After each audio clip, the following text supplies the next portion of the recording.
Hey, everybody. Welcome back. It's Wednesday, May 8th, 2024. And we are here again, guys. Today we got a little something a little bit different today. We're looking into a case from a couple years back. A lot of you guys know it, some of you don't.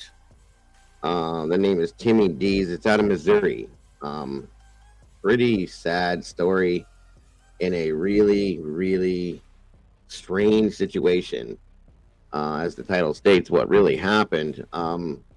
Based on what I know of the story, it doesn't fit into the kind of the square peg in the round hole situation again, folks. So, very luckily, and I am honored to be able to say that Miss Barbara Hall, Timmy's mother, is going to be joining us today for an interview, and we're gonna listen to Barbara tell the story and what she's unfortunately had to go through at the loss of her son. Unfortunately, Miss Barbara lost both of her sons in within that 1 year's time, and this it's just the most horrific thing. And she's been through a lot, you guys. So I'm going to ask everyone in the chat to be the absolute most respectful that you possibly can. I'm sure she'll have no problem answering specific questions, and we can set that as well. Just be respectful is all. I know you will, because you guys are amazing.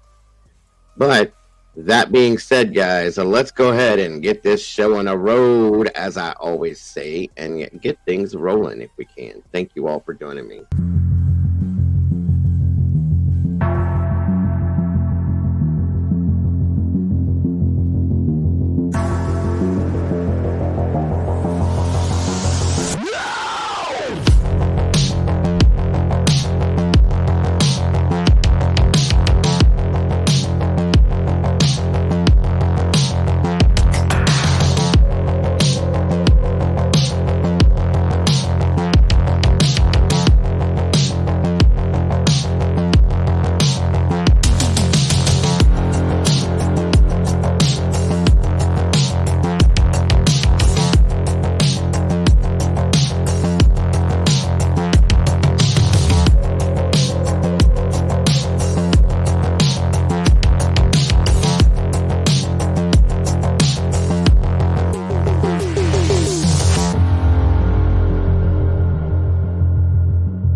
Hello. Welcome back, everybody, guys. Please share this out to everyone. Everyone and anyone, I need to get this out there all over the place. We got to get at least 100 likes so we can get this in that algorithm and get this seen by the whole world, because it's that important to me and to many others. So please do that if you will. Share it out and hit that like button as you come through the door. Leave a little DNA for me so I can find you again later on at another date. But thank you all for being here today. I'm so excited to see you guys. I'm sorry I missed everybody yesterday, but my wife, it was my anniversary, my 18th year anniversary, and thank you all for all the well wishes for my anniversary. She demanded my presence with her yesterday, so that is why you didn't see me. So I'm sorry, but we're here today with it, and we're putting it out there. We are putting it out there. The story, guys, Mr. Timmy Dees, it's it's hard to believe the situation in itself. When you hear this story, you're not going to believe a lot of what you hear. Very, very luckily, and then again, like I said, I'm honored that Miss Barbara um, chose to come in here and to join us up here for an interview to tell her story, to tell her son's story. Again, like I stated, for those of you that may not have heard, she lost both of her sons within that year, guys, and it's that's just horrific. And she has had no luck with Timmy's case, and she's been doors have been slammed in her face at every every corner she turns. Sorry, I can't speak today. And this really needs to be heard by the whole world. There's been a couple other. Arctic Fox has covered this, did an amazing job. I was hoping he could join me today, but it may not happen. The Lawless Files covered it. We're going to throw some of their footage up to help show us some stuff today as well. My heart is squeezed tight for this lady. She's really, really been through hell, folks, and back. My understanding is that very possibly her sister may be joining us in the chat today. So again, everybody here, which would be Timmy's aunt, please show that. And I know you will. I know you will, because this community is amazing. Please show the utmost respect for Miss Barbara and for this case, guys. I know you will, because again, this community is amazing. And please, please, everyone, share this out through every social media platform you have. Tell the neighbor if you need to. You know, let's get it out there, guys. I want this out everywhere. I'm going to make a big deal about this. I'm going to make some noise on this, and you guys know when I'm passionate about something, I do, and I will. So I can't say more, folks, that how important this is to me, and how important this is to Barbara, her family, and to Timmy. We need true justice for Timmy Dees. We need answers. We need answers. She needs answers. She deserves that. Timmy deserves that. It's unreal. I still can't. I'm flogged over this story, folks. I spent a couple hours on the phone with Barbara today. I just don't get it. I don't understand this. These things don't make sense to me anymore. You know, growing up as children, we're all protected from our family, our parents. We don't hear about these things. And then as an adult, you move through life, and we've encountered a lot of this stuff. It's just like, what is going on in the world? And to see this here, and the way that this poor woman has been treated by the people that we look to serve and protect us, it don't work for me. It just doesn't. So I appreciate every one of you being here and joining us today. Again, sharing this out any which way you can. Share it with the mailman, the milkman. If you see the dog running down the road, tell him about it. We need everybody to know about this stuff, okay? We got to get it out there. So thank you all for joining us today. I'm going to show a little bit of stuff here. Barbara will be jumping in and joining us here at some point. And get comfortable, folks. This is going to take a bit. This is a very in-depth and crazy story. So thank you for being in here again. Give me one moment here. I'm going to set something up, and then I want to see who is gracing us with their awesome presence out of all you beautiful people today. And please know how appreciative I am for all of you. All right, that's there. We're good. Okay, good deal. So let's see who we got here today with us on this midweek Wednesday, hump day, whatever you want to call it. Thank you for joining us. Looks like, and again, my Doodlebug was one of my producers. We're going to join me up here today. She can't. Please pray for her first and foremost. They got all these storms going around. She's under tornado watch now, so please say a little prayer for Doodle and her family, that she stays safe during this. She will be joining us throughout the chat until or if something happens. Pray to God it doesn't. But good Lord. So prayers to you, Doodle. Please stay safe. We love you. So Doodle's in here, of course. SRB, good to see you. Welcome back, Leslie and Billy. Thank you for joining us today. Butterfly 71, great to see you today. SRB. There's thank you to my mods for joining us. I can't do this without you guys, so thank you for being here today. Noni McPoppins, welcome back to you, ma'am. It's great to see you. Ro, same to you. Thank you for joining us. Rocky Go-Abouts, thank you for joining us today. There's Miss Kells. Welcome back to you. Great to see you. Miss Sheila Ash, thank you for joining us today. Appreciate you very much. Miss Marion Tate, I do believe that right there is Miss Barbara's sister, Marion Tate. Thank you for joining us today, Marion, and God bless every bit of you and your family. And I thank you so very much for joining us in here to help support this so that we can get something out there, get something done, and make some noise and maybe get some answers for everyone in Timmy's case. So welcome very much, Marion. Thank you for being here. Ace's mama, welcome back to you. Good to see you. There's Arctic. All right, he is going to be here with us today. Good to see you, brother. Thank you for joining us. Great to have you here, brother. Stinny Kerf and Big Owl in the house. Thank you for joining us today, Stinny. I appreciate you very much. Absolutely, Arctic. Absolutely, brother. Thank you for what you've done with it. Hopefully he'll jump up here with us today because Arctic Fox covered this before I even knew about it.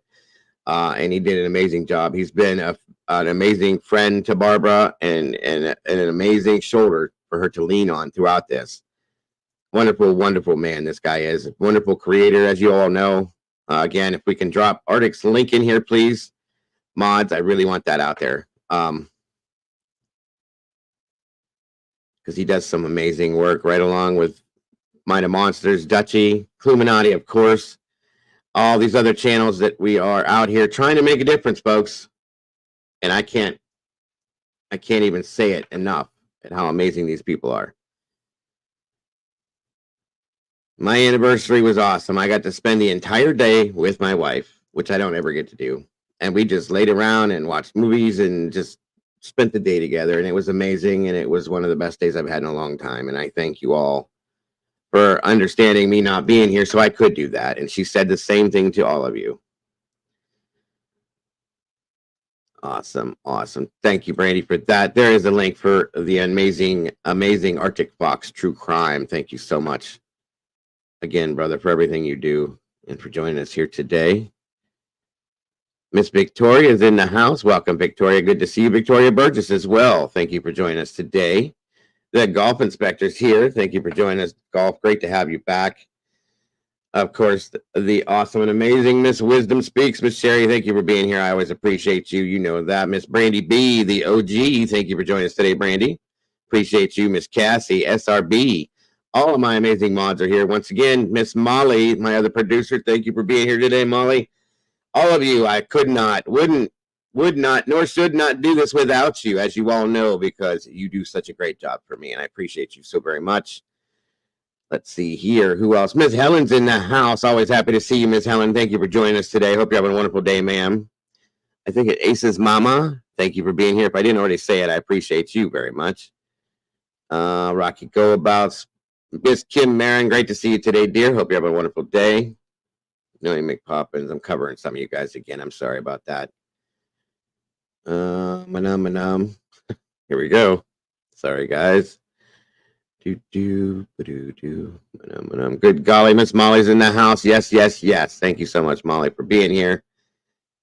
As always, appreciated.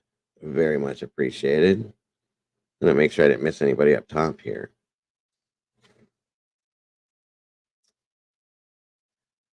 Did I not? Let's see.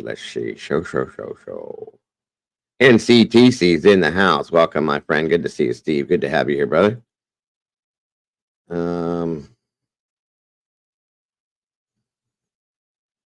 JC Ann, always good to see you, darling. Thank you for joining us today. Ro, good to see you again. Again, I know I'm double backing on some of you guys. I just want to make sure I said it. Miss Cassie, hello. Yes, of course. Miss Salty in the house. Thank you for joining us, Miss Salty. I appreciate you.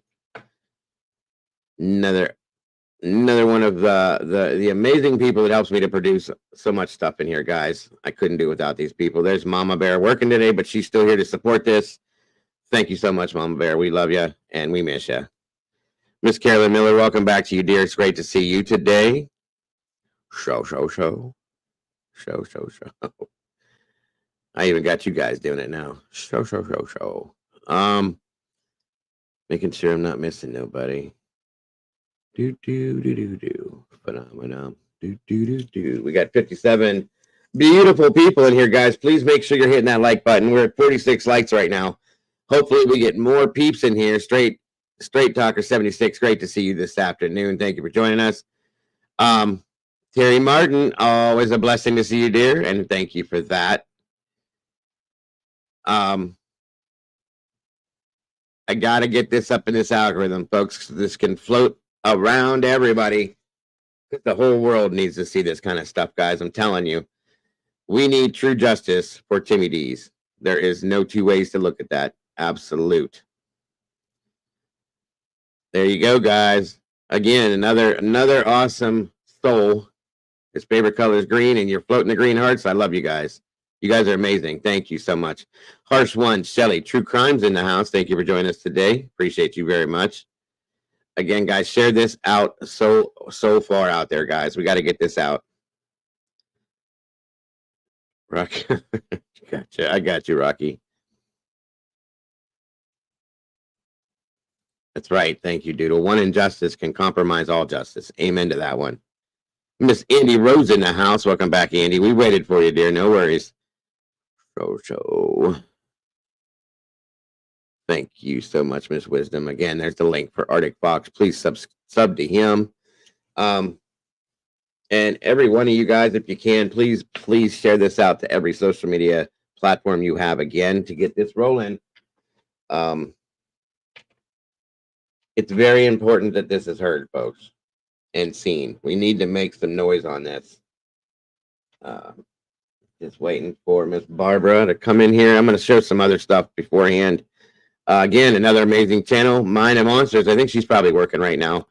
But otherwise, she would be here as well. And that's another amazing creator, another amazing channel. So please check that one out if you guys haven't yet.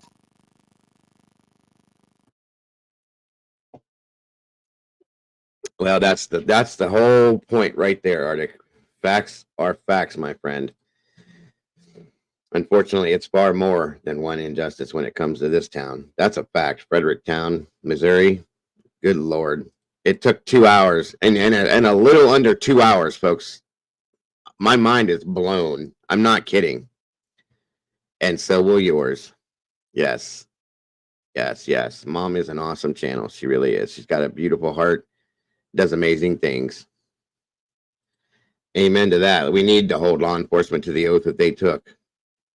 Protect and serve. In this case, in this town, I don't see it. I'm sorry. Sun Shop in Zanesville. I can't. Sub Shop. It's Sharpsville, not Zanesville. Sharpsville. Sorry, Kim. I was wrong. It was Sharpsville. So sorry. It's called Lock, Stock, and Barrel, by the way.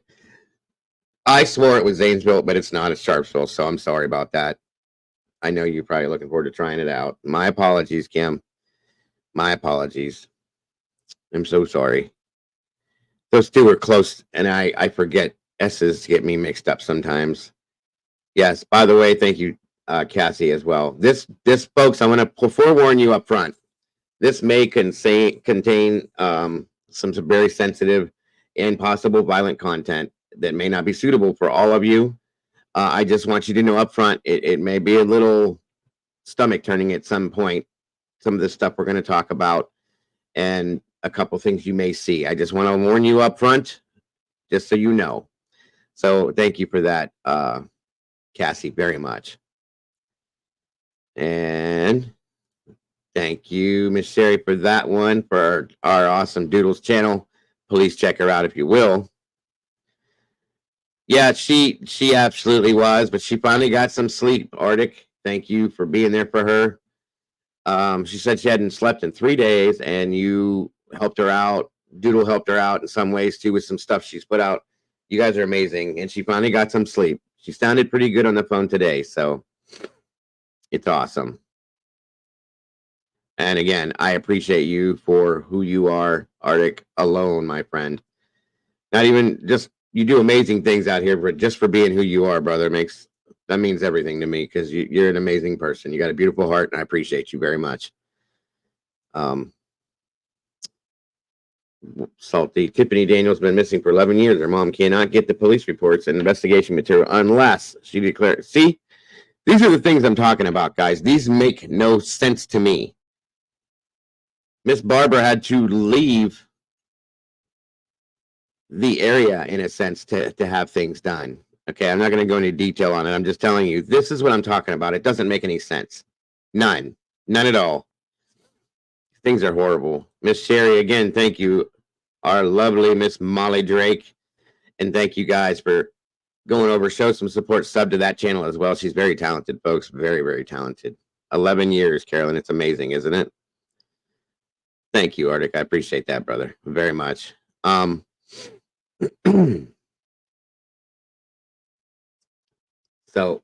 what I'm going to do is, and once we get Barbara in here and she's comfortable and ready to go, and we have all the time in the world as far as I'm concerned.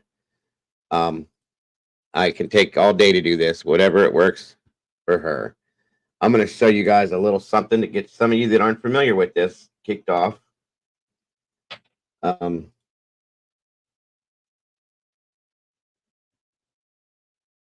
me a second here.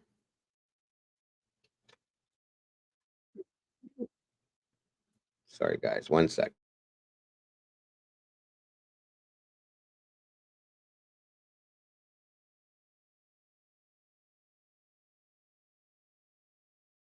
Like I said, this is going to be, some of this is going to be very sad. Miss Marion, I'm so sorry.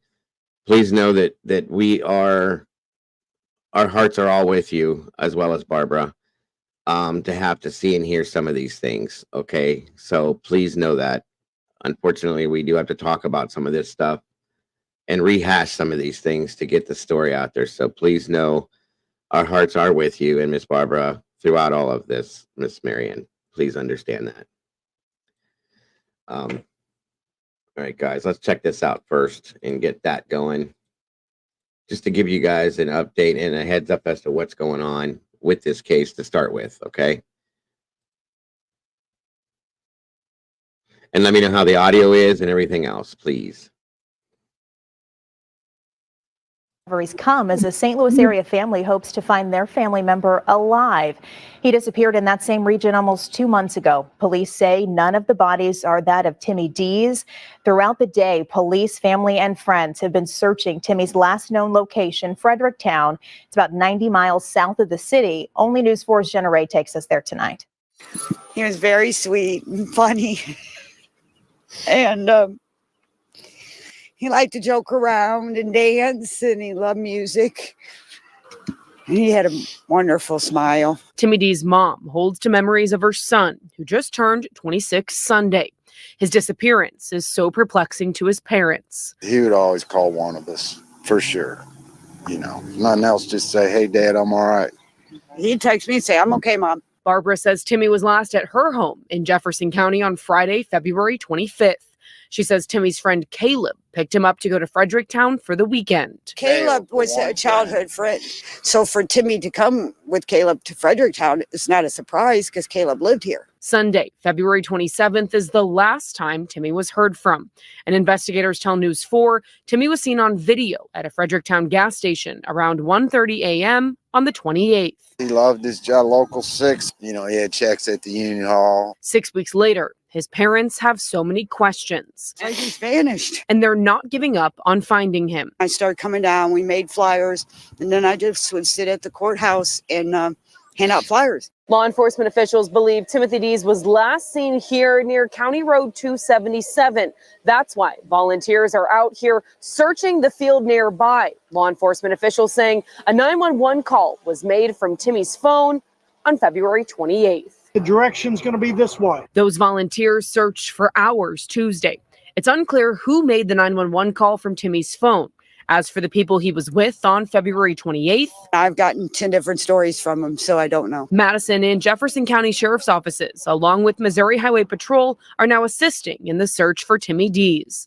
The families even hired a private investigator. The disappearance is even more emotional after suddenly losing their other son back in June. We love our son and we just want to find him. There's no doubt he's probably not alive, but I just want to find him to put him with his brother where he'd want to be. Whoever did this to my son has taken everything. In Fredericktown, Jenna Ray, News 4.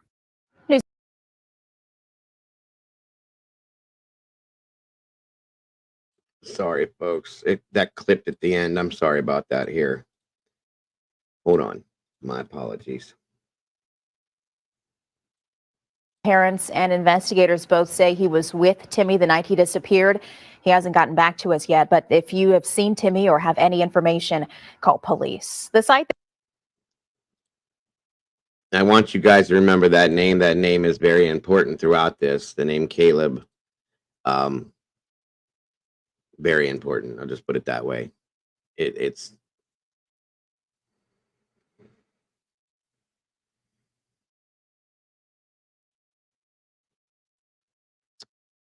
Kim says my husband is with his boss right now. He lives in wow.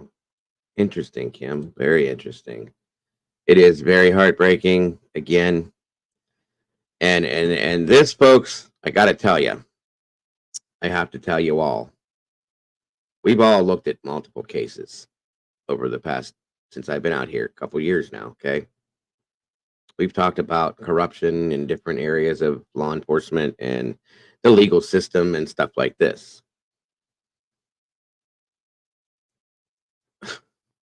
The things I've heard and seen and researched, I've never seen anything like this, you guys. It just, every turn, every door that's opened, there's something else. There's something else.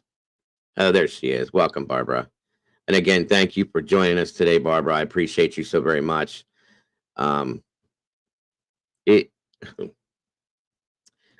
The things that this lady's been through brings tears to my eyes. It does. Okay. This is one of the strongest people I've ever spoken to in my life. Considering everything she's been through, she's very strong. And I only hope that I could ever bring forth as much strength as this woman has had to carry in the search for justice for her child. That's all I can say about that.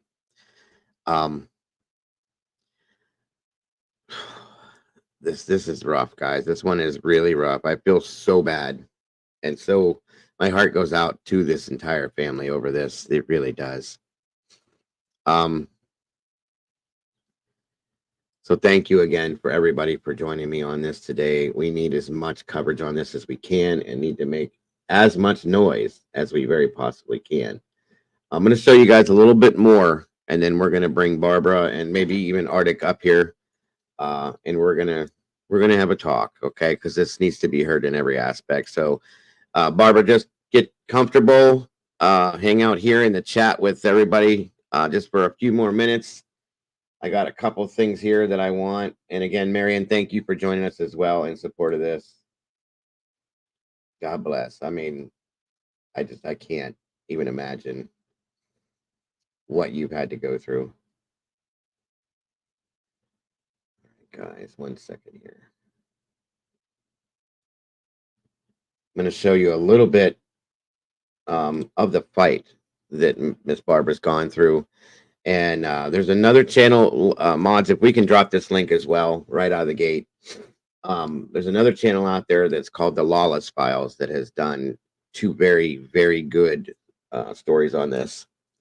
I'm going to show you some pieces of it here and there, and then we're going to get rolling on the other stuff. And these guys did a great job.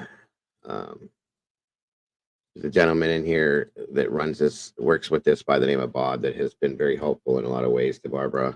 I'm sure she's grateful. I'm grateful for the content that he's put out to help us with this as well. So thank you, Cassie, very much, dear. All right, guys. What? A couple of weeks. The amount of material here is investigation. After months and months, Barb finally got the documents she had requested. Or at least most of them. There are a few documents that we know weren't included. We've got questions about those. But the amount of material here is enormous. In addition to the written reports, there are hours upon hours of recordings, and I'm still evaluating that and going through it all. As you know, if you've followed this story on the Lawless Files, Timmy Dees was last seen on February 28, 2022. Barbara Hall reported her son's disappearance just a couple of days later where she lived in Jefferson County. The officer who took the case, Officer Monroe, did what he could with the information he had in a relatively short amount of time. He only worked on the case a couple of weeks. But Barb Hall and Monroe figured out that Timmy was last seen in Fredericktown, Missouri, where he called 911 and reported that a friend was threatening him. Despite multiple efforts, Barb could not get the local sheriff's department to lift a finger on his case. In fact, here's a video clip of Barb talking to a deputy about the case, begging for him to give her son's disappearance some attention. Well, what they got to do is they got to ping that phone, okay? Right. They've got to ping that phone. That's been unbelievable because when I tried to get that done, they told me, well, we can't prove a crime's been committed. How do you not prove a crime's committed if he called 911? That's crazy. And it's up to Jefferson County to ping that phone. Okay. Okay. All right. Thank All right. you. No I problem. don't mean to be. Okay. I'm That's just it's okay. I emotional. understand. He's all I got. I lost my sister a long time ago. Not saying that that's the case here, because hopefully he's alive and he's doing fine, and we don't know where he's at. But let's hope that everything comes out great and everything's good and we find him. But like I said, in the meantime, you're going to have to get in contact with Jefferson County and pressure those guys to get their job done and get this phone pinged so we know where the last location was at. If he left from here and went somewhere else later that morning, we don't know that. Another story I got from Caleb the first night too is that he and the detective in Jefferson County confirmed this. And I don't know if Caleb was trying to call Timmy's phone just to find his phone because they did something to Timmy, but he called him 20 times, Timmy's phone, and the 20th time, Timmy, this is what Caleb's saying now, Timmy answered the phone, said, "I'm being chased, somebody's chasing me." And Caleb said there was a 4-minute phone call. That's verified that whoever answered the phone We won't know that until they ping the phone. Right. So There was a 4-minute phone call from Caleb's phone to Timmy's phone. And Caleb said Timmy was saying, "They're chasing me." And Caleb said, "No, they're not chasing you, come back." But Caleb said that Timmy was running and he was saying somebody was chasing him. okay. And we do know that So the sheriff's department never really got involved, except to help with a couple of public searches. I mean, they pretty much washed their hands of Timmy's disappearance. Instead, it was Officer Monroe, Jefferson County's officer, who asked the Missouri Highway Patrol to get involved. And they did. And I'm not going to go into all of the ins and outs of the investigation in this video. This is ground I plan to explore in future podcast episodes. But Timmy's body was found on July 21st of 2022, and that's basically where the investigation ended. And despite telling Barb otherwise, the Missouri Highway Patrol essentially ended its investigation when Timmy's skeletal remains were found. Now, I want you guys to remember some of these photos. We're seeing debit cards. We're seeing things like that. And again, some of this stuff is a little graphic. Barb and Marion, my deepest apologies. There's trigger warnings up, please. My deepest apologies. Part of this is important with this, though. So remember seeing the debit card in the wallet. Things like that, guys. These things are all important to this story. Whether they believe he overdosed or passed out and died of hypothermia, they couldn't really say. And one of the reasons they couldn't say is because there's no evidence that proves that. Timmy's remains had no hair or soft tissue remaining to do any kind of toxicology. Welcome, Miss Kimberly Lotz. Folks, this is Durante Martin's grandmother. This is another case out of this area. Okay, we're going to talk about some of this stuff. It's horrific, the things that have gone on in this town. Okay, so again, Kimberly, again, my deepest condolences, and thank you again so much for joining us and for supporting this. God bless. We appreciate you so very much. There was not enough of Timmy left to say whether he had consumed a lethal amount of drugs. Now, there are videos made that night that indicate Timmy maybe had been using drugs, but that does not prove any theory the police have developed. In fact, those he was with that night were also using drugs, and they're still alive. So the cause of Timmy's death is undetermined, yet his case is closed. As many of you know, Barb had a second autopsy done. Likewise, the result of that autopsy lists the cause of death as undetermined. In the time between February 28th and July 21st, Timmy's body completely decomposed. Based on the research I've done, it would be unusual, but possible, for hair to have completely decomposed in such a short amount of time. Many factors go into hair decomposition, but it's also possible that Timmy's decomposition was accelerated. The records I've examined and what Barb knows by heart are perplexing in what they don't reveal as well as what they do. How detectives determine that this case should be closed is beyond my understanding. The records don't necessarily prove foul play, but they suggest it every bit as much as they suggest he died of a drug-related death as proposed by the officers. The only evidence I can find that Timmy died of his own accord are statements made by those in his presence before he disappeared. And then there's a statement made by the forensic examiner that there were no obvious signs of trauma to Timmy's bones. It should be noted that bones don't show flesh wounds, do they? Bones wouldn't reveal whether a person was choked or maybe stabbed. There are many ways to die in which a skull isn't cracked. So I want to go over why there's a problem with the statements used to draw conclusions that Timmy died on his own. First, you have to remember that Timmy called 911 that night, saying his friend was threatening him. I mean, that alone should raise plenty of alarms. Timmy had a history of calling friends and family when he needed help. He was not known to involve police. I think we can reasonably assume that Timmy felt he was in danger. Those with him that night describe him as being paranoid and under the influence of drugs. The only friend who was with Timmy in Fredericktown was Caleb Nanny. Caleb and Timmy were childhood friends from Marble Hill. Caleb Nanny now lived in Fredericktown in a section of a barn that he had built into living quarters. It has to be understood that Timmy was struggling with substance abuse, which was primarily triggered by the death of his brother. And at some point, Timmy reached out to Caleb, who drove to St. Louis to pick up Timmy. So Caleb is the first person that we know was with Timmy the night he disappeared.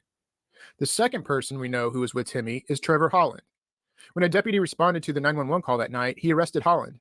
Holland was allegedly working on changing a tire and was seen outside. The officer saw him, perhaps acting a bit erratically, and within 5 minutes or so, Holland was arrested on an Iron County warrant that had something to do with bad car registration. It's worth noting the deputy never attempted to find Timmy, and he took Holland to jail. So Trevor Holland is the second person we know to have been with Timmy before he disappeared. And please understand that a lot of these people, that these names, remember these names. These names they've all were arrested for different things, different warrants, so on and so forth. I mean, this is crazy, folks. It's crazy. And none of these people are persons of interest. Come on. Where are we at now, guys? We're in 2024. This happened how long ago? No. There's something off with this. Just as much, there's too many things in this town that go on in these cases, just like Durante Martin's case, another one. There's so many more we can talk about, guys. So many more. I'm telling you, there's something going on that's not right. That's all I can tell you.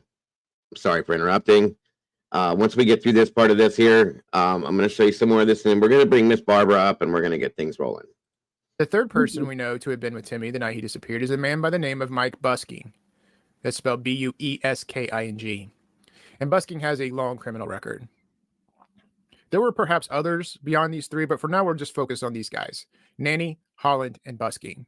The highway patrol officers who investigated this case determined that Timmy died of his own accord based largely on the statements of these three individuals. And here's the problem with that. All three told different stories of what happened the night Timmy Dees disappeared. First, let's start with Caleb. I mean, his story changed a couple of different times. You might have heard Barb saying that on previous podcast episodes. But what you have to realize is Barbara is not alone in this. Others questioned in this investigation also claimed that Caleb told different stories. Hey, we're here to just talk to you about Timothy. Yeah, I think you guys ever talked to you about it, right? Might Jeff go come down? Well, since you are in custody, you're not a suspect in anything, but you are in custody, we're going to review your rights. You don't want to provoke those. And there's a lot of this stuff, a lot of information that we don't know. So if there's something that we need to be clarified on, let us know, okay? This is kind of like Burger King, have it your way, right? Just, you tell us, okay? So can you tell us what? Thank you, Arctic. I appreciate that very much. Reported Timothy missing, I think on March 2nd. All right, and I know he was with you on February 27th because we're getting gas in Fredericktown. He's with me that whole weekend. The whole weekend. Okay. When did that weekend end? I'm not sure, but the last time I seen him was the 28th. It was literally February 28th. 28th. Where you guys at the 28th? we were at my shed. Your shed? Yeah. Is that when the cops arrived? I don't know about that. Like, okay. Yeah, explain. Backtrack to when you guys got to the shed. Okay. We got to the shed. he said that he had to use the bathroom. So it was probably around like 2 o'clock in the morning. Which he's done this before. Like he said, he had to use the bathroom and just like bounced out. Sure. Well, anyway, he said he had to use the bathroom. About like 45 minutes go by, he still has a game inside. So I'm like, man, where's this fool at? Well, I call his phone. It's probably like a little after 3. Still no answer. So I keep calling his phone. He answers his phone for, it was around like a little bit after 4:30. He's like, somebody's chasing me. I was like, man, you're tripping. No one's chasing you. Come back to my ship. No one, you can tell like he's like panting and he's running because like he's like somebody's chasing me, and then all of a sudden it's like in his pants pocket. You can just hear the phone muffle into his pants. Right. So I'm like, oh man, I'm gonna have to try. So I get in my car. I look for him. I'm picked up. They come and pick me up on it. What they say is we didn't pick gas, but really it was just an issue of already a warrant that was already issued. They just wanted to pick me up because third time police are fucking assholes. Anyway, I was picked up around 8:30 that morning. Yeah. After that, I don't know. Why'd they come? They said that we didn't pay for gas. That was the reasoning for coming onto our property. Okay. Anybody ever, you or Tim ever call the police? I never did that. Okay. I know that my cousin, apparently they came there, which I was inside. I didn't even notice. It was like when we walked outside, it was like it was a ghost. His shit was still on top of his car with his car door open, and nobody was inside. And I'm like, what the fuck is going on? So I closed his door, put his stuff inside his car. It was like it was all over his hood and his top of his car. So I closed it, and that's when we continued to look for him. I literally drove all the way down Village Creek Road. I drove all the way to the airport on 00, and then I drove all the way to that gas station. And that's when I was like, look, man, I can't find him. I don't know where he's going. I drove back to my house, and that's when I talked to my grandma when I was inside of my grandma's house. Who was all at your shed that night or that morning? It was me, my cousin Trevor, and my mom's ex-boyfriend, Michael, but Michael was asleep the whole time. Was he ever awake to see Caleb there? Or Timmy? Yeah, Timmy. I'm sorry, you're Caleb. I'm reading the name over here. No, not really, because he was passed out up there, and then like he passed out on my chair, and like he was out. As soon as he got there, he fell right asleep. What time did you and Caleb get your carpet ship? You and Timmy? I'll get it right in a second. Well, there was a couple times that we left, just because we were just bullshitting, chilling. So like, I want to say we got back to my house around like midnight, and then we were getting shit ready because we were going to go back up to San Luis because he had to go see his PO. Yeah. And then he was going to try getting me a job with him at Channel 6, and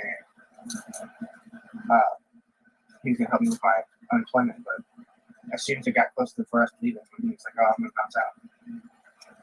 What time were you guys fixing to leave? We were going to head that way around 4 o'clock. Okay. Because he had to see his PO around 9. So you said around 2 a.m. he flaked out. He was gone. So was it 2 or 4 that he took off? He was gone for those whole 2 hours. So, the last time I seen him. So like 2, he said he was going to take a piss. Yeah. And then that's the last time I seen him. Yeah. Okay. So Trevor, what's Trevor's last name? Holland. Is he from Fredericktown? He only came in because he was going to work and he had a flat tire, and I was like, that was the initial reason why he came in, because I had the same tire that he needed. What time did he show up there?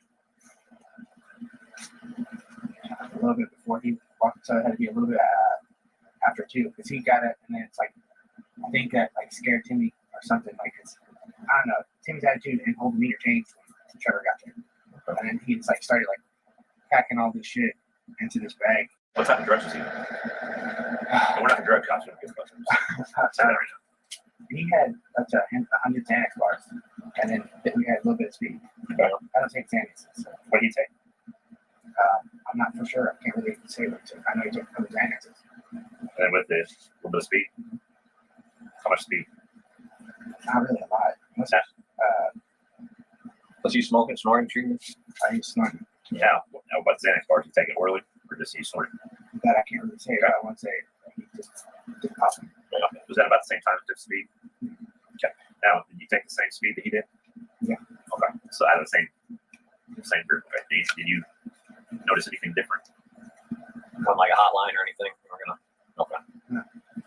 Now, you said he's at a shed. Is that where you live, or? Yeah, I'm trying to shed into a tiny home. Yep. Where's it? Where's this? What's the address? 1115 Birch Creek Road. 115 or 1115? 115. Okay.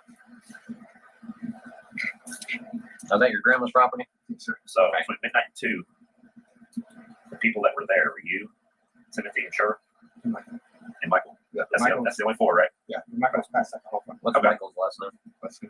Trevor Holland, you said when he arrived, Tim's demeanor changed. He kind Yeah, of got a it's little, like Timmy gets weird when he starts doing Xanax and things like, sure, you know what I mean? He just starts to get like more, paranoid. yeah, and that's what it was. That's all it was. So now, I've always now told we've you, heard no matter Trevor. what- Trevor, he slings a little bit of dope. I've heard that. No, Okay. he doesn't think that. Well, that's just what we've heard. Okay, talking to people. No, he doesn't. So he wouldn't be worried about Tim wouldn't owe him money or anything like that. That would make his That's the first demeanor time you ever change. met. That was the first time you ever Okay. met. Nobody Good. down there knew Timmy.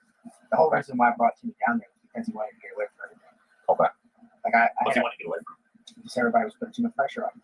He had to go to rehab. He had to do this, and they had all his parents like putting pressure. He called me crying, coming to pick him up. I was with my sister and this other girl at the time. I can't pick him up. I'm like, I had a flat tire. I had to air up 4 fucking times, and I showed him there with my gas light on. That's how, like, you know what I mean? That's how dedicated I was to pick him up. Sure. So, What do you think happened? What's your? You know Timothy a lot better than we do. I think he skipped town. That's what I think. I mean, he's in Vegas, Nashville, or Florida. How did he get there? Did he have money to get there? No, but it was fucking really weird because, like, out of nowhere, like, if you go to my house, my grandma's house, you're gonna see this big ass barn. Well, there's a trash can that I was throwing trash cans. I was cleaning up the area. He kicked this fucking box and he found this ID and his birth certificate, social security card, everything that you need to take somebody's ID. Yeah. And it was just like randomly sitting underneath this box that I just got done cleaning. And I was like, what the fuck? And then the whole plan was, we were gonna, this is gonna incriminate myself really bad, but we were gonna get cards and shit like that. Well, obviously that never happened. Because later that morning, I was arrested, and he fled. So I don't think he's dead. I don't think no one killed him. I think How do you know he fled? because obviously he left my house and he bounced out. But fled means you made him. Yeah, well, That's why would you use fled? I think he fled because he wanted to run away. That morning he was supposed to see his PO. That's the whole point of reason why I take him. I thought we were gonna go to Channel 6, and he's gonna help me with my joint.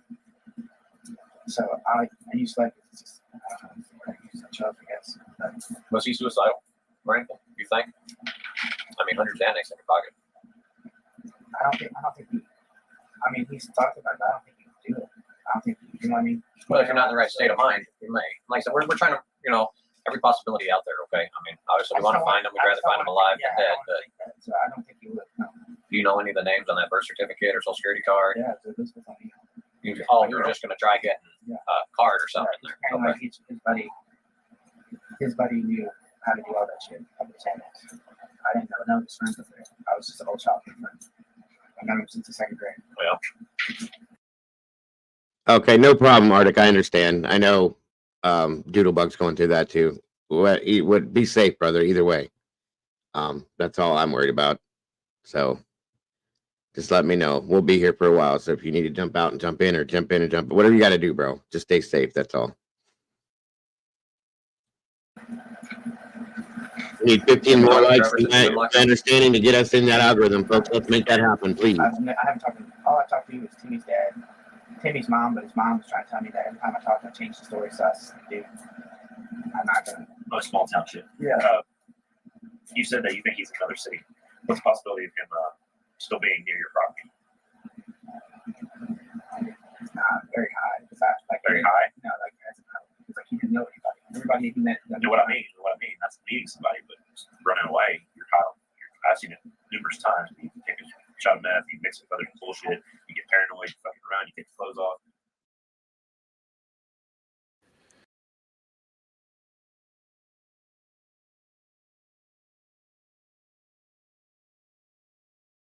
All right, guys, I'm going to show this next part, and then we're going to bring this down for a bit, bring Miss Barbara up, and we're going to have our conversation with her, okay? So, 1 second here.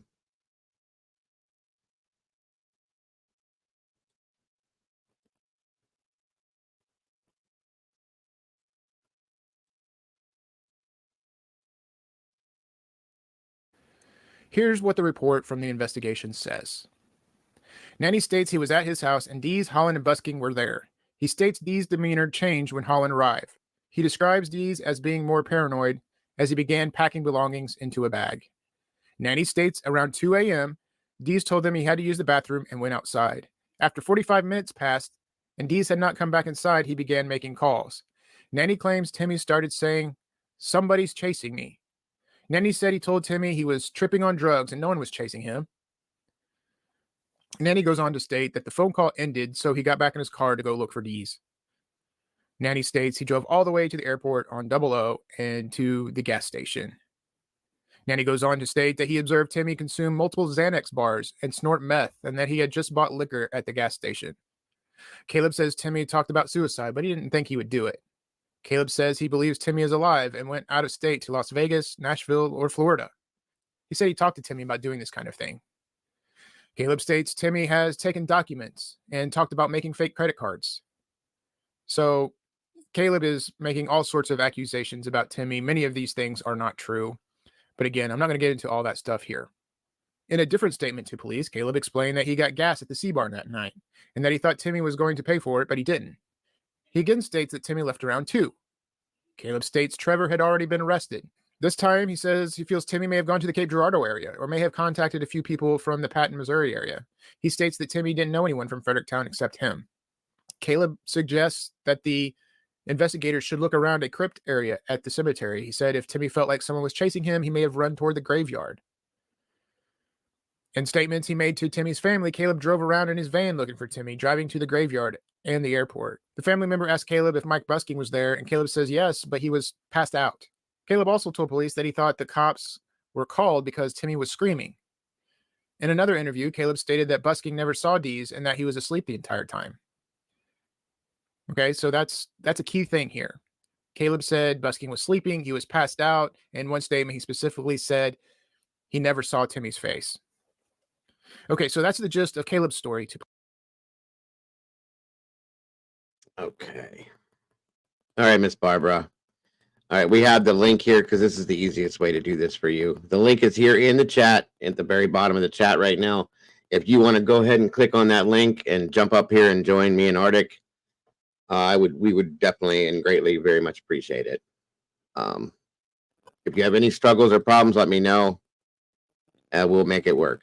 We will definitely make it work. You okay, bro? You safe still? Yeah, I'm good. I went down to the safe room. Okay, just making sure you're all right.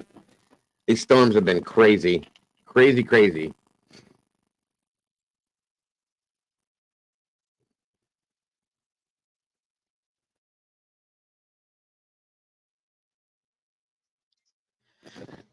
Oh, what a horrible story. One of many, unfortunately, in that town. Too many. I'm going to be looking at a few of them, I'll be honest with you, because it's just, I just don't get this anymore.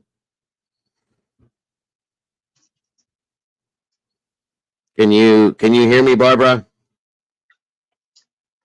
I hope.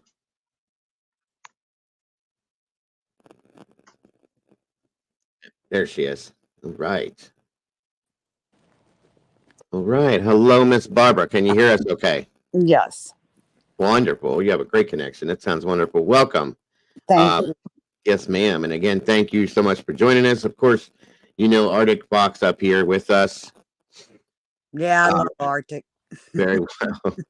He's a wonderful person. Yes. Wonderful guy. Been very good to me. We may have met once or twice. Hey, so be it. Whatever works.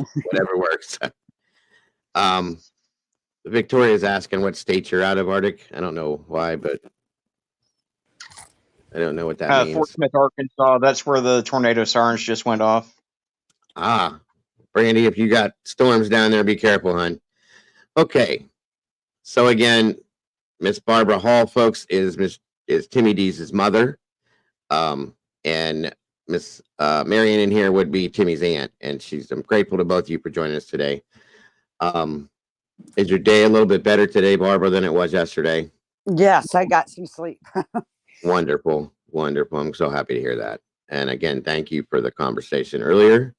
And we all want to welcome you and know that please understand that we all have your back here and we're all here for you and Timmy, of course. Well, can I say thank you all, everybody here, for doing what you're doing. I don't know what I would do without you guys. Absolutely. Absolutely. We also have Cluminati's joining us in the chat right now. She said, a couple of days ago, she's going to be looking into this as well. And of course, we know Arctic Fox has and will continue, I'm sure, as well as a few of the other creators out here that will be seeing this too. So I want to thank everyone that is involved in this to help to make something happen with this and to get some real justice for Timmy. So I want to give the floor to you, Barbara, and I want you to go ahead and just tell your story. Let everybody hear it from you, and the truth of it, we should say. Whenever you're ready and however you want to do it, you can go right ahead, my dear. Okay. Well, first of all, Timmy lost his brother on June 21st. Nope. June 19th. Sorry. Between my two kids, I can't remember who died when and where at this point. It's okay. Take your time. But so Timmy was grieving his brother and he came to stay with me. We had went to church that week, and I feel like this was just a blessing to me that keeps me knowing that where Timmy is. And he got saved at church. I watched him put his hands in the air. It's going to make me cry because it's a beautiful memory. It's okay. You do whatever you need to do to express what you need to express. We're all here with you. And he asked Jesus to come into his life because he was struggling. And I watched his arms in the air and him crying. And like I said, he asked Jesus to come into his heart. Then we left the church. We're out in the parking lot. And he says, man, Mom, I feel so much better. And I said, yes, Timmy, it's going to get better. So we came home. We hung out. He liked his back scratched. So I scratched his back. We watched movies, cooked meals, and we hung out. And he kept telling me how he felt guilty that he couldn't help his brother. Well, his brother had a lot of mental problems and then got on drugs, and fentanyl got him. And Timmy started taking on the responsibility that he felt like he could have saved his brother. And I told him, Timmy, please don't take that burden on yourself. There was nothing you could do. I had put my son in many rehabs. I even went to the courts, had him put in the hospital for a 96-hour hold and all kinds of stuff, trying to get my oldest son help. But that's really hard to do for people that have mental problems. It was horrifying trying to get help for him. Yes, ma'am. So Timmy was talking about being depressed all the time. And I said, well, come to church with me. So it was starting to get better. And the day that he left here, he had a cross earring in his ear. And I actually got it in my ear right now because it was bothering his ear, and he took it off and he put it on my counter. He said, Mom, I'm just going to leave that here. And I said, okay. And I put my hand on his head and I said, Timmy, you know, you're covered by the blood of Jesus. And he goes, I know, Mom. And he gave me a kiss and a hug. And that's the last time I saw him. Take a breath. Take a breath. I understand. I know that was hard. But I want everybody to hear that when he left you, he was in a good place and he was happy and healthy, you know? So that's very important to know. Very important to know. Yeah, he was smiling and gave me a big hug and a kiss and thanked me and said he'd see me later. And then I never saw him again. I'm so sorry. I'm so sorry, Barbara. Again, we're here with you. There's a Tyler GG that's in our chat, says Timmy was my friend and Caleb has always been a liar and a thief. So thank you for joining us, Tyler, in support of this. I appreciate you very much. Um, just take a breath, Barbara. Take your time, and like I said, I'll sit here all day if I need to. I have no qualms with that whatsoever. Thank you. Please do take your time. So then, that was a Friday that he left here, and I talked to him Saturday, and I talked to him Sunday. Well, then Monday came around and I didn't talk to him, and that was not normal because after his brother passed, I talked to Timmy daily. Right. That was just a thing because he knew I was struggling from losing my oldest son. Sure. So Monday came around and I didn't hear from him. Well, Tuesday I went to church, and I came home from church and I was deathly sick. All of a sudden it just came over me. I felt like I was going to throw up. I was pacing the floors, and I was just, I wasn't, I was just,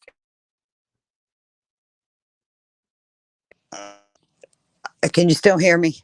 Yes, ma'am. Yes, I can. Okay, so I called my neighbor and I was crying and I said, something happened to Timmy.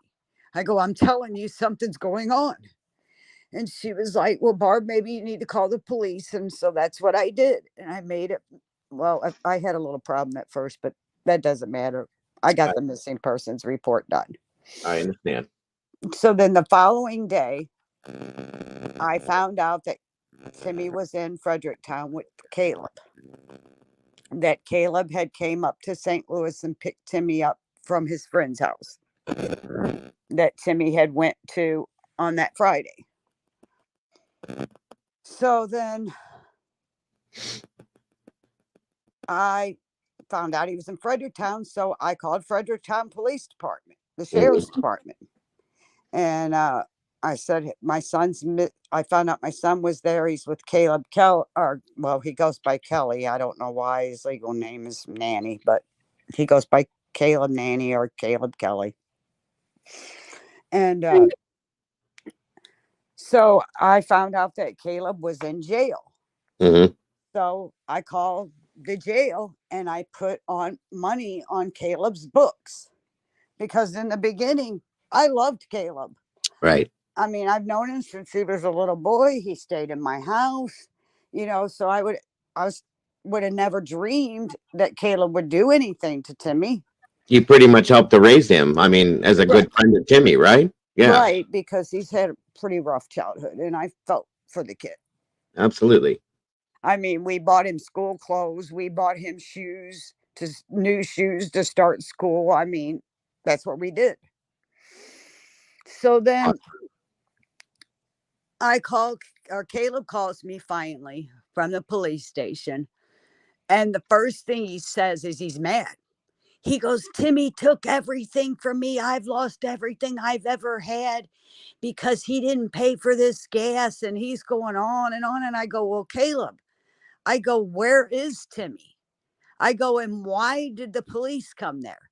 He goes, well, Timmy was outside making all kinds of noises, and the neighbors called the police. And I go, okay. Well, I found out later that was not true. Timmy called the police himself. So then every time Caleb would call me, it was always another story. And I'm like, this just doesn't make sense to me, Caleb. You keep telling me a different story every time you talk to me. And I just want to stop you real quick. One thing you had said that we talked before, which a lot of us kind of go by that it's kind of a silent rule we all kind of go by in some senses, that we don't involve the police in issues that we have unless it's a serious issue. So for Timmy to call the police, in your opinion, something must have been going on, right? Well, the truth is, Timmy wouldn't call the police unless he was feared. That was a thing in our family. You did not involve the police in anything, or you were considered a cop caller. I mean, that's just what it was. Right. So for Timmy to call 911, he had to have been fearing for something. Exactly. Remember that, guys. Remember that. Go ahead. I'm sorry to interrupt. That's okay. And then So all of these months went by, and Caleb was telling everybody that he talked to Timmy, and Timmy was on drugs, and that he was scared, saying somebody was chasing him. Well, it took me until June the 17th to find out, because I finally went to the police station after several times of trying to get a hold of them, and I Hmm. got the paperwork of the 911 call, and it says my friend is threatening me. Well, even the police and everybody was saying that Timmy was paranoid on drugs, saying his friend was chasing him. I don't understand why the police didn't see that document saying that he's saying his friend's threatening him, Hmm. not that he's being chased. And then they're all calling him an alcoholic, and they're all calling him all these names. Well, all these people have already admitted they've never met Timmy before. How can you call somebody an alcoholic you've never met? Right. And then he wasn't drinking. But Caleb's saying that to everybody, so everybody's jumping on the bandwagon with Caleb saying he's an alcoholic. And let's talk about the 911 call. Would you like to go over the list of excuses that they gave you for why the recording was not available of the 911 call, Barbara? Oh, sure. Lightning struck. Yeah, this is And their amazing. equipment was down. First something was wrong with the equipment, then lightning struck it. I got so many different stories on that. It was unreal. And how So many times have you heard that story that lightning struck, Barbara? a couple of times when I tried to get my documents. Go ahead. I'm sorry. So then I called the prosecutor and I said, why is lightning strike that place so much every time you need valuable information? It's a nightmare. Never heard that in my life. That's interesting to me. But go ahead with your story. We sorry to interrupt, but thank No, you. that's okay. That's a huge. So then lightning struck it. So there's no 911 call. So what Caleb's saying is the gospels, what they were acting like. And I'm like, well, wait a minute. I don't believe this when he's telling me 10 different stories. Right. So I did a sunshine law request to the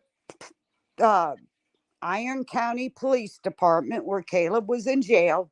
I actually have documents to show it. I sent him money and I asked him to call me. Well, when I went to do the sunshine law request for those phone calls so that I could prove that Caleb changed his story 10 different times, Right. they sent me a letter and told me that they don't have them, that the highway patrol came in on March 16th and took everything. But Right. the crazy part about it is when I did the sunshine law request to the highway patrol, they gave me all the conversations that Caleb had from the jail, except for the ones that I had. Right. Right. Absolutely. So then I had a app on my phone that showed the receipt, when I sent the money, how many times I talked to him, the dates I talked to him, and how many minutes I talked to him. Hmm. So I printed it out, did another sunshine law request and sent it to them. And they said, well, it's not here. And I'm like, oh, so you'll give me all these other recordings of everybody you talked to, but you won't give me the recordings that I'm asking for between him and I, the conversations him and I had. It's been a nightmare. So then when I first showed up, Those recordings were actually the only ones you wanted, correct? yes. That's what I thought. Okay, go ahead. So then when I showed up in Fredericktown and start handing out flyers that Timmy was missing, the chief of police grabbed me on the corner and he said, hey, he says, will you show me these storage units, which we'll get in a minute, the storage units. No, that's But not. Take your time. but I did a sunshine law request for that. And then here again, lightning struck. So I have a letter here that shows that they're telling me lightning struck again on August 3rd, and I can't get those documents either, which was I was on body cam and some things were said in the police car, and I wanted those records to, and that lightning struck again. So I got on the weather. You know, you can go back and look at the weather on Yep. those days, and Absolutely. there wasn't even a storm there. But it says, unfortunately, lightning struck on August 3rd, too. Wow. So I guess lightning strikes Fredericktown all the time when you want information that's valuable. It sounds like it's not striking the right people if that's the case. Yeah, that's the truth. And Tyler, real quick here, Tyler G says that even when the police allowed them to help search for him, they had to ride in their bus so that they could make sure that they only went where they wanted them to go, which is, again, questionable. Go ahead, Barbara. My apologies. And that is absolutely true. And the thing is, that was a search that was done in April. My son came up missing on the 28th of February. I was begging them and living at their courthouse, begging them just to look for my son, and they would not do it for it. I couldn't get them to do nothing for 6 weeks. And then when he made the 911 call, he was found, which I don't believe he was there the whole time. Nobody really does. I don't either. But he was found 184 yards. Come on. There was no reason for that. If he was really there that whole time, why did they not find him? Because they didn't want us looking there. And unfortunately, I didn't tell you this when I talked to you earlier, but he was found on the judge's property. Okay, that's new. But understand, folks, that he was found, as she's stating, 5 months after he went missing, 180 yards from where that 911 call came from where he last was, supposedly, after 5 months. You're going to tell me that the search that was done did not cover that area in that period of time? I'm not going to believe that. I'm sorry. So if they did the search, that's the problem, okay? And now to hear that he was found on the judge's property, that's quite interesting, I have to say. Yeah, and the judge sold his property and retired and moved to Florida. Surprise. Interesting. How about that? Wow. Miss Marion here is saying that the dogs hit on the shelter, the storage unit there. Yeah, that's part of the story, I'm sure. Yeah, so we'll go to that part. Okay. So then I started going down there, putting flyers out everywhere I could, talking to people, made signs. Arctic can tell you, I called him from this sitting at that courthouse because I sat there every day. And so then I was told that after my family, my sister, and some of Timmy's friends and some of my friends went there, and we were searching for Timmy because we couldn't get the police to search for him. And a friend of mine told me, hey, I have some cadaver dogs because he works for the fire department. Yeah. He goes, would you like me to get these cadaver dogs? I said, that would be amazing. He goes, well, the only way we can do that, though, is if we get permission slips from the people. And I said, well, I have no problem with that. And that was on March 13th. So on March 13th, I was knocking on doors, getting people to sign permission slips to have the cadaver dogs on their property. Well, the cadaver dogs, well, and I'm going to go over there here and tell you this first. I'm sorry. I'm all over. No. Take your time and do it however you need to. We're all day here. I'm good all day for you. Thank you. I have a newspaper article where they say they're exhausted for looking for Timmy in this search, which was March 13th is what they're saying, that they didn't even know he was missing until then. That's a straight up lie. Because on March 13th was when I was there knocking on people's door, getting permission slips. I had already been putting out flyers everywhere. You can't tell me you didn't see me there. I was if you look at the town, the courthouse is in the middle of the town. I sat right there. Right. Yeah. Yeah, I've seen many, many videos of you sitting there for long periods of time and talking to anyone that would listen to you, which you've spent a lot of time doing this. And guys, other than Arctic and family and close people that she's gotten close to, she's done this all on her own because there's been no support. Okay. That's horrific to me. So again, God bless Barbara. And please understand we're all behind you. We are all supporting you with this. So, So when the dogs, Oh, sorry. oh, go ahead. Go ahead. On March 15th, okay, after I got all of the permission slip signed, on March 15th, they took the cadaver dogs there. The cadaver dogs hit on these two storage units, which is 2 doors down from where Timmy called 911, the storage. The dogs kept hitting on storage unit 5 and 6. And they would leave with the dogs, and the dogs would take them back to the storage units. So my boyfriend went there and sat there while the guy that had the cadaver dogs went to the police and told him that the cadaver dogs hit on these storage units. So the police come and they open storage unit 5, but they would not open storage unit 6. They said it belonged to a police officer, and he was a resource officer for the school too. And so my boyfriend got on the phone, called the guy that owned the storage units, and he says, I don't care. He goes, if you think that he's in there, he goes, you just drive your car through there. He goes, no expense to you. I will replace the door.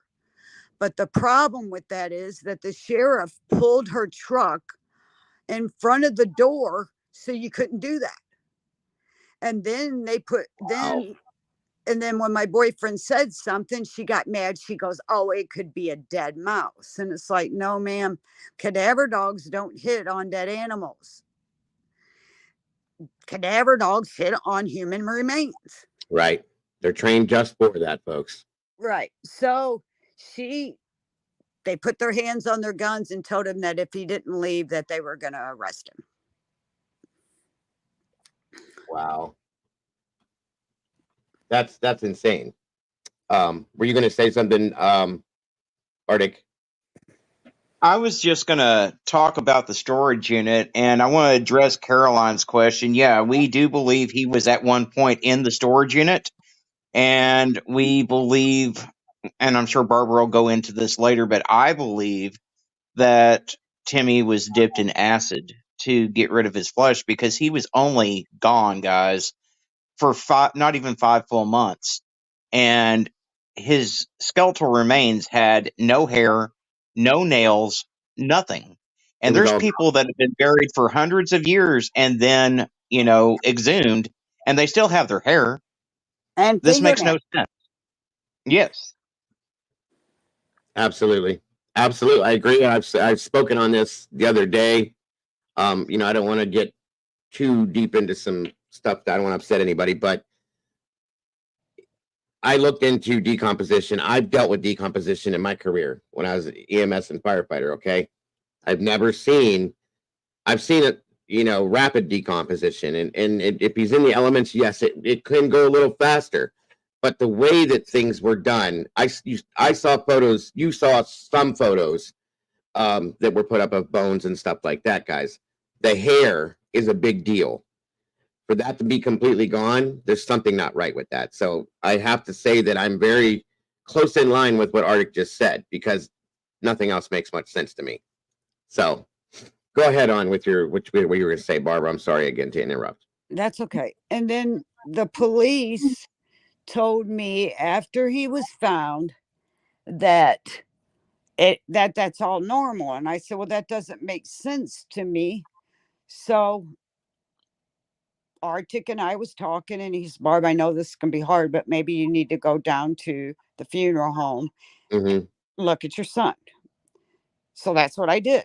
Went down to the funeral home, and I told the director of the funeral home, I said, I want to see my son. And he looked at me like I was nuts. And he goes, are you sure you want to do that? He said, do you know what you're going to see? And I said, yes, sir, but I just don't trust anybody at this point. So they put Timmy's bones out. I went in and looked at him. I took pictures, and his top tooth was there. His top teeth were all clean and everything. His bottom tooth was gone where he had a permanent retainer. So I asked about that. They said, well, fell out after death. I was like, I didn't know any better at that time. So I was like, okay. Didn't realize, you know, about the top tooth being gone. So I get pictures later and I'm like, oh my God, his top tooth's gone. They put the top tooth back in his mouth, and there's a hole in the roof of his mouth. And then when I try to talk to them about that, they tell me I just am a grieving, delusional mother that it can't accept my son's death. I said, no, I'm not. I assure you that. I said, sir, all I want to know is a reasonable explanation on what happened to my son. And they called me a liar. And I mean, if you go on more of those Lola's files, Oh yeah, they're in there. You can hear the recordings of the police talking to me because they talked to me so terribly that I started recording it because I thought nobody's going to believe this if I don't, you know. But one of the conversations that I had with them 2 days after Timmy was found, they called me and said that Timmy ran out of his shoes and got hurt, and that's how he died. I go, well, if Timmy ran out of his shoes, I said somebody must have been chasing him because Timmy was all about his shoes. I had just helped Timmy clean his shoes with an old toothbrush before he left here. Right. I said, so somebody must have been chasing him. And then they went from that story to, well, we think the current took his shoes off. And I go, what? I go, so the current was so powerful, it took the shoes right off of my son's feet. And then, well, where's the phone? And they said, oh, it's down the creek. I said, so the creek stopped, left his shoes, and took the phone. There's so much, it's unreal. Yes, very much so. And then they started calling me a liar. Wow. That's just so sad. Yeah, we're going to listen to some of the recordings. They've talked to this woman like she's a criminal, folks. Like she's done something wrong, when all she's doing is trying to get answers as to why her child is no longer with us. And they treat her like there's something wrong with her for wanting to have that answer. It still makes no sense to me. It never will. I don't understand. I'm a crazy, delusional mother, is what they told me. Yeah, and it's out of line for a mother to want answers to why her child's deceased. You know what I mean? Real quick to ask you, Barbara, if I could. Doodle wanted me to ask you if you happen to know if they checked the dirt. No. They did not check the dirt. Okay. They did nothing. Well, there you go. There's your answer, Doodle. They absolutely did nothing. Hmm. But that's okay. I have the dirt. I went there myself and collected dirt. And there was some white powdered stuff around there. And I collected that was on the dirt because they wouldn't do anything. What did they? I didn't know what to do. White powder like lime, possibly? Well, I talked to a doctor, which is kind of weird.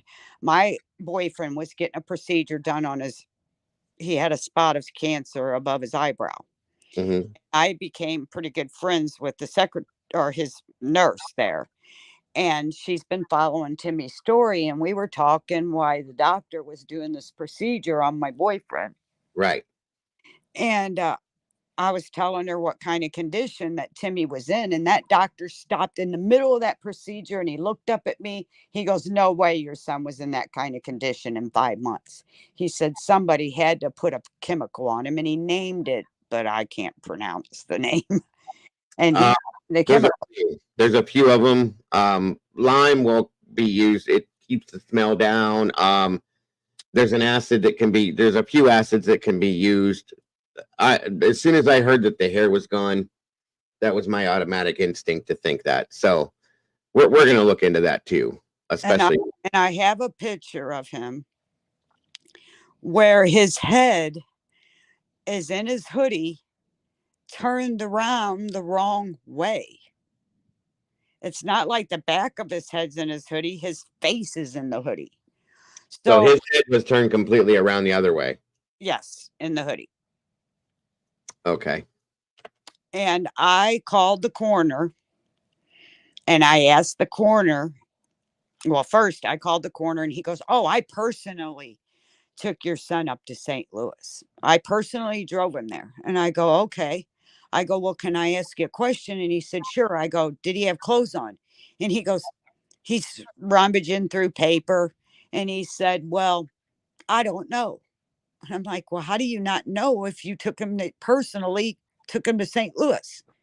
He goes, "Well, give me a couple of days and I'll call you and let you know." I haven't heard from him since. I have that on a recording though, because I thought that was a little strange that You very much so.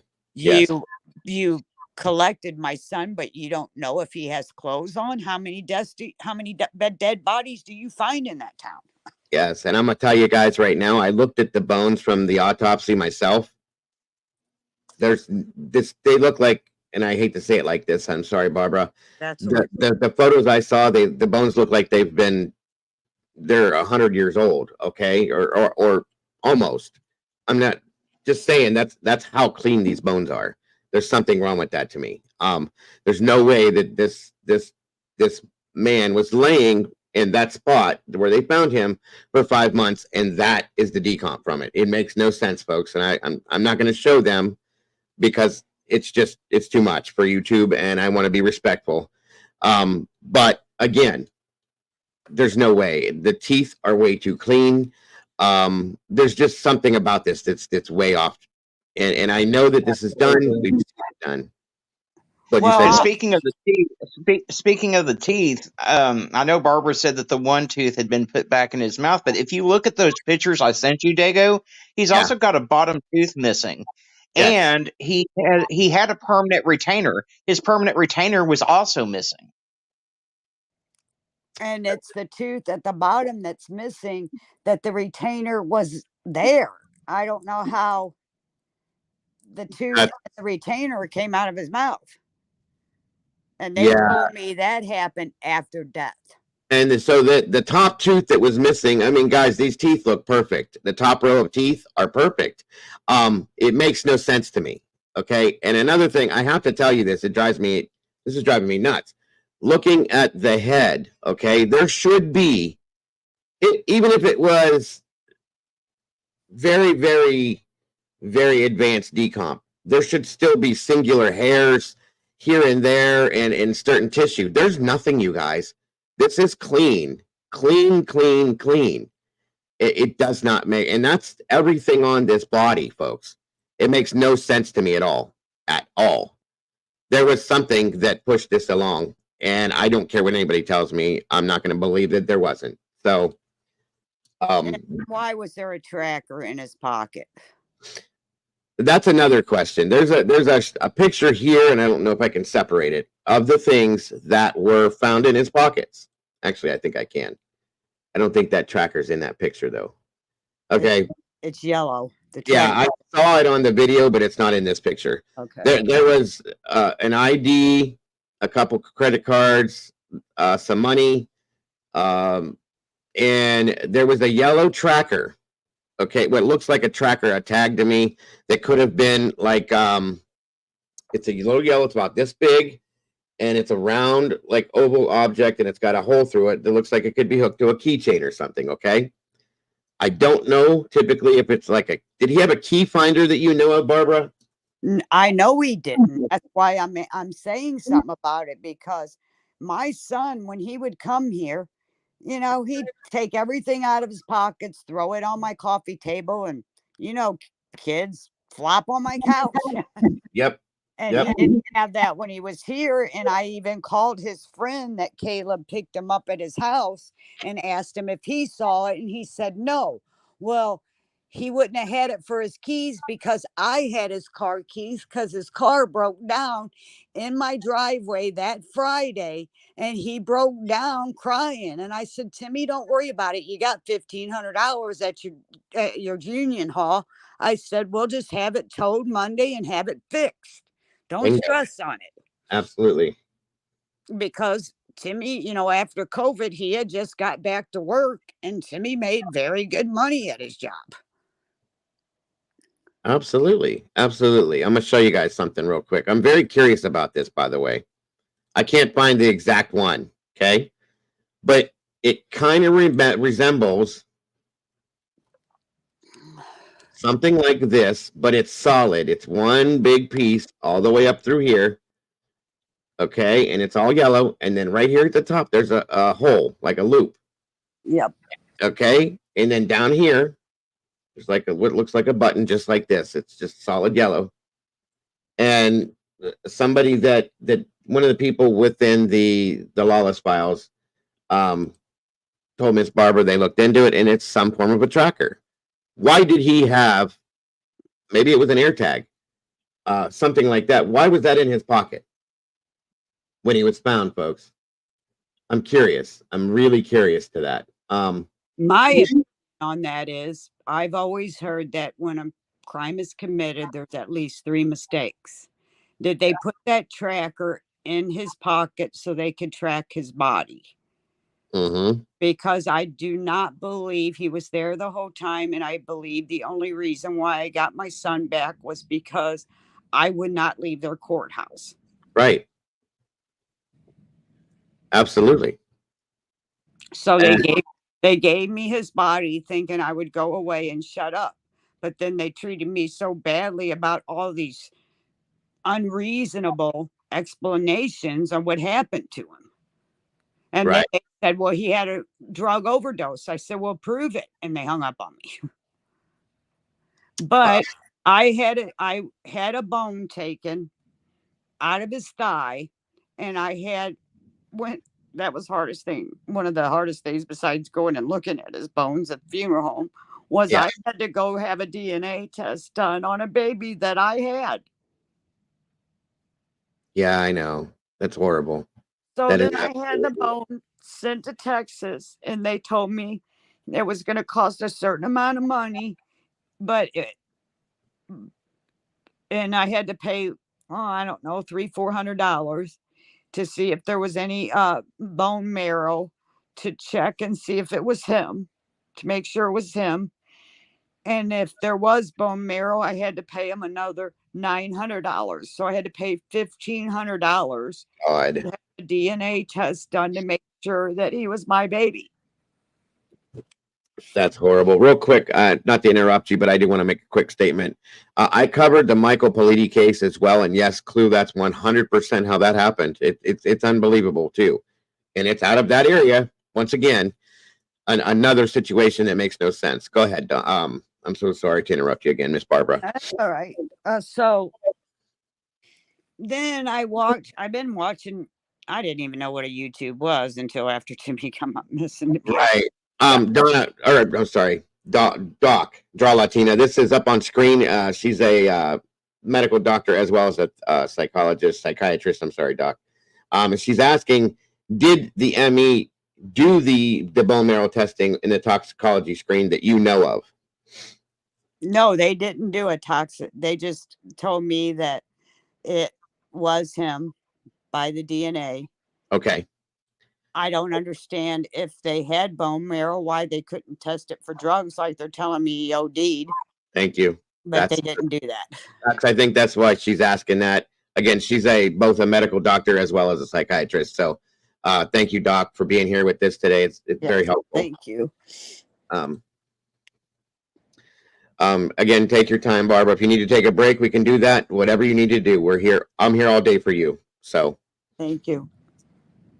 Absolutely. I'm just so broken right now because I am so confused that they have told me all these stories and they didn't investigate anything. And I have thousands, I'm not kidding you, I have thousands of documents here that have been sent to me personally, and I tried to give them to the highway patrol, and they told me straight up that everything I have is lies. I says, well, how do you know everything I have is lies if you won't even look at it? That's And exactly. they still haven't looked at it. Mm. And I don't think Dra Latina, which is the doctor, says that that's totally irregular, by the way, Barbara. And I don't personally think that you should have to pay for those things. By the way, Timmy had 2 autopsies done, for those of you that aren't familiar. The first one came back undetermined. If I'm correct, please correct me if I'm not. But the secondary one, Arctic Fox helped to raise through a GoFundMe $5,000 so that Barbara could have the secondary one done. Came back the same way, which makes no sense to me. And What bothers me on the second one, I don't want to put the guy down, but I kind of feel ripped off because when the second autopsy got done and I called the guy and I said, did you look at the pictures of his tooth being missing and the hole in the roof of his mouth? And he goes, well, I didn't even think to check the teeth. And I thought, well, what did I give you the money for then? And that's what I'm saying. Like, that's what I thought was part of the autopsy itself. Now, let me ask you, Barbara, with the hole in the roof of his mouth, and not to bring up anything that's a little rough there, but we need to talk about these things as well. So, trigger warning to anybody out there that may not be able to handle it. Nothing you say can hurt me any worse than I've already been through. I understand. So let me ask you, just in your opinion, what are your thoughts on the hole that was in the roof of his mouth, just based on things you've learned? I have a girlfriend that her boyfriend owns the gun shop down the street from my house. Mm-hmm. Everybody that I know that knows anything about guns, I had look at that picture and they told me they think it's a 22 hole. Now, I've looked at the remains, folks, and I was looking for other possible holes. Understand something. Based on a situation, a 22 is a very low caliber handgun or rifle, whatever you want to call, whatever it is. The caliber's low. And things can be done and not have other holes in the skull or the body per se, okay? So it's very small and not as powerful as others, just so you know. So there's a very grand possibility that is what that could have been, and that never exited the body, which is very interesting to me, because a hole through the roof of your mouth doesn't make sense to me. Have you seen that picture? I don't know if I looked at that through here. Is it in these pictures, Arctic? Do you know? It should be. If Arctic gave them to you, it should be, because I sent them to Arctic. I don't know if that's in those photos or not. I sent you all the photos that I had on my phone. Okay. So if it was in the group of photos that Barbara sent me, then it should be there. I also want you to take a look at his jaw, how it's aligned with his skull. Yeah, because it looks like someone took a baseball bat to him, and there were people saying that Caleb said that he was going to kill Timmy with a baseball bat. Okay, and the jaw is completely out of line for those of you that aren't seeing this. It's completely off track, and it does look like as if it was broken. There are no exit holes in the skull that I can see from a bullet, but again, it's such a low caliber that it can get up inside the skull and rattle around. Again, not to be, well, to be graphic, and I hate to be that way, I was told that the bullet could actually been sitting in his brain. Bingo. That's what I didn't want to say that, but you did, so we're okay. I just didn't want. I don't want to upset you any more than you need to be. No, you can say whatever you want. I can't. I've lived this for 2 years now, so there's nothing that can hurt me any worse than I've already been hurt. I just want answers. Absolutely, and I'm going to tell you guys something. I'm blown away right now as I sit and look at these photos. I've been to multiple scenes where we've recovered remains that have been gone for a long time. Okay, a long time. And I mean months, years, okay, years upon years. So at that point, guys, these are the cleanest bones I've ever seen in my life. So And there's something. teeth, come on. Yeah, the teeth look like brand new teeth, folks. They're white, bright, shiny, and clean. They look like he just had dentures put in. It doesn't make sense, okay? Ooh. His teeth are cleaner than mine. Yeah, amen, amen. And that's a fact too, Diddle, that, you know, it depends on how the head's tilted and things like that when it happens. That's a fact. So I've seen this, folks. I've seen this. Just saying, there's a lot of things here that absolutely are wrong, okay? Wrong. And I mean wrong. Beyond wrong. And I hate the word corruption because I don't like what goes along with it, but damn, if I'm not seeing it, I'm telling you, this does not make any sense to me at all. Senny asked if they're really his teeth. Well, we had a tooth that was missing at one autopsy, and then it's there again. Where'd they find it at? Oh no! Wait a minute. They're in the autopsies. They don't say anything about the top tooth being missing. See, that's what I'm saying. They put it back and then sent me this big long autopsy. Well, when I saw the pictures and realized the tooth was gone, I went back through the coroner's report and it shows nowhere in there, even the pictures they sent me, where that tooth's gone. It's just back. Where did they? That's what I'm saying. You don't just find a skull with a tooth missing and then put the tooth back in. Where did it come from? You know, that's crazy. And no, Pebbles, there's no chipped teeth. There's a missing tooth on the bottom of the jaw, okay, that Barbara claims that wasn't missing before. Timmy had, if you looked at his picture, folks, that I showed before, he had perfect teeth. I mean, perfect teeth. I was jealous, to be honest with you. Timmy wore braces as a child for 6 years. He went to the dentist regularly. He had beautiful teeth. $10,000 worth of work since he was a kid to get the braces and everything. He had beautiful teeth. He had a beautiful smile, as you can see. Absolutely. He had no unhealthy teeth because he went to the dentist, had good insurance, and he took care of his teeth.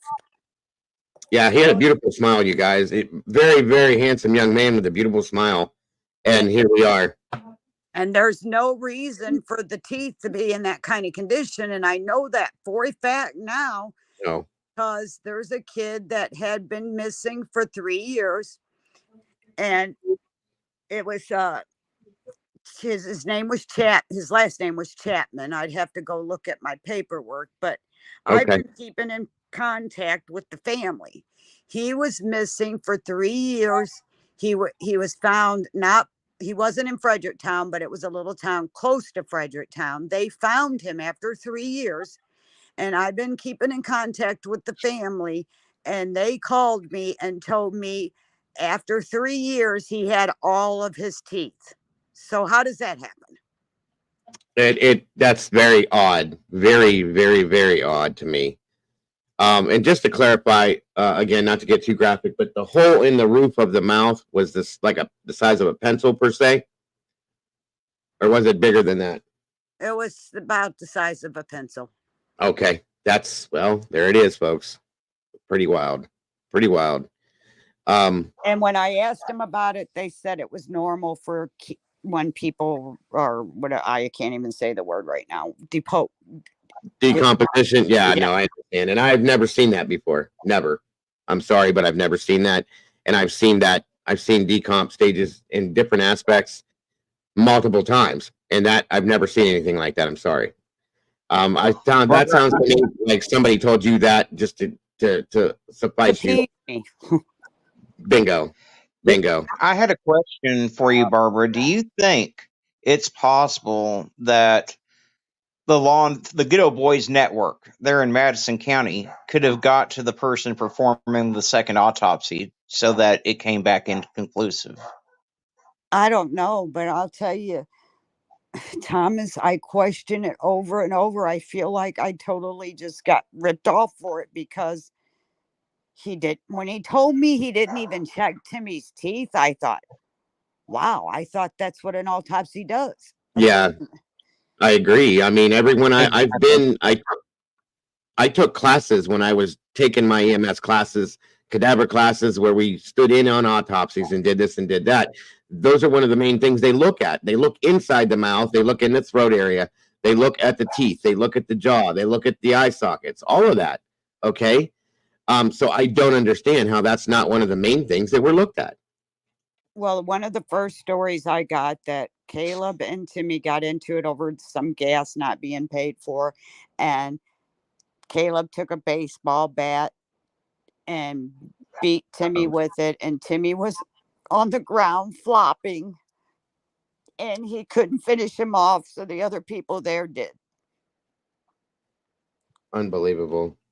And then when the highway patrol talked to me and said there's nothing there that proves that anybody did something to him, and I said, well, just because there's nothing left of him, what if he got stabbed? You wouldn't know that. 100%. So Absolutely. so I don't understand why they haven't checked his clothes for blood splatter or of any kind of blood on his clothes. They've done nothing. Nothing. Nothing at all. And which brings me to something I did want to bring up. So a few days after Timmy went missing, can you tell us about the Facebook check-in, Barbara?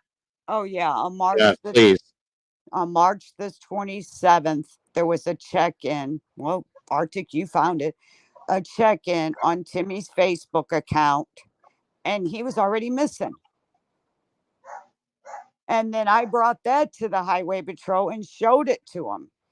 And I showed it where it was there. And then whoever put it there realized they did it and then went back and took it off. So if you're not hiding anything, why would you go back and take it off? Exactly. Did it get struck by lightning again? I wonder. You know, that seems to be the answer to everything. It's unbelievable. Well, I have a letter here that lightning struck the body cam, so I can't get the conversations that the chief of police and I had. On August 3rd, lightning struck again. Wow, that's unbelievable to me. Unbelievable. And then when you go back and check the weather and realize that there hasn't been a storm, it just doesn't, lightning doesn't strike without, lightning being available to do that. It's insane to me that these people are going to say these things just to shut this woman up because they don't want to give her the truth or the answers. And I wonder why. I want to know what they're hiding in a sense. Everything I've looked at with this and we've talked about I hate to talk about it that way because I've always tried to respect law enforcement. But here at this point, guys, I'm sorry to say that it looks like a complete cover up to me. Completely. And I want to know why. And why is it? It's not just my son. There's numerous cases there.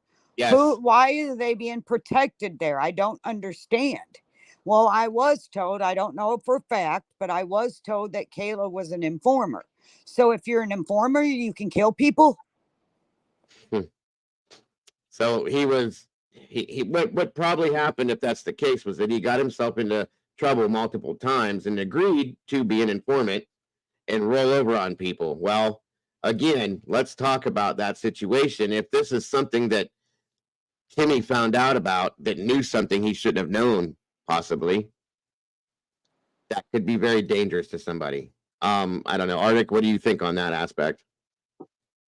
Well, just judging by the sheer number of cases that I've covered in this area, it seems like these drug dealers and people are in the back pockets of law enforcement, which is why everything continues to get covered up. I mean, we have a man named James Wade that lives in that area where 3 people allegedly committed suicide, one with his dominant hand in a cast, one rolled up in a rug, and he's never faced any charges for these men. They all get deemed a suicide. One was later overturned by independent autopsy, but the family still can't get any justice. Right. Yeah, and you know what, Arctic, I'm going to tell you something. I went with Kimberly, which is Durante's grandmother, to court on James Wade's court date, right? Well,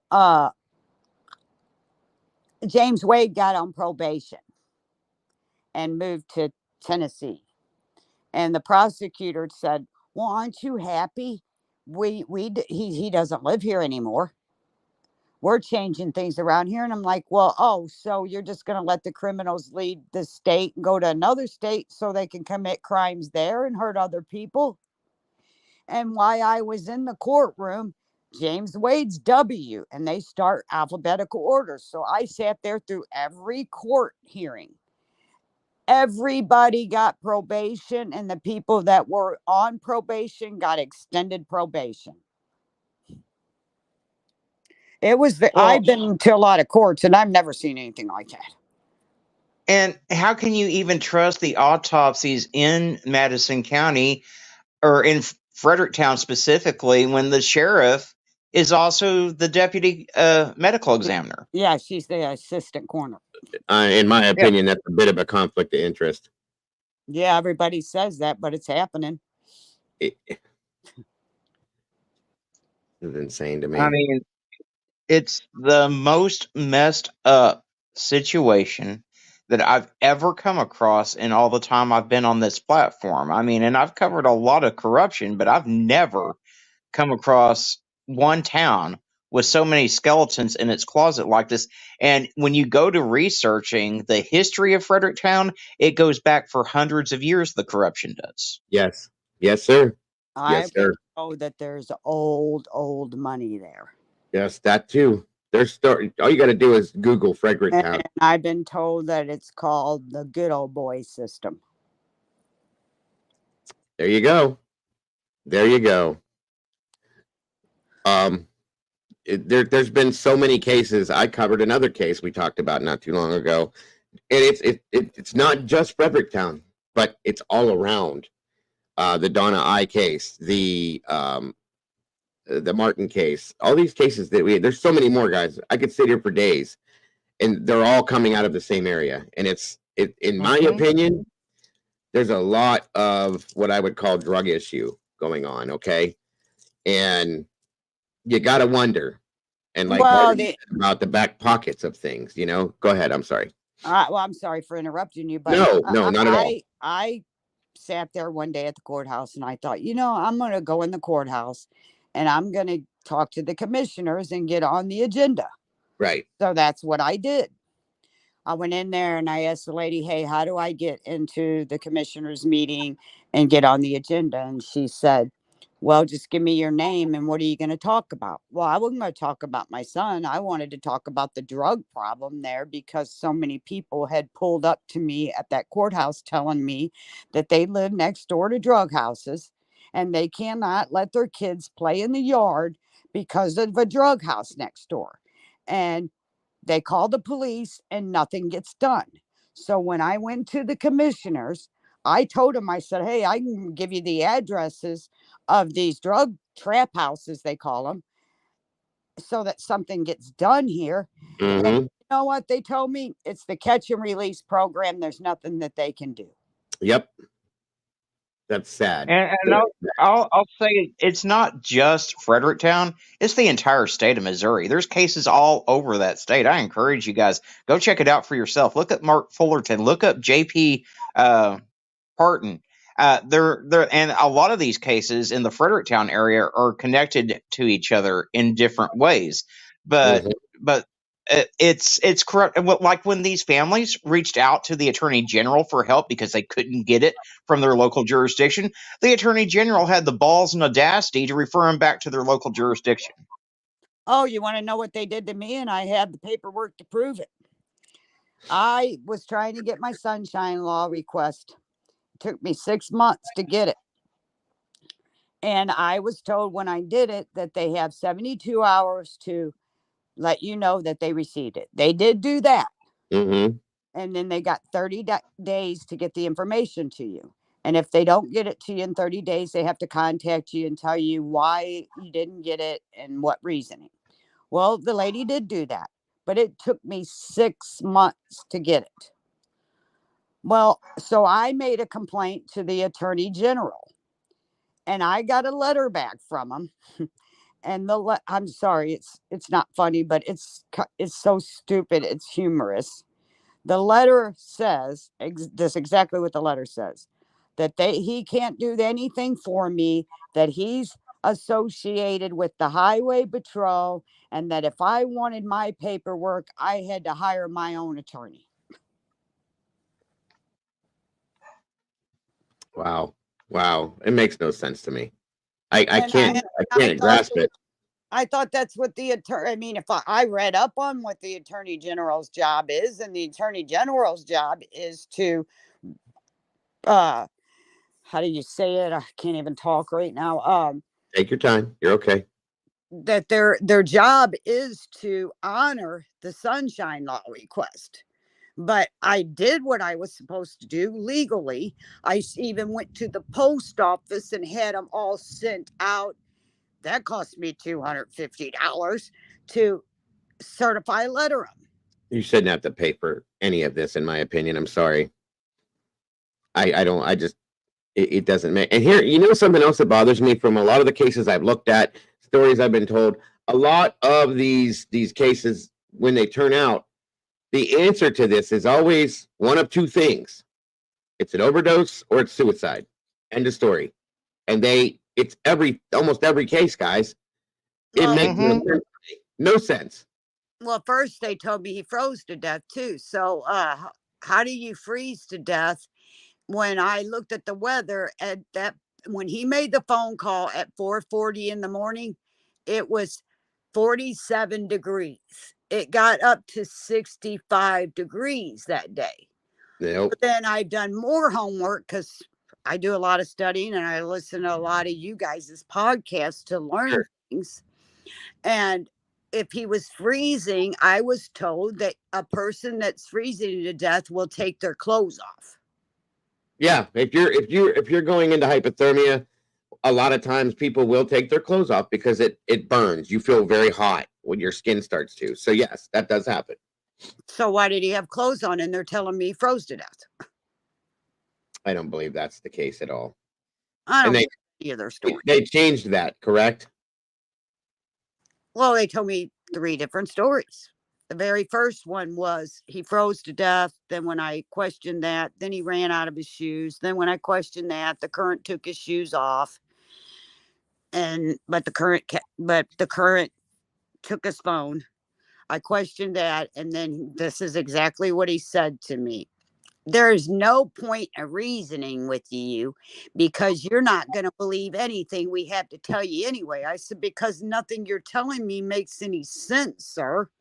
I just want a reasonable explanation. And then he said, well, and that was 2 days after my son was found. I said, well, the coroner's report's not even in yet, and you're already calling me and telling me these different stories. I don't understand. Yeah, and that's another thing too. I was thinking about that here as we were talking about it. If he would have froze to death, his body would have been even less decomposed than what it was at that point too, because it freezes everything where it's at. Okay, so that's another stupid answer to, oh my God. Well, and what they didn't find, which I thought was interesting, is they didn't find his left hand that had a tattoo of a bionic arm on it. That hand's completely gone and a couple of his toes, but they found everything else. Not even the bones for the hand, never been found. Yeah, his left hand is completely, they never found it. That's curious.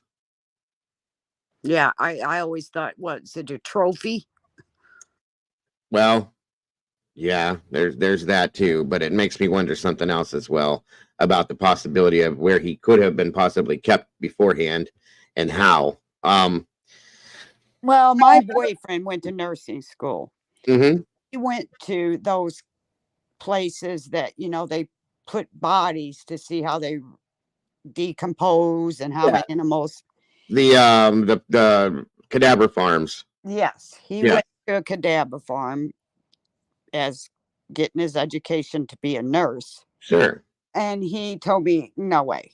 And then he looked at every picture I have of Timmy's bones and said that they said that, animals got him. Everybody thinks this is a big wooded area. It's not very big. There's just a little bit of woods there. Well, it's considered a dry creek too, right? Right. Okay. And when I went there was no water there. Gotcha. So the only way there's water there is if, like now, all this rain we're getting. Yeah. There would be water there now. So then my boyfriend looked at it. He said, the only thing I see that an animal did is one of his ribs, he said, looked like a squirrel might have chewed on it. Gotcha. But there's no other markings on any of his bones. Right. Right. And then in the coroner's report, it says he had pits in his bones and from a childhood infection. And I'm like, wait a minute. I birthed him. You're I've right. birthed him since the day he was born. You should know everything. Exactly. If he had that kind of infection, don't you think I'd have known about it? Absolutely. Absolutely.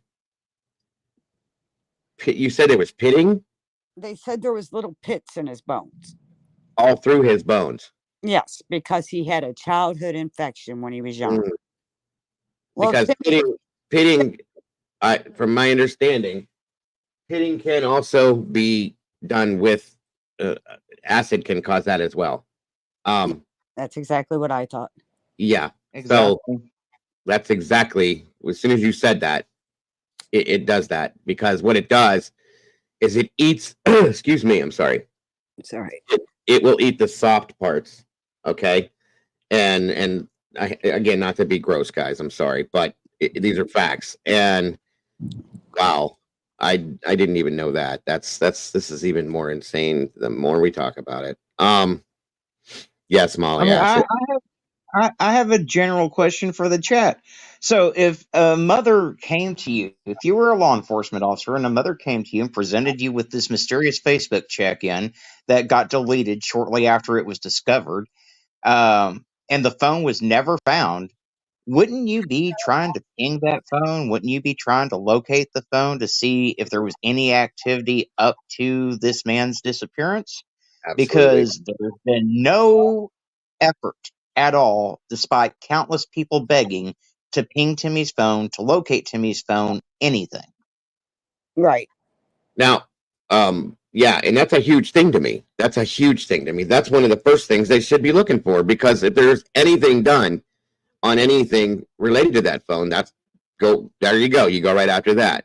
Now, I wanted to ask you a couple questions too, Barbara, about Timmy's debit card and things like that, if we can talk about that for a minute. Okay. And the statement that Caleb made to the highway patrol, which I have, he said because they questioned, they arrested the guy out in front of the house, and then they were there in 5 minutes, didn't look for Timmy, arrested this guy, left. Well, wait 1 second. I'm going to stop you. That's another thing, folks. Timmy dialed 911, made the statement. Okay. 5 minutes it took them to get there, and he was nowhere to be found. Nobody looked for him. Nobody did anything. Nobody asked, where's this guy that called us? They arrested somebody else and moved on about their day, not even thinking about him anymore. So what is wrong with that as well? But go ahead, Barbara. I'm sorry to interrupt you. Yeah, if I call 911 right now and said I was being threatened, they call me back, because my neighbors actually did it. She called 911 before. Mm-hmm. On accident. They called her back, asked her if she was all right.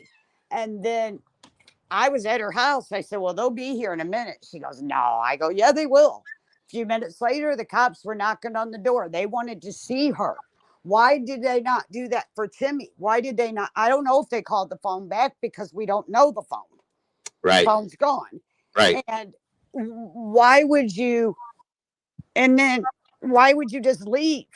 And then on top of it, when I went to the highway patrol and showed them the check-in on the Facebook and all that, I asked them, I said, hey, I don't understand. Where was Caleb and where was this Mike Busking guy when you guys arrested when Trevor got arrested? Exactly. I said, where were they at? Why wasn't they questioned? Because I do know that Caleb had a warrant too at that time. I said, so why didn't Caleb get arrested when the other guy got arrested? And they told me, well, they were in the house. I go, well, how do you know that? And they said, because they told us. I go, oh, so these guys that are all into these drugs, because I found out Caleb was shooting meth for 2.5 years. So all these druggers were in the house. You never knocked on the door and talked to them. So how do we know they were in the house? You're just saying that because they said that. So their words are gospel. And my son calling and saying his life, his friends threatening him is not important because he's not here to defend himself. And that's my thing. Since when does law enforcement take everybody's word for what they say? When does that ever happen? Well, you should listen to more of the recordings because they're acting like they're talking to these people like they're their friends. They're not interrogating them. I call them interviews because they talk to me horrible compared to the way they talk to the people that were involved. Yeah, it's interesting. One of the recordings, when Caleb, you can hear Caleb come in the room, and the detective says, "Oh, this is like Burger King. Have it your way." And that just ate at me for days. How did you say that? It's have it your way. That's crazy. I have the proof to show you that. I have the proof to show that. Oh, I believe it. I believe it. I do believe it.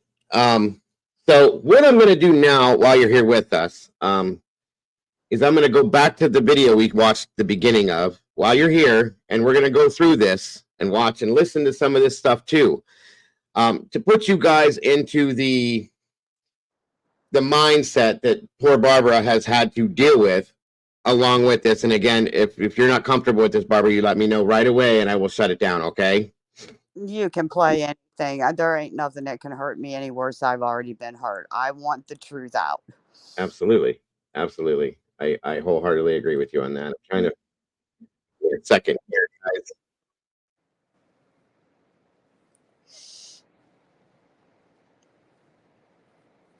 All right, so we're going to go from this point here in this video forward, and just listen closely because some of it's hard to hear. And like I said, if you need me to stop at any time, Barbara, or anything, please let me know right away, and I have no problem doing that. And like I said, it'll give you time. You can take a little bit of break and collect yourself and then kick back or whatever, okay? All right, thank you. Yes, ma'am. Yes, ma'am. Yes, ma'am. And again, Arctic, thank you for joining us today, brother. I really appreciate you and everything you've done on this as well. I love you. No problem. I'm glad to be here. Absolutely. All right, guys, here we go. This is a little bit back from where we left off, just to reiterate so everybody doesn't miss anything. All right, here we go. All right. Before we get started, let me get a little bit of information from you here, okay? And can you spell your name for me? Busking, Buesking.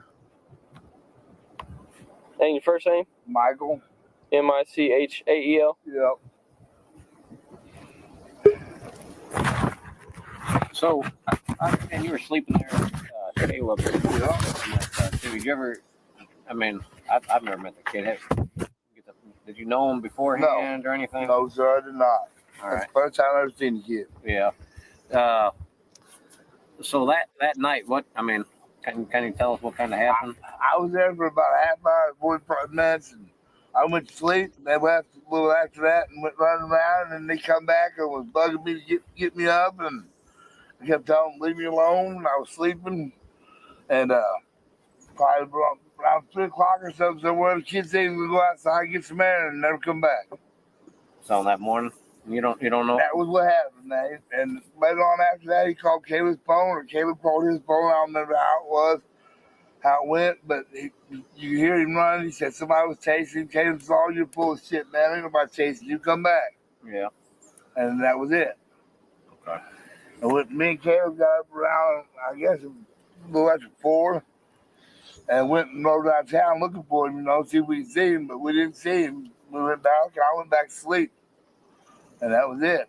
Yeah.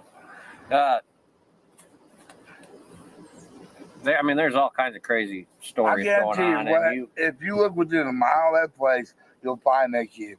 He went out there when he was running, probably got hypothermic, took his coat and shit off, and probably sat down and laid down and went to sleep. And Yeah.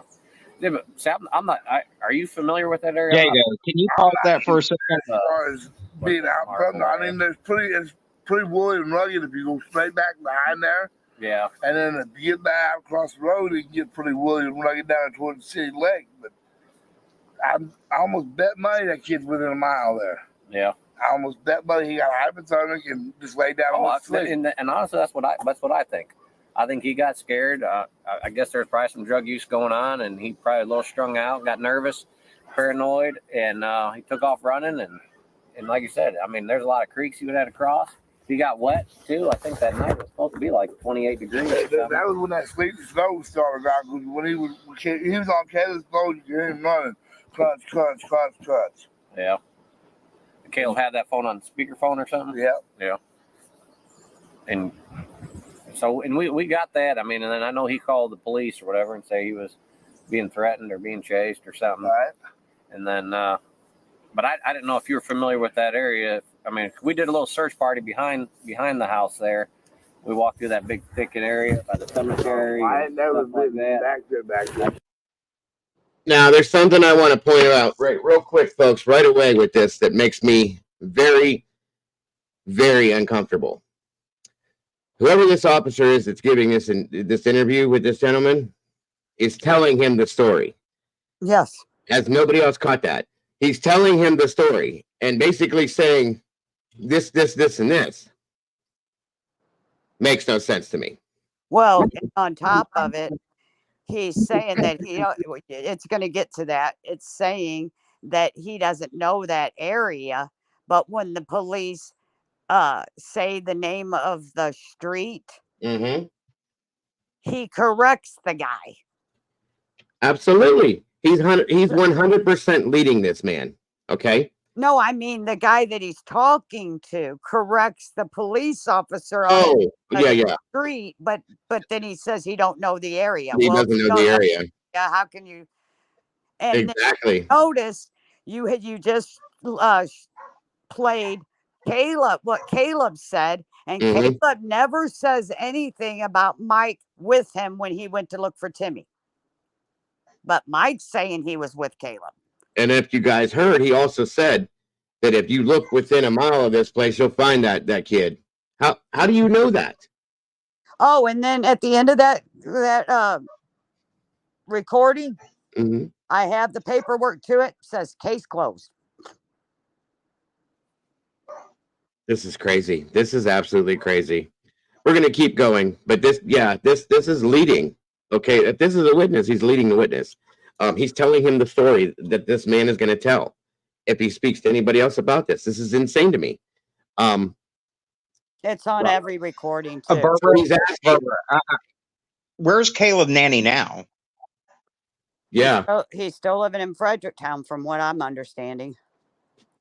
Okay, walking free.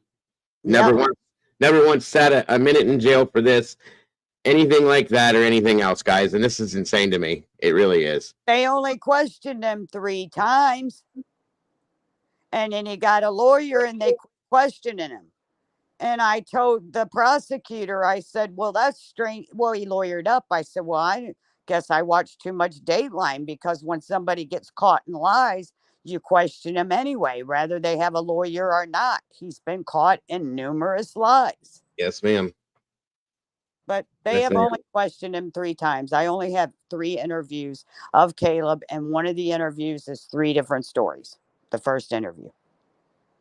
3 different stories, guys. If you're not hiding anything, if you're telling the truth, the story should stay the same the whole time. But I'm talking about the very first interview's got 3 different stories. Now I've got 3 interviews altogether, but the very first interview's 3 different stories. 3 stories. Okay, I got you. There, again, crazy, absolutely insane. This is sad, very sad. And again, wonderful police work here, folks. Wonderful. Absolutely. Wait till you hear the rest of it. Absolutely. We're going to move on from here. Again, thank you, Barbara, so much for your patience and for joining us today to help us get through this very much. No, thank you. You guys are doing me a favor. I appreciate it. You don't even know. Absolutely. Absolutely. You know, if you I knew. drove when I was on the road, but And then we got the, what is that, mines or something? Lamont. Yeah, I don't know if you're familiar with that. I heard there's some deep holes out there or something, but I didn't know. No, I couldn't tell you like that one either. I ain't never really been off the main road around there. Yeah. Well, you got to understand, we hear crazy shit all the time. So we've heard one time that he overdosed and Caleb got rid of his body. I'm telling you, that's straight up what happened. He went outside, he was going outside for air. That was the last time anybody seen him. Yeah. Okay. And I honestly, I think that is true. I mean, that's exactly what happened. But we talked to somebody and they said that if we talked to you, you would tell us that you knew that Caleb hit him in the head with a baseball bat or something. I don't know. There ain't truth to that. We heard one time that you cut his head off with a samurai sword. We've heard. Man. You understand? It's Marble Hill, Marquand, Fredericktown. Everybody wants to fit in. Yep. They want to think they're cool. That's what happened, man. The kid said he's going outside for some air. Went outside, and that was it. Yep. Everybody seen him since. Okay. Yeah. Then Caleb. They was all four there, and Holland and Caleb and me was still inside when Dees went outside. Okay. All right. And you talked to Dees any that night? Oh, no, not at all. Not really. Well, I mean, I'm just like, because this is what happened. They tried to wake me up to make him a piece of smoke out of it. Yeah. And I said, "Well, you got any glass, bro?" And they said, "No." I said, "Well, leave me the fuck alone then." Yeah. And I went back to sleep. Okay. Because, you know, it is what it is. Matter of fact, my main witness is in the camper and my little dog. That's all I had with me, my little dog. Man. My mom, every once in a while, she goes crazy and throws fits, and she threw me out. I had nowhere to go. Yeah. And I was pulled up Caleb's, and I started to leave, and then he came up the road. He told me I could stay the night, and that's what I did, man. I grabbed my blanket, pillow, me and my dog, and we went inside and we got to sleep. All right. There was no foul play there whatsoever, man. Okay. Well, we got to run down every one of these little stories and stuff like I that. hope he's finding for his mama, man, for real. I agree. That's all we want to do is find him. I mean, but I'd say he's close to that house somewhere. Yeah. Did he say anything to you guys before he got up and left? Or he decided, I'm going outside and get some air. I need some air. That was it? That was it. Okay. Was he pretty messed up? I don't know. Oh. I mean, he might have been. I don't know the kids, so I don't know how he normally acts. Yeah. And I mean, I didn't. You know, he didn't look that messed up. Yeah. But when he called Caleb's phone and said somebody was chasing him and you hear him running, and Caleb couldn't talk him back, yeah, I'd say he was pretty messed up. Yeah. Well, and I think, like I said, he got paranoid and scared, and you know, you're scared and you're panicking. You know, you're gonna cover some ground. You're gonna move. I mean, like you said, like it is pretty rough terrain through there, especially with all that tornado damage.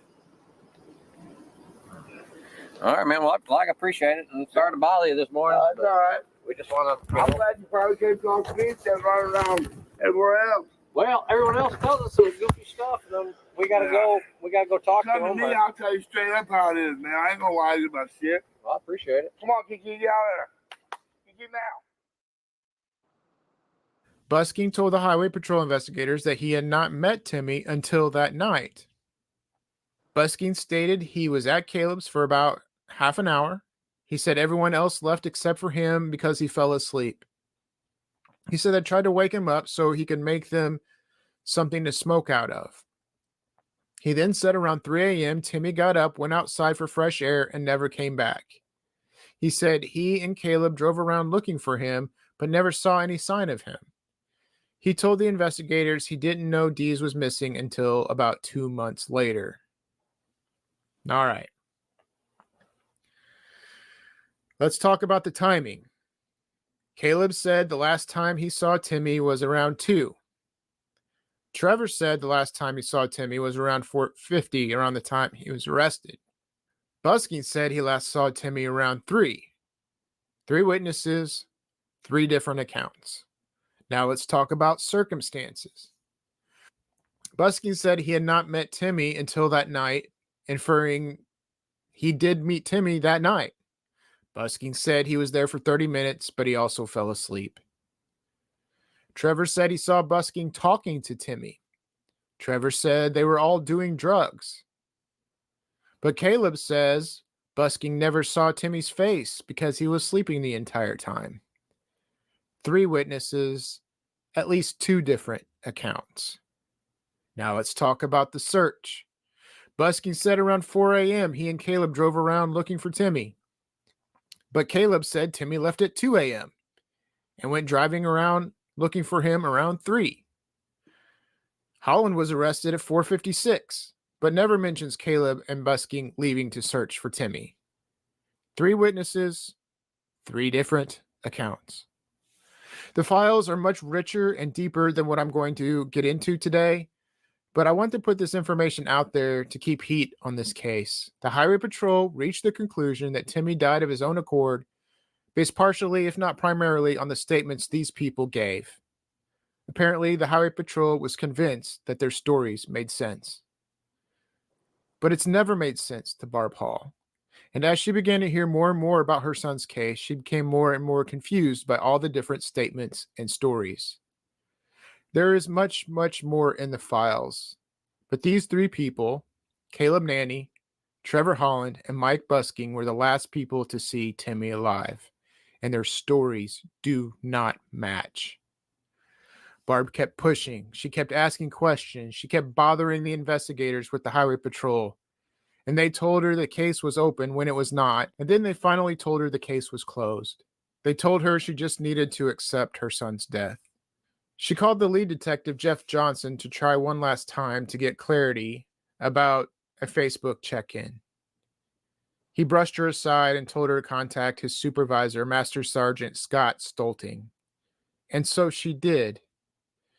And this is how that phone call went. Thoroughly investigated that case. Now, I want you guys to hear, this is a grieving mother, okay? Please listen to how this man speaks to her and how irrelevant this seems to be for him, okay? For lack of better terms. Case. They put many hours into that case. They looked into every possible option that was there. And at the conclusion of this investigation, it is, and I totally agree with them, it is 100% not a homicide, Miss Hall. It's just not. We can't make things there that aren't there. We follow the evidence. We look at the entire case and not just one small particular detail that may or may not make sense to someone. And so I just want you to know that I've looked over that. I've checked their work. We've ran this past other investigators that have no idea who anybody involved is, and everyone that we've roundtable this off of came up with the same conclusion, Ms. Hall. And again, I certainly feel for you and your family. I understand what you're saying. Now, can I please ask you a few questions? Yeah, I'll try to answer them best I can. Why? I have questions about the telephone. The telephone. And Corporal West has addressed that with you without doubt before you go into multiple details. No, John West, all he has said to me is I was there on August the 12th, and I sat down with him and Jeff Johnson, and I showed them the picture of a check-in on Timmy's phone on March the 27th. There is what I was talking about. To me, that reminds me of like an Apple tag type scenario or some form of a tracker or something. Okay. I don't know 100%, but that's what that looks like to me, folks. And that was found in his pockets. And I agree. Bob did do research on that because we didn't know what it was. And we found out it is a tracker. Absolutely. So I'm questioning that as well. Okay. Why? And why would he have something like that in his pockets?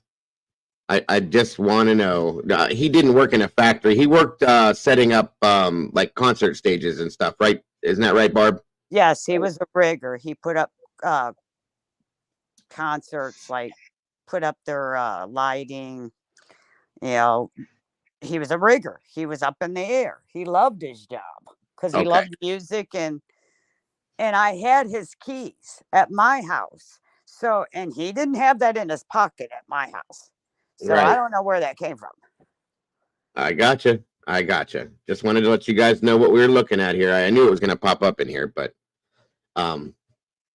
you could definitely use that for a tracker to find something or someone, so on and so forth, however you would want it to be. But just saying. Which is what, in one more day, it would have been exactly 30 days that my son come up missing.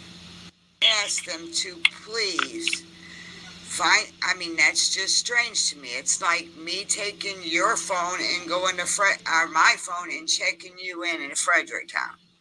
I mean, I know Facebook well enough to know that you cannot do that. I asked them to do that. They told me they would do that.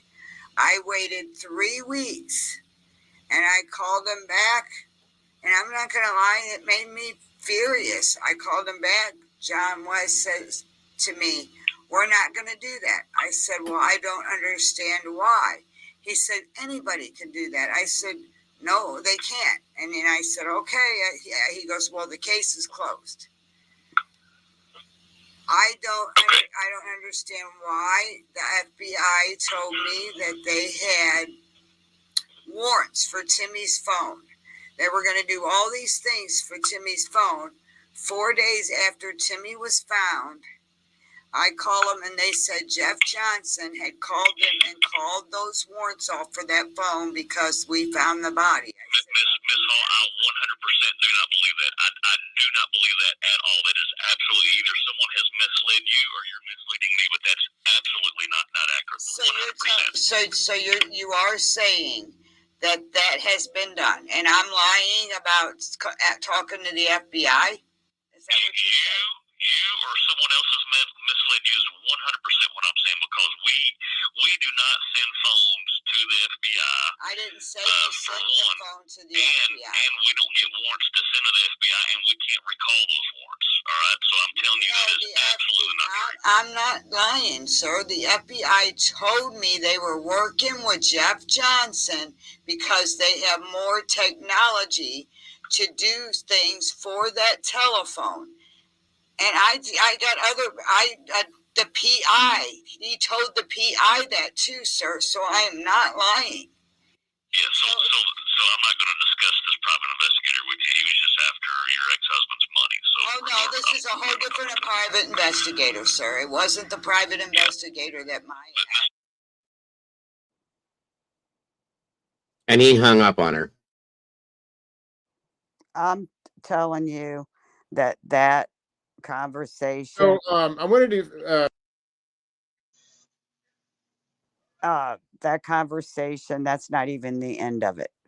Before that conversation is over, he tells me I'm a delusional person. And I said, "I assure you, sir, I'm not delusional." And then he hung up. Insane. So disrespectful. Zero compassion and pure ignorance. I'm sorry. Absolutely. Did you happen to have the agent from the FBI's name by chance? Yeah. Scolting. Okay. His last name's Scolting. Scolting. Thank you. Yes.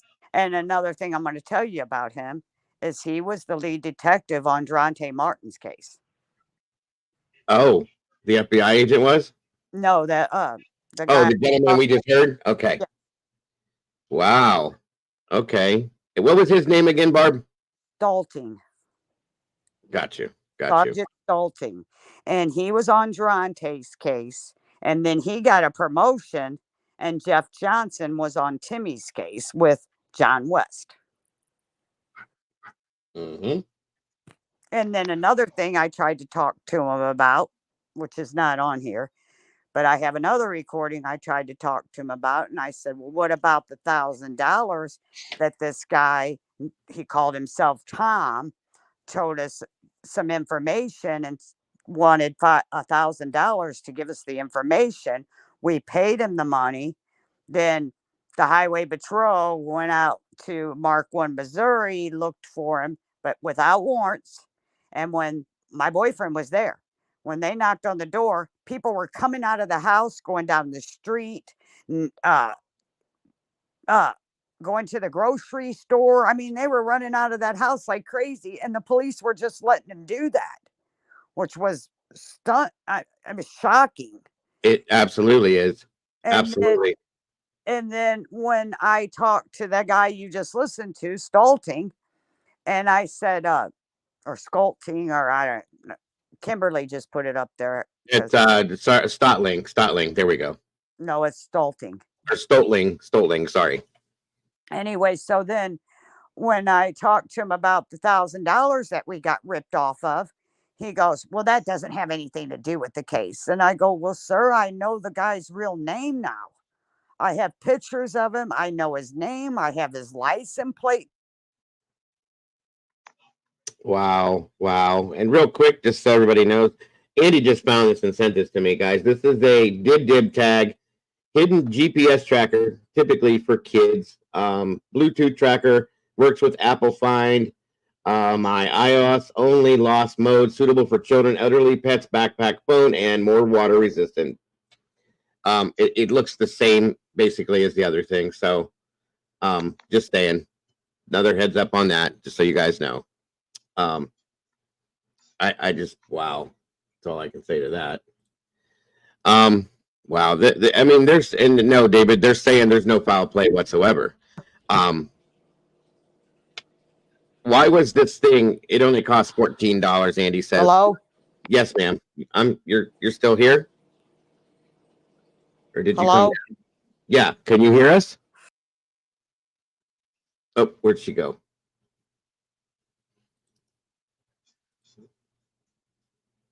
There's a link in the chat, Barb, if you need to jump back in it. That's okay. That's okay.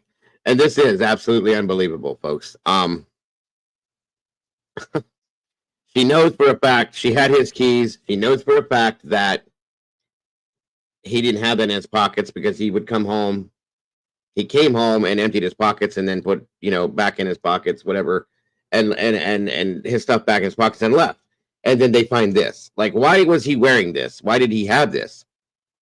It's very curious to me. It really is.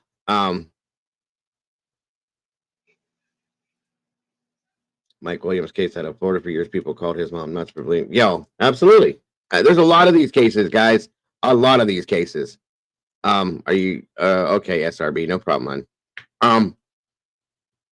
No, Barbara jumped down for a minute, and she'll be back. Yes, ma'am. It's right here. Right down below where you just asked for it in the chat. Just click there and we'll bring it right back up. So again, thank you all for being here for this and supporting this. We'll be rolling here again in a moment to continue with some of this. I want you guys to see and hear everything. Okay, I'm back. I'm sorry. Oh, no worries. No worries. Now, if It's you're pouring down, in raining and stuff here, so.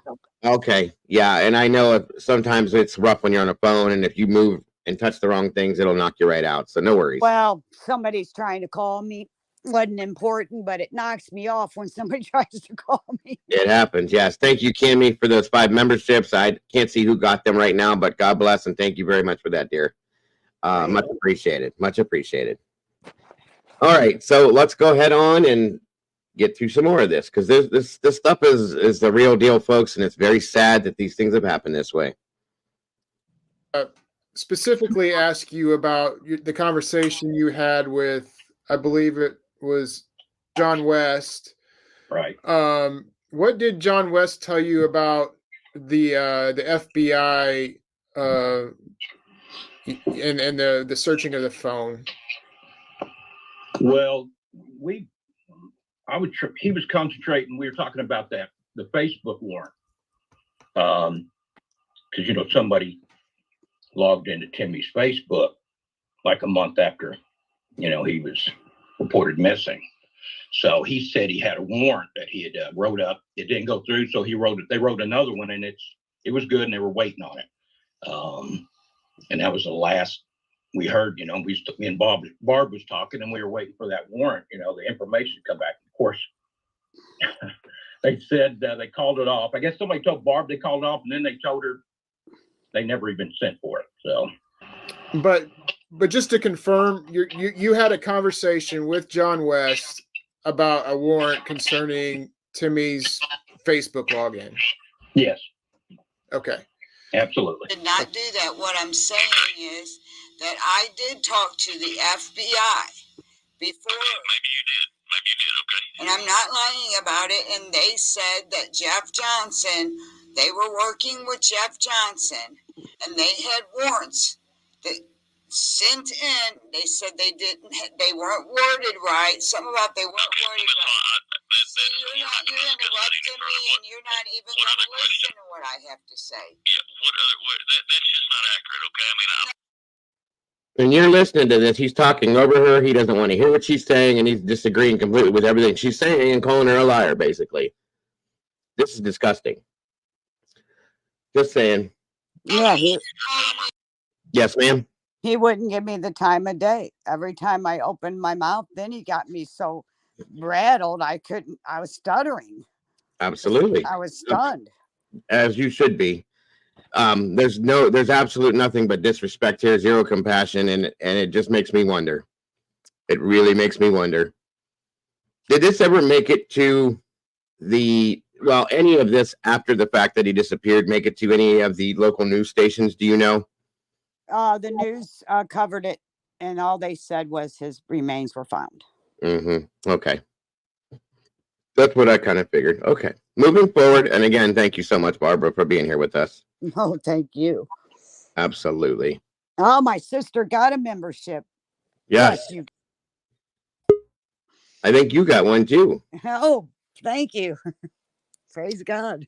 Absolutely. Welcome to the sauce with the rest of us. It's wonderful to have you here. Well, I've been listening to you. Absolutely. We appreciate that very much too, Barbara. Very, very much. Yeah, as soon as you mentioned the FBI, it's interesting. He shut down immediately and didn't want to talk about anything else after that. That's quite interesting to me. Well, and then he's calling me a liar. Yep. Like I didn't talk to him, and I know I talked to him. No, that didn't happen. We don't do that. We don't do this. We don't do it. This is a joke. It's sad. All right. Moving forward, folks, let's check out the rest of this mess. So you're calling me a liar is what you're doing. saying that's not accurate, okay? So either someone's misled you or you're misleading me. One of the two, all right? No, okay, well then has my son's phone been checked at all? Has your son's phone been checked out? Yes, those guys have done all that they can with the phone. I don't know all the results of it because I didn't work on that case, but I'm their boss, and I can assure you that all the things that we can do with that phone have been done. I got some exciting news just now. Jeff Johnson. Yes, ma'am. I got some exciting news just now that I was told I can put out there. Praise God. I've been waiting and waiting to do this. Wonderful. What do we got? You know, Mr. Steve, right? Oh, yeah, absolutely. He's been my best friend. He has come and seen me. I ended up taking this stuff out of state because I was told nobody was going to help me here. So I went to Atlanta and met with Steve. Yes. We love Mr. Steve. Okay, Mr. Steve just texted me. And he said if I wanted to put more evidence out there that I can. So I'm going to do it right now. Absolutely. He's in here with us right now. Absolutely, Barbara. Oh, pray. Thank you, Steve. I love you.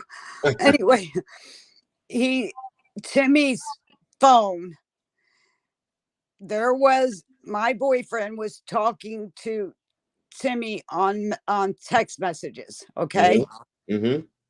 They were read on March 5th. How does that happen?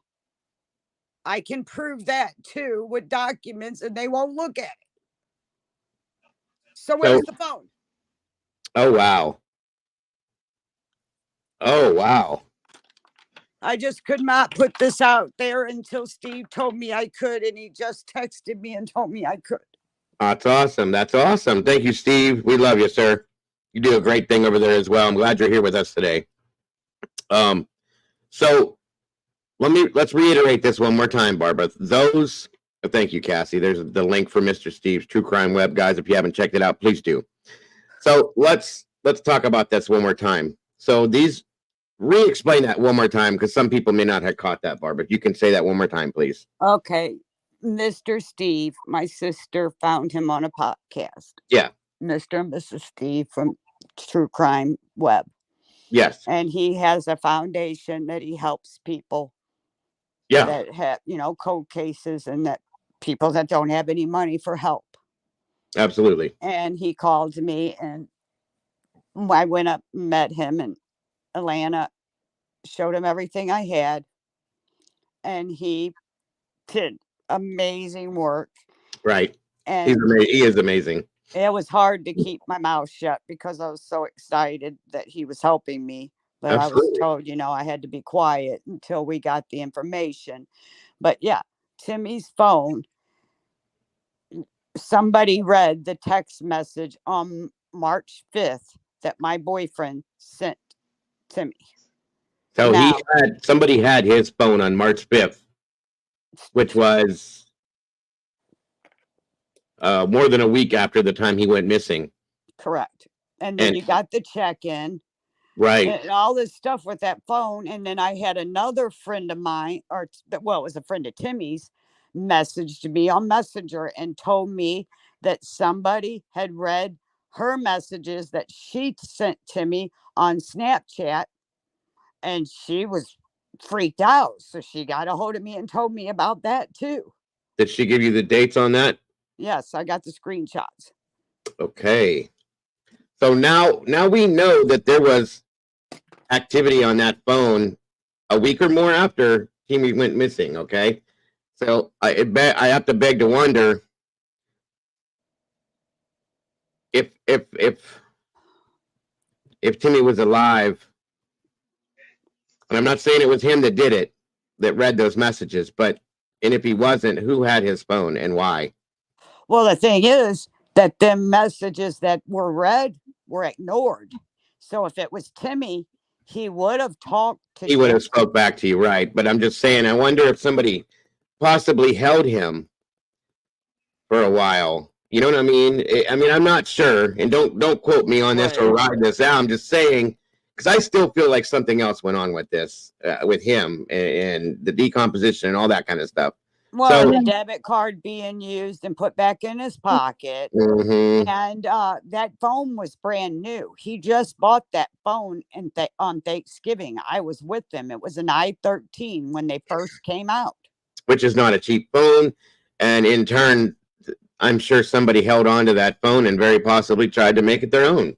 Who knows? I think they still have it. You're probably right. Or sold it to somebody, but still, yeah, you're probably right, to be honest with you.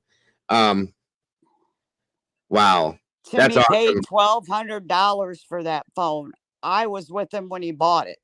Yeah, and he made good money, you guys, doing what he did, just so you understand. He didn't do things illegal to get these things that he got, and he made really good money. And he had a great job. He's the only one that had a good job like that. So he was the only. What do you mean? He's the only one that had a good job like that? He was the only one that had a job. Well, there's that too, of course. Well, they might have had a job, but it wasn't a legal job. Right. No, that's what I was trying to say. But yeah, it does definitely add another layer, SRB. Thank you, Steve, for everything you do. Steve, absolutely. Thank you so much, Mr. Steve. Yeah. Hey guys, I got to jump down. Dago, if you do decide to cover the other Missouri cases, I would be more than happy to come on panel with you. Those cases have become very dear to my heart. So we will do that. We will do that. Absolutely, brother. Thank you for jumping up here with us today. I appreciate everything you do, as always. Yes. Thank you, Thomas. Love you. Love you too. All right, brother. Take care. Mr. Steve says we will be presenting the new evidence to law enforcement with some information which can't be shared until absolutely understood. Absolutely understood. And again, thank you for everything you do, Mr. Steve. And I appreciate you doing everything you do for Barb and everything else you do on a daily basis. You're absolutely amazing, sir, and are more than appreciated. I hope you know that. All right. I'll say you guys, I mean, I got scolded by Jeff Johnson that I shouldn't be talking to you guys. But what do they expect you to do? Well, when you need it, you deserve answers. And when they don't want to give them to you, you have to look elsewhere. And unfortunately, they don't like us because we bring as much help as we can by digging and looking for the truth. And we bring things out sometimes that they don't want us to bring out. And that's why they don't like us. And I understand it in some senses. Okay. But in a situation like this, no. I understand it too, but I just lost my other son and they knew that. Yes, ma'am. And when Absolutely. they took Timmy away, because Timmy wanted kids and he always said he was going to have a little boy named Michael after his brother. So now when they took Timmy, they've taken my grandkids, they've taken everything from me. I mean, I'm not going to have an extended family because of this. Yes, it's so sad. I know. I'm so sorry, Barbara. I'm so sorry. I hope that somehow with what we're all doing here between us and Arctic and Mr. Steve and everybody that is surrounding you with this right now, that we can somehow bring some kind of help to you to make something happen in this case. I really do. Thank you. Really do. I really pray that.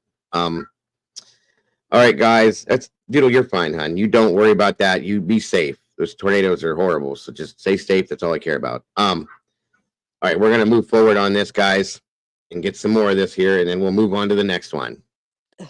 And called over there and called it off because the only reason why they had it was because they were looking for his body and they found the body. And I said, well, you didn't find the phone. I said, I thought that was the phone. So then I was told that the phone went down the creek. I've gotten 3 different stories for him, is why I have so many questions, sir. I'm not trying to be difficult or rude or anything. Well, Miss Hall, I'll be honest with you. You've been very difficult with Sergeant Johnson over this investigation. He has expressed that to me. My boss is aware. My boss above him is aware.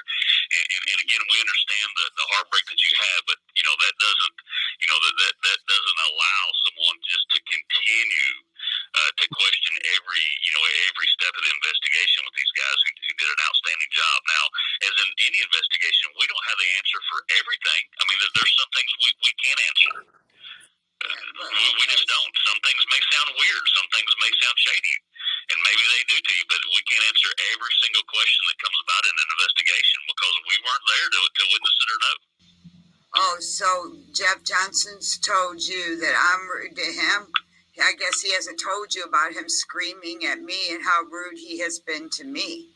Jeff Johnson got mad at me because I asked questions about this case. I mean, the first I was told he doesn't get mad at you for asking questions about the case. It's your response. It's your response and the way you've treated him and the things that you've done. Now, regardless of that, we'll answer the questions that you have, but we're not going to continue to keep answering the same questions over and over and over again. So now we're to believe that these law enforcement idiots, I'm sorry, are the victims here. Not Barbara Hall, but these law enforcement people are the victims here. This is disgusting. I'm going to be honest with you. I never harassed them. You don't have to explain yourself. No, I do want to explain one thing. I called John Johnson one night at 11:30 at night because some girl called me and told me she found a body. It was 11:30 at night. I was freaking out. She was freaking out. So I didn't know what to do with that information. So I called Jeff Johnson at 11:30 at night and told him. Which is what you're supposed to do, right? That's what I thought I was supposed to do. Well, the next morning he calls me up and goes off on me and tells me that I'm not allowed to call him, that I woke him up and he didn't get to go to sleep that night. And wait a minute. He yelled at you for waking him up? Yes, and that he could not go back to sleep and I was not allowed to call him anymore other than the hours between 8 and 4. And then when I would call him after that, and I have text messages too, because I'd call him and he would not answer the phone to me. And then I texted him and I go, I don't understand this. You told me I could call you between the hours of 8 and 4 and you won't even answer the phone to me. I know, I see you wiping your face. It's unreal. The detectives' jobs never stop when they're working a case, folks. They have hours that they work and hours that they don't. But most good detectives will take phone calls, especially when it's in regards to a possible body or evidence, at any time. Your sleep isn't important. Excuse Well, me. I'm sorry. This is disgusting. I'm sorry. I am so sorry that you have gone through what you've gone through, Barbara. There's nothing we can do to take this back. None of us. Okay. I just don't want my son's death to be in vain. I don't want any more buddy dying in that small community because I know there's crime everywhere, but there's only 4,400 people in that town, and there's It- too many crimes. Yeah, if you look at a lot of these small towns, folks, they have a murder every 10 years or every 5 or 6 years or something, not one every other day or you know what I mean? This is insane. Something's wrong. I could tell you about 12 of them right now. Right, right. Yeah, it seems to me like he's a detective, but he seems to only want to work part-time. That's sad. It's really sad when you have cases like this rolling all as often as they are. That's your job, bro. You're not going to sleep. Sorry. And then another thing that he did to me was when Timmy's body was found, I called him and asked him where Timmy's body was. And he told me, well, he told me where it was. So I called down to where my son's body was. And they said he wasn't there, that I had to get a hold of Madison County. And I go, well, I can't get a hold of Madison County. They're telling me that they don't know. I said, and then he started screaming at the top of his lungs at me. And I had it on speakerphone with my girlfriend, so I have a witness. And he starts screaming at me, you listen to me. And that's the first time I went off. I did go off and I said, no, you listen to me. I have the right to know where my son's body is. And he hung up the phone on me. Wow, I'm putting this guy on blast. I'm done. I'm telling you right now, I am. I'm putting it out there all over the place about this guy and who he is. And if he's got a problem with it, he can come to me with it. Period. This is disgusting to me. I want to go to him right now. That's how angry I am about this. I've never seen anything like this in my life. Oh, you ain't heard nothing yet. Wait till you hear the rest of it, because it's all like they're friends and they've treated me like hell. And my son was dumped in a ditch like trash. The interviews I've heard so far, the way he's talking to this meth cooker and all these other people, like they're all best friends, whoever these interviews are, and then they talk to you like this. This is disgusting, you guys. Well, Completely disgusting. If you listen to Caleb's story, Caleb says that Mike Busking called him and asked if he could come stay the night. But if you listen to Mike Busking's statement, Mike Busking said he showed up there and then Caleb told him he could spend the night. So what's the truth? Wow. Unbelievable.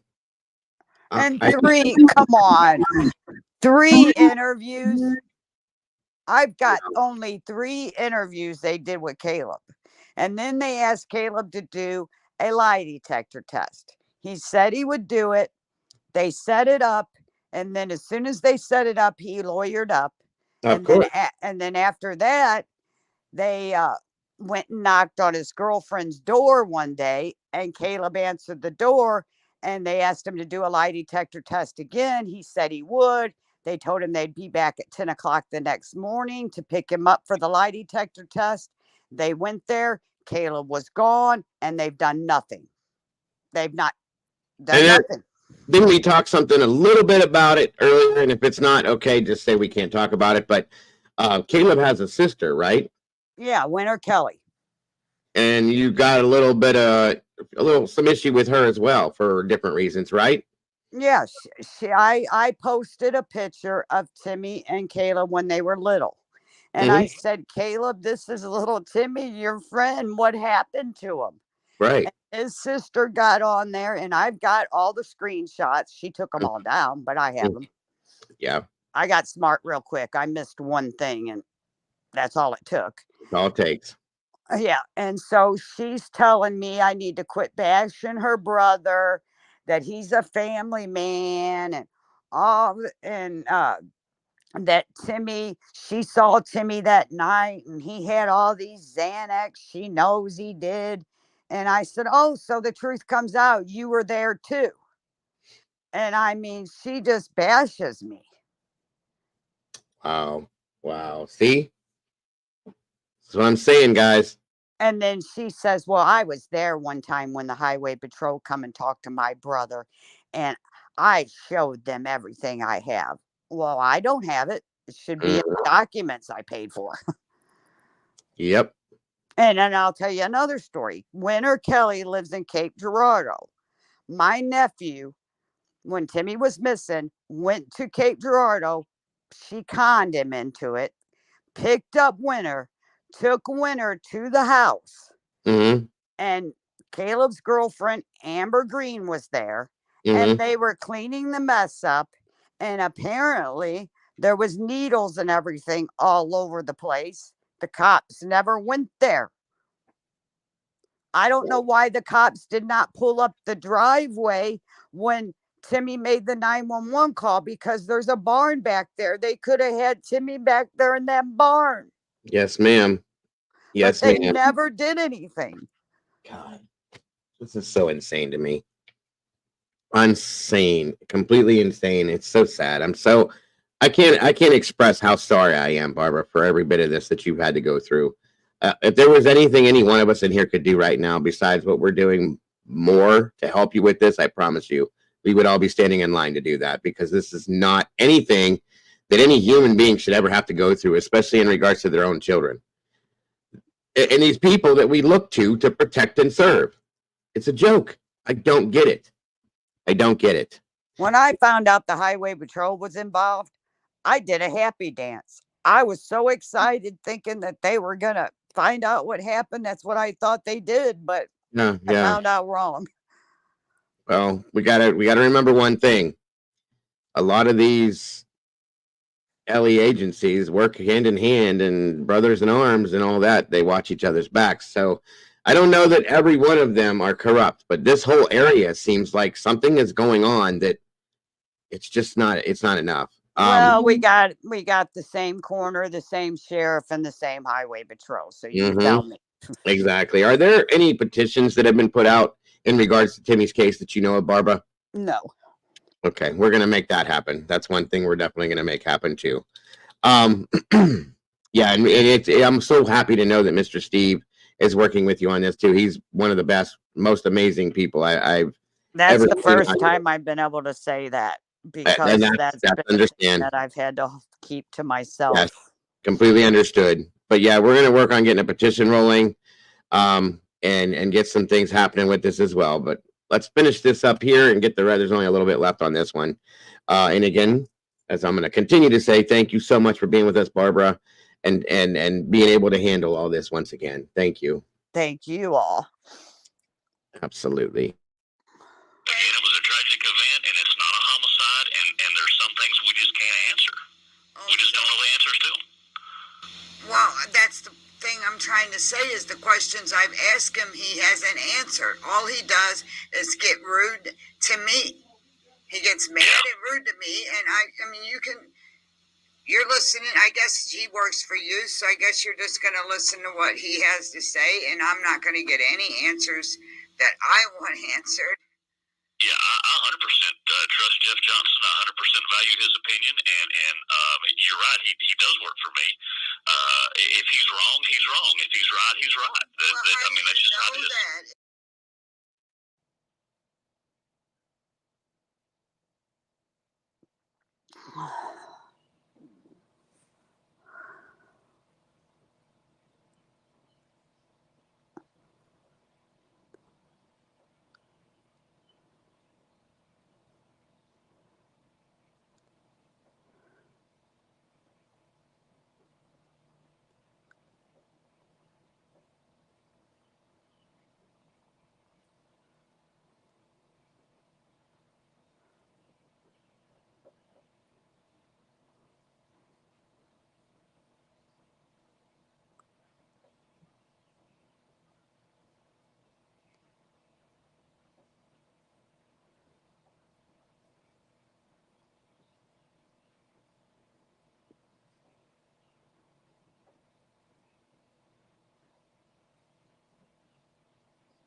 All right, and that takes care of that one. Very good video that was there.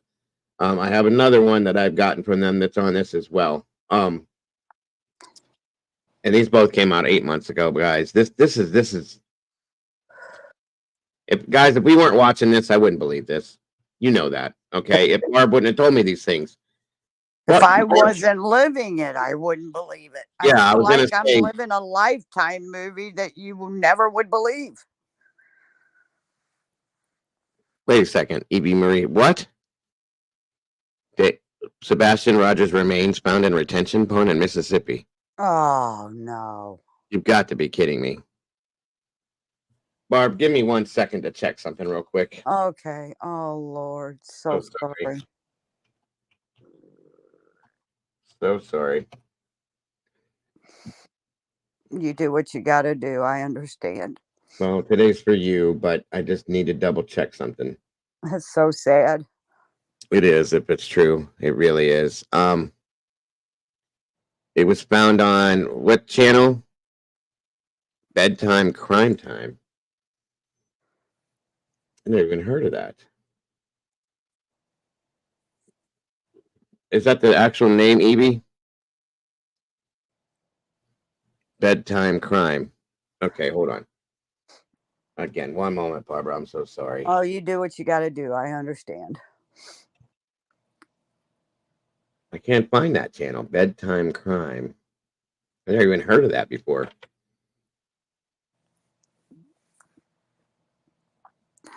Bed crime stories? Clue says it's not true. Okay. I didn't think so. Bed crime stories. Got you, Evie. So he wasn't found. No, thank you, Clue. There's been so many hoaxes with this where people have come out and said stupid things. Jesus God. My heart just skipped 3 beats. Good Lord. Thank you, Clue. Thank you, Clue. Thank you, Clue.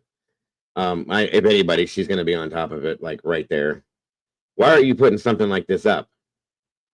Human remains have been found in a retention pond in Mississippi. Who do we know who said he recently? Oh my God! So she's putting up something like that without having any kind of proof. You can't do stuff like that. That's insane. Anyway, I'm sorry, Barbara. That's okay. God, these things make me so mad. I understand because I've went through stuff that. Exactly. Yeah. When Timmy was found, there was a picture put out, and I don't know who put it out there. Said it was Timmy's remains, and there was a bunch of police around and a blanket over this body, and it was in a woman's shoe. It was a woman's body. I don't know why somebody did that. Wow. Right after he was found, somebody did that. That's crazy. These people have no couth, no empathy, nothing. Yeah, there's no compassion. There's zero compassion. There's zero empathy, zero couth, nothing. It's insane to me. People just don't care, and I can't handle it anymore. I'll be honest with you. It's just so much. Well, I'll tell you one thing. When I wake up in the morning, it's very sad because I look at pictures of my kids. Yeah. One day I was sitting here and I was crying and I was talking to God. God says, "What are you worried about it for? Your kids are with me. They're in a better place than you are." And then I thought, oh my God, he's right. I'm the one that's got to deal and live with this stuff. My kids are at peace. Yep. Amen. That's unfortunately you're here to deal with it, but please know that we're all with you and we're gonna be with you regardless. You can reach out to me or Arctic or any of us, Doodlebug, anybody at any time that you need anything. Please know that from here on out. I'm so happy that I met you. And I will be here for every bit of what I can be for you, and that's fact. Well, if anything happens to me, just please let everybody know I am not suicidal because I am going back to Fredericktown as soon as the weather gives. We know. Absolutely. Absolutely. And I will be sitting in front of that courthouse. Yes, ma'am. And I will continue to put this out as often as I need to make something happen and keep making noise. And I'm going to be doing a little bit more now. I'm really angry with whoever that was talking to you that way. I can't remember his name right off the hand, but I'm going to get it.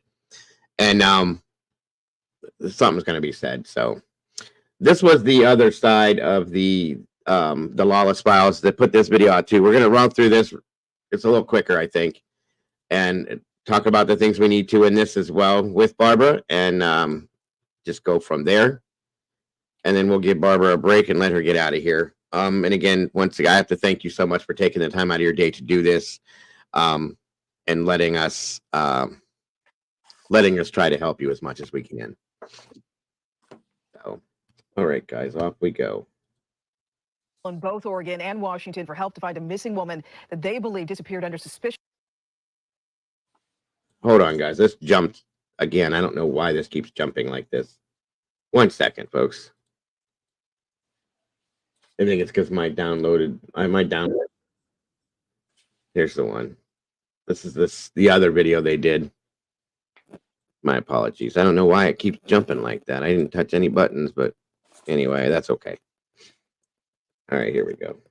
Anything from a town you didn't know. Imagine that the days after his disappearance, you find out that he made a 911 call the night he disappeared. Imagine learning your son told the dispatcher that a friend was threatening him. Imagine knowing your son was pleading for help. Imagine learning the police never attempted to make contact with your son after that 911 call. Instead, they took a man into custody in another town. Imagine having trouble getting local police to help you search for your son. Imagine being told it wasn't their case, that you didn't have proof he disappeared from their town, despite the 911 call. Imagine going months not knowing where your son was. Imagine sitting day after day after day after day in front of the courthouse with signs begging for information about your son's whereabouts. Imagine one summer day, your son's body is finally found in a ravine. Nothing left but his bones. There's not even any hair or tissue to perform a toxicology. Imagine having 100 questions as to how your son died. Imagine not knowing why. Imagine that after finding your son's body, the police tell you your son died of his own accord. Imagine them telling you that without any evidence. Imagine those same investigators close the investigation into your son's death. Imagine having to make public records requests to get the information as to how investigators came to that conclusion. Imagine making one last plea for answers. Well, this last part you don't have to imagine. This is what that last plea sounds like. While I have you on the phone, is there any way I can ask you why Timmy's phone records from that? Barb, I'm just going to tell you, every time I talk to you, my words get twisted and turned, so I'm not going to talk to you, okay? I'll provide you any information that I can as far as what I have to provide you and what's going on. But every time that happens, I end up taking a back seat and being made to look foolish, and I'm just not in the mood to engage in conversation concerning anything any further, okay? Well, I just don't understand why Timmy's Facebook page hasn't been checked into. We've explained this to you until I'm blue in the face, and I don't mean to be rude. I don't want to be curt to you. I'm going to be as professional as I can when I tell you I'm not taking any other conversation, any other phone calls from you. You can speak to my supervisor, you can speak to his supervisor or his supervisor. Well, then how do I speak to the supervisor? You call up the Troop E&S, speak to Master Sergeant Scott Stolte. Scott. ST. Yeah, are you ready? Yep. STOLTING. STOELTING. I'm sorry. Okay, thank you. Thank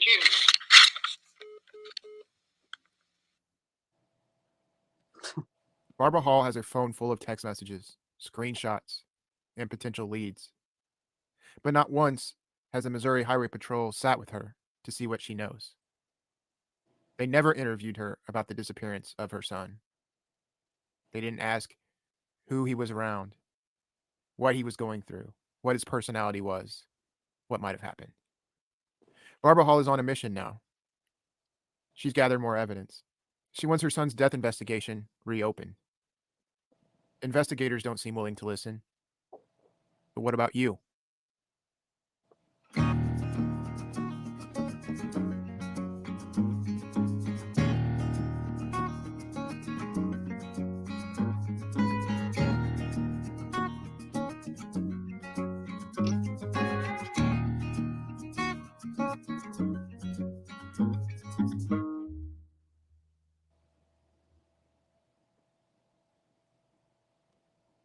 Vancouver police are asking people in both Oregon and Washington for help to find a missing woman that they believe disappeared under suspicious. All right, sorry guys, that thing keeps jumping in there. So the person that you just heard, that's Jeff Johnson. That's Yes. the one that got mad at me for waking him up. And the thing with that is that you heard what he said to me, and Yep. I was stunned because it was he said he's never going to talk to me again, and I've made him look foolish. Oh, he's made himself look foolish, is what he's done. You've never sat down and talked to me. So when I drove there on August the 12th to talk to him, he scolded me for 20, 30 minutes because I did that podcast with Bob Miller and told me that he listened to it 5 times and all I do is twist his words and make him look foolish. And don't I just, he goes, and we found your son. Aren't you grateful for that? And I said, yes, sir. I'm very grateful for it. Thank you. He goes, don't you just want to believe nothing happened to him? And I just stood there stunned. I said, what do you mean believe? I want to know the truth. You just want me to believe nothing bad happened to him when I don't believe that nothing bad happened to my son. I mean, how do you tell me, don't I want to believe? Why do they want you to believe so bad that nothing happened to him? There's the question. That's the real question. Why are they trying to shove it down your throat that nothing happened to him when there's multiple things that point to the fact that something did?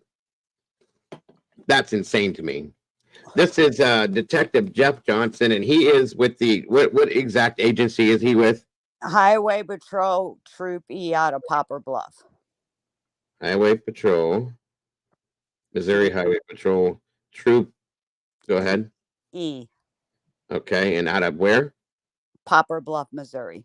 Popper Bluff. Okay. And the other detective that's talking to me that you played first, that's boss. And he was the one that was on Durante's case. And when Durante's grandmother calls there now, right, they say there's no Troop B at all. And when she told me that, I go, well, wait a minute. They're telling you there's no Troop B when Troop B's on Timmy's case right now. So they're just not wanting to be bothered with any of the families of these victims that are trying to force them to do their job. Wow. So the other gentleman is Jeff Johnson's boss, Detective Stotling is his name, or Stolting. Stolting, sorry. Scott Stolting. Scott Stolting. There we go. Okay. Well, you can guarantee that I'll be looking at these two and talking about these two myself. I probably can make a whole show out of it too, to be honest with you. You take an oath when you become a police officer to protect and serve the public, and you do follow the laws and the rules of being a police officer, whether you're a state trooper, whether you're a local police officer, whether you're a sheriff, regardless of what agency you belong to. And from what I've seen today and what I've heard today, these two specifically have not done that. I'm sorry. The first detective that was on the case, Detective Monroe, I do believe his name is. Yes. Seemed to be doing a decent job, and the rest of the law enforcement that was involved did their jobs according to what Barb has said. These two gentlemen, Monroe's the one that got the job, the detective that got the job when Timmy was first came up missing. If you look at the documents I got from him, it's unreal. He did a fantastic job, and he was really only on the job 2 weeks because 1 week he went on vacation. And then he had to turn it over to the Highway Patrol, right? Yes, because it's about an hour drive for him. And he said, I don't understand why I have this when we know he's missing in Fredericktown. And I understood that. And like I said, I wouldn't have some of the things I have if it wasn't for him. Just like somebody using Timmy's debit card 3 times at 9:11 in the morning, and they were failed. Absolutely. But that debit card was in his wallet in his back pocket when he was found. And gas station is a few miles away. So Timmy didn't walk to that gas station at 9 o'clock in the morning and walk back that way and lay down and die in the woods. No, that did not happen that way. So Detective Monroe belonged with what department now? Jefferson County, where I live. So he was a deputy. Okay. Yeah, he was a detective here that got the missing persons report. Well, I made the missing persons report, and they gave the case to Monroe. Right, right. Do you remember the agent from the FBI that got involved? It was out of Cape Girardeau, Cape Girardeau, okay. Missouri. Girardeau, okay. Absolutely. Thank you for that. All right. All right. Well, Anything you need from me that I got. Well, and that's another thing I was going to say when yes. I was telling you that my nephew went and picked up Winter Kelly and brought her to the house while Caleb was in jail, and her and Caleb's girlfriends cleaning the place up. My nephew was furious. You would think that the police would have talked to my nephew. Never. They never talked to him, not once. And I have people that I have talked to that they did question, but I don't have that information either. They kept it from me, and I know they were questioned. I can prove they were questioned, right. but they never gave me that information. Wow. Wow, wow, wow. Okay. I know. That's insane. Another quick question. I'm sorry. I'm just trying to make sure I have everything down so that my team has all the information they need when they go do their looking too. You said the FBI office was out of Cape Girardeau. Do you know the agent's name that you were in contact with by chance? No, I don't. At that time, I was just so excited that they were going to do Sure. that. No. I didn't think to ask until all this other stuff happened. It's like I did make some mistakes along the way. No problem. No problem. You've done wonderful, Barbara. You've done wonderful. We'll work on that stuff ourselves. But wow, I just don't even know what to say. I know you are, Molly. That's why I was getting all this info for you. See, Molly, she's one of my producers. She's been digging on this since we started talking about it today. I want to apologize from humanity for the way you were treated in this throughout this entire situation, Barbara. I know. Well, I did go to the prosecutor and I told him, I said, I said, if this is the way they treat families, they need new training. Because it's not like they didn't know I just lost my other son. So I've lost both my kids in 8 months. You carry your kids 9. And they knew that. They knew that. Okay. So again, where's the compassion? Where's just general decency at? They don't have it. They don't have it. The thing is, why didn't they never once even came to me and sat down with me to ask me what kind of person my son was or anything. And then when I told them I had all this information to give them, they wouldn't even look at it. I mean, I have at least 10,000 pages of documents that nobody has looked at for me. I can't. Well, yeah, Mr. Steve's got them. And that's probably the best person to have them, to be honest with you. I'll be honest. That's awesome. And again, if you're still in here, Mr. Steve, thank you for everything you're doing with this. And we're doing our part. A little bit of everybody's trying to do something. Like I said, I'm going to see about. I'm just praying for answers to what happened to him because I don't know how to live without the answer. Well, and that's it. I think we're going to look into change.org and see about getting a petition rolling, maybe in some senses, and some other things that we can do other than making a whole lot of noise. And we're going to be talking about Detective Jeff Johnson and Scott Stolting, okay, and doing a little look into them as well. Maybe that's the point. We'll see what their records are like and all that kind of stuff, because something is questionable at this point to me. I'm so sorry. And maybe we need to go back and take a look at Miss Kimberly Lott's case as well, and a few others that we need to look at and see where the link might be with some of this stuff, you guys, because true crime is true crime, whether it's coming from the good or the bad side.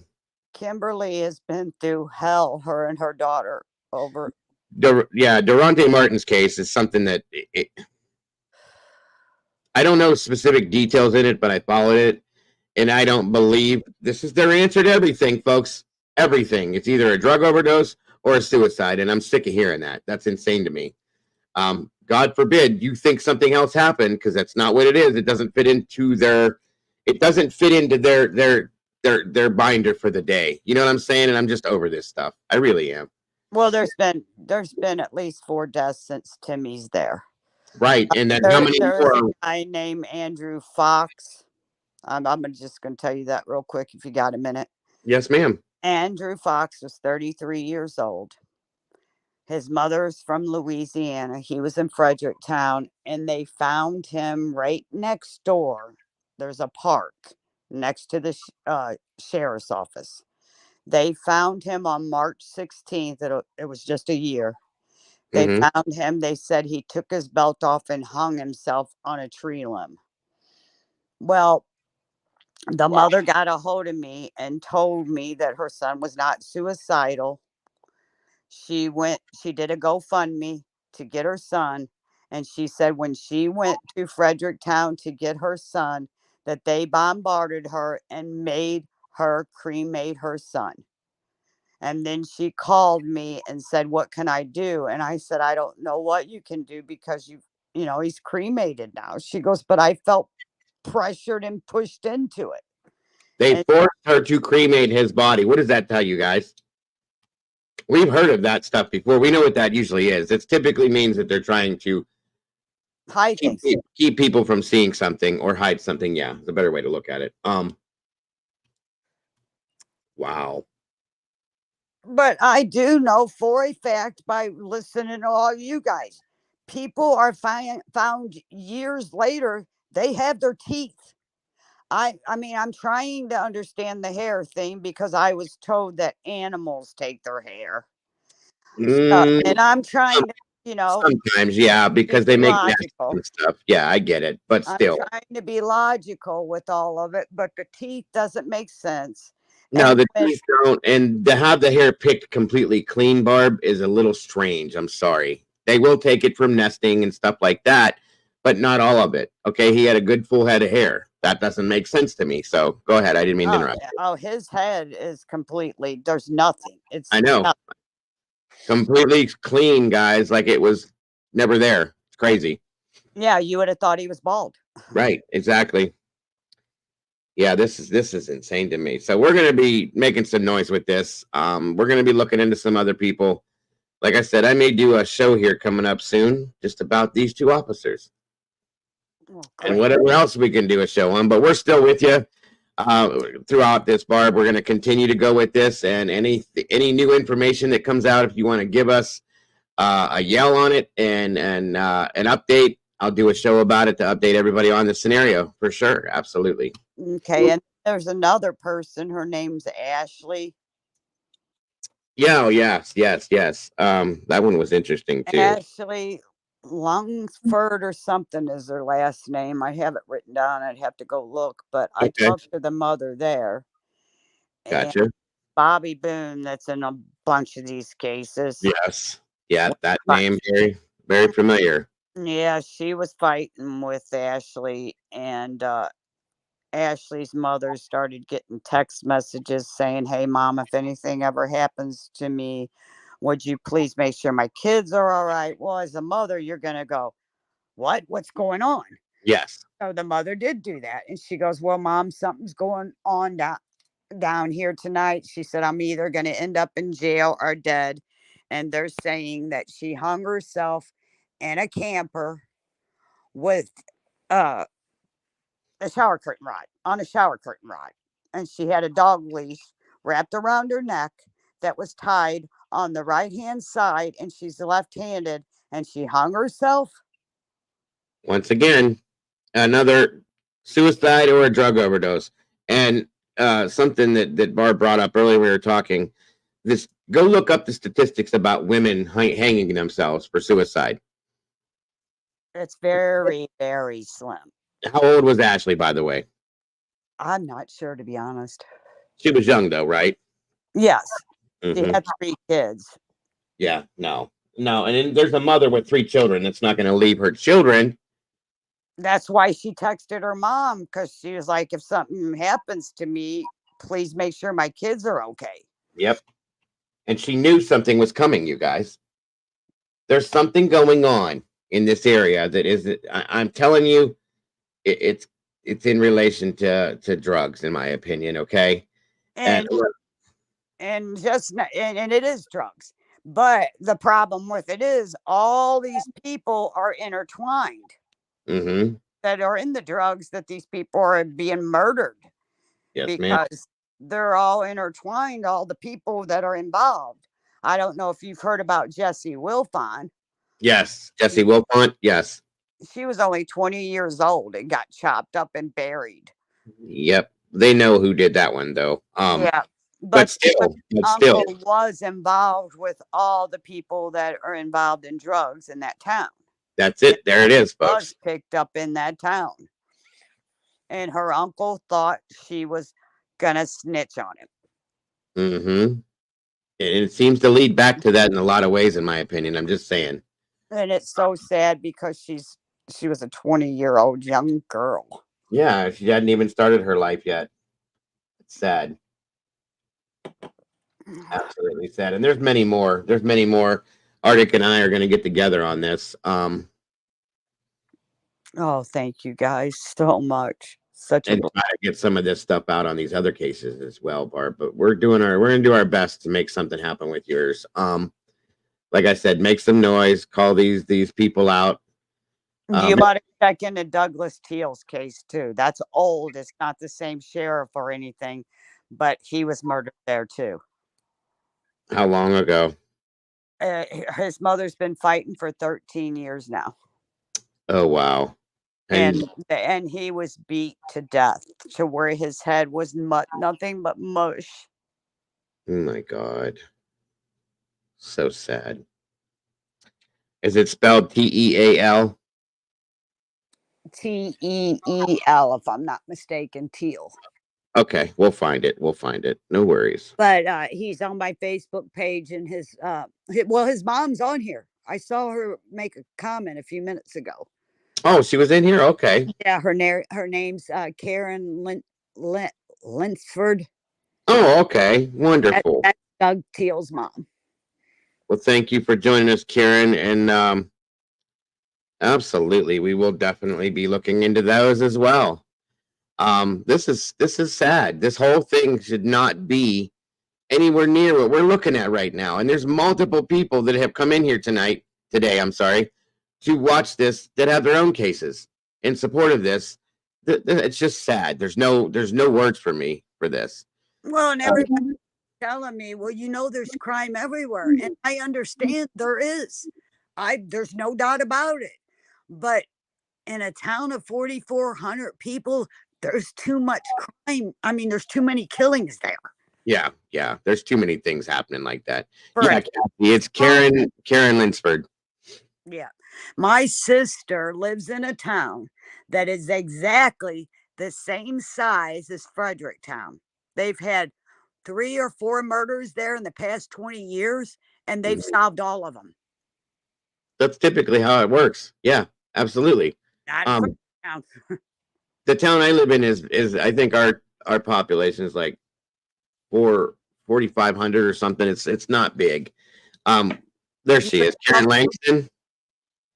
Yeah. Do you have all the killings in your town? No. We've had one murder in, I think, 25 years. We've had a couple sexual assaults, but that's the only one we've had that was a murder. And they solved it. It was never unsolved. Karen Langston. There she is. Okay. Yeah, it's been 14 years. It's been a year. The years just go by. Yes, Miss Karen, we will be taking a look at this as well. I promise you. You can take my email, Miss Karen, and contact me, and we'll get in touch with you as well. Let me put it up on the screen for you again. It's so sad that you all have to go through this. Maybe it'll draw some attention to this, and maybe we can get the right people to look at this. And if we can, maybe something will be looked at. Okay. Okay. There's my email, Miss Karen. And reach out to me that way, and then we can get in contact with each other via phone. I just don't put my phone number out here due to reasons why. But yeah, I have no problem working with you as well, Karen. Not at all. And same goes for you, Kimberly.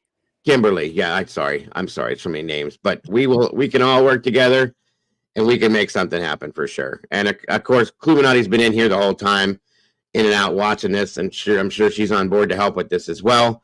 We know Arctic is, and we also know that there's quite a few other creators that are down the road to do this, to make something happen. So I appreciate that very much. Man, you guys are such a blessing. I want to tell you, sometimes I've heard some bad raps on you guys, but you guys have been a blessing. Well, there are some of us out there that don't have the same reasons for doing this. I'll just put it that way. But there's a lot of us out here that have huge hearts, and we really do want to help you guys as much as we can. And we do it the best way we possibly can, and that's this right here. So we did make it into the algorithm today, so that's wonderful, which means this is going to get out there for everybody to look at. And that's important. That's very important. Barbara, I want to say it to you once again. I know I've said it a lot today, but it's got to be hard to look at this, to talk about this over and over and over again, and go through this I don't know how many times. So I want to thank you so very much for being here, taking the time and going through this again and talking about it again, so that we can make something happen in this case and do something to try to help you to get justice for Timmy. And please, yes, ma'am, absolutely. Please know that this isn't. I don't know who's all in the chat, but I want to thank you all for your support and everything you guys do for families, because we need you. Us families really need you guys. And see, we know that law enforcement and other entities try to put it out there that we harm families by doing it sometimes. And we know that when we're doing it for the right reasons, we know we don't. And that's why we continue doing what we do. And I'll tell you right now, this whole community that's in here watching you, that has been behind this, and there's even more that didn't make it in here today, that are behind you, Barbara, and all of the other mothers that are in here, and grandmothers and family members that are involved in the same type of situation. We're all behind you guys, and we have your back, and we're here with you, so you're not alone. Okay. Okay. And I want to tell you one more. There was another little boy that just got killed there, just not even a month ago. He was 4 years old. How old? 4. 4. Oh my God, that's horrible. And the mom was taking pictures of the boyfriend abusing him, and she didn't turn it in. So they both are in jail, but oh my God, they're trying to hide it. They're not talking much about it, but these two parents are involved with all the rest of the druggies there, and they even admit they're on drugs. Wow. What was the name on that one? Oh, hold on. I have to find my little book. I got a little book. I got to call it my handy dandy book for my little, That's okay. Arctic covered that one? Yes, Arctic did cover that. Okay. But that needs to be out there because I put it out there at one point. Oh, I remember this. No. I do remember this. Doodle did send me something, but that's okay. Go ahead and give me the info when you get it, Barbara. I remember this completely now. Yeah, and the thing is that I posted it, and then I got told that I need to take it down because it's bodging an investigation and blah blah blah. I'm like, I'm not doing nothing. A 4-year-old's dead now, and I know somebody that was fighting for that 4-year-old, and they're saying she hung herself. Again, she hung herself. Right. Okay. This is insane. Do you guys see the pattern here with this? I mean, unbelievable. Thank you, Doodle. I do remember that. Yeah, because I remember being blown away when I read the... God, I can't think of the name right now either. I didn't realize this was there, too. This town is insane. This whole area is insane. Can you still hear me, Barbara? No? Am I there? Yep. Okay. I can hear you.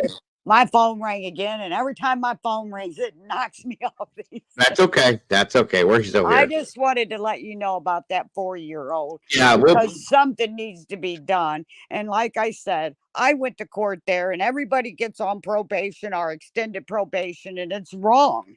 I Yeah. called it that. I mean, this isn't funny, but I did make a joke out of it. I was like, I don't think this is a courthouse. I think this is probation house. Yeah, that's what it sounds like. Yes, that's right. Jonah Kyler, thank you.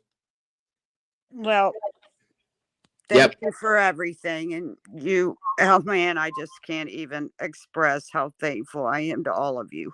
Oh, you don't even have to worry about it. Like I said, we're all here with you as well as for you. And I promise you that we are going to make some noise with this, get some things rolling. Oh, I'm so excited for that text I got from Mr. Steve while I was talking to you. Oh my God, it's awesome. Yeah, that definitely added some layers and it gave me some hope as well as you. I'm glad you got that today. You needed that.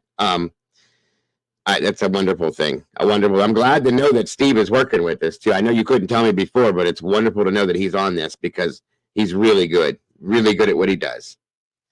Sounds like her phone rang again. You still there?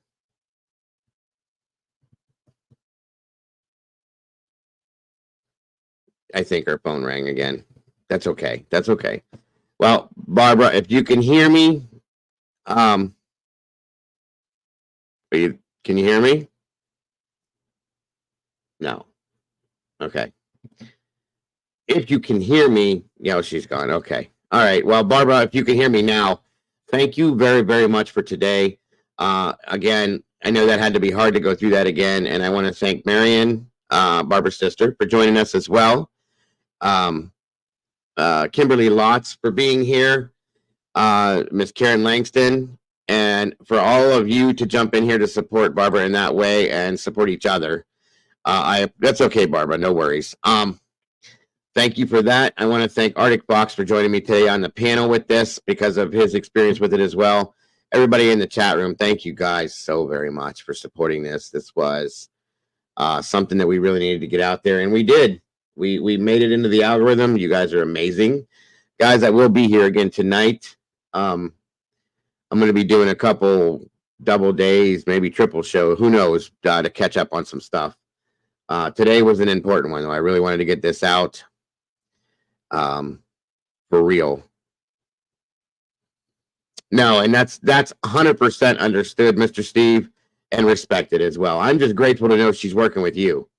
I really am. So thank you once again, Mr. Steve, for everything you do. And guys, if we can drop his link one more time, you guys have to go to his channel and check it out if you have not yet seen it. Please, if you will. This man is wonderful, as is Mrs. Steve, as I call her. Well, so does he, but he does wonderful things. And I'm so super ecstatic to know that you've been working with Barbara. That's awesome. Thank you, Cassie, right there. There's the link. Go check it out. Subscribe. I promise you won't be disappointed. He's got a lot of really good stuff on the Idaho case, on a lot of the cases we've talked about. Mr. Steve has some input and insight into it.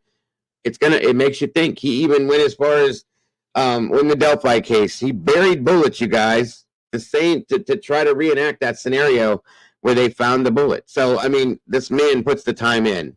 Please show some respect. Run over there. Say hi, subscribe, and give him some love, guys, because he deserves it. He really does. He really, really does.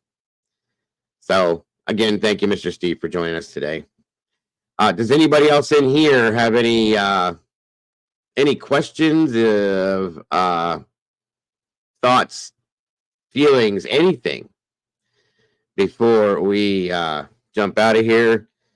In fact, let me throw this out here. We got a few minutes. I can talk a little bit more. Let me drop this link. Clue, if you want to jump up here real quick, you're welcome to. Anybody else that would like to jump up here to discuss anything we talked about today, or about what we're going to be doing or looking at, whatever. But I am absolutely, I'm sorry, grateful to you, Barbara, for today, and everybody else that came in supporting Barbara for that. Great show, and I think we can make a difference, guys. Definitely can make a difference.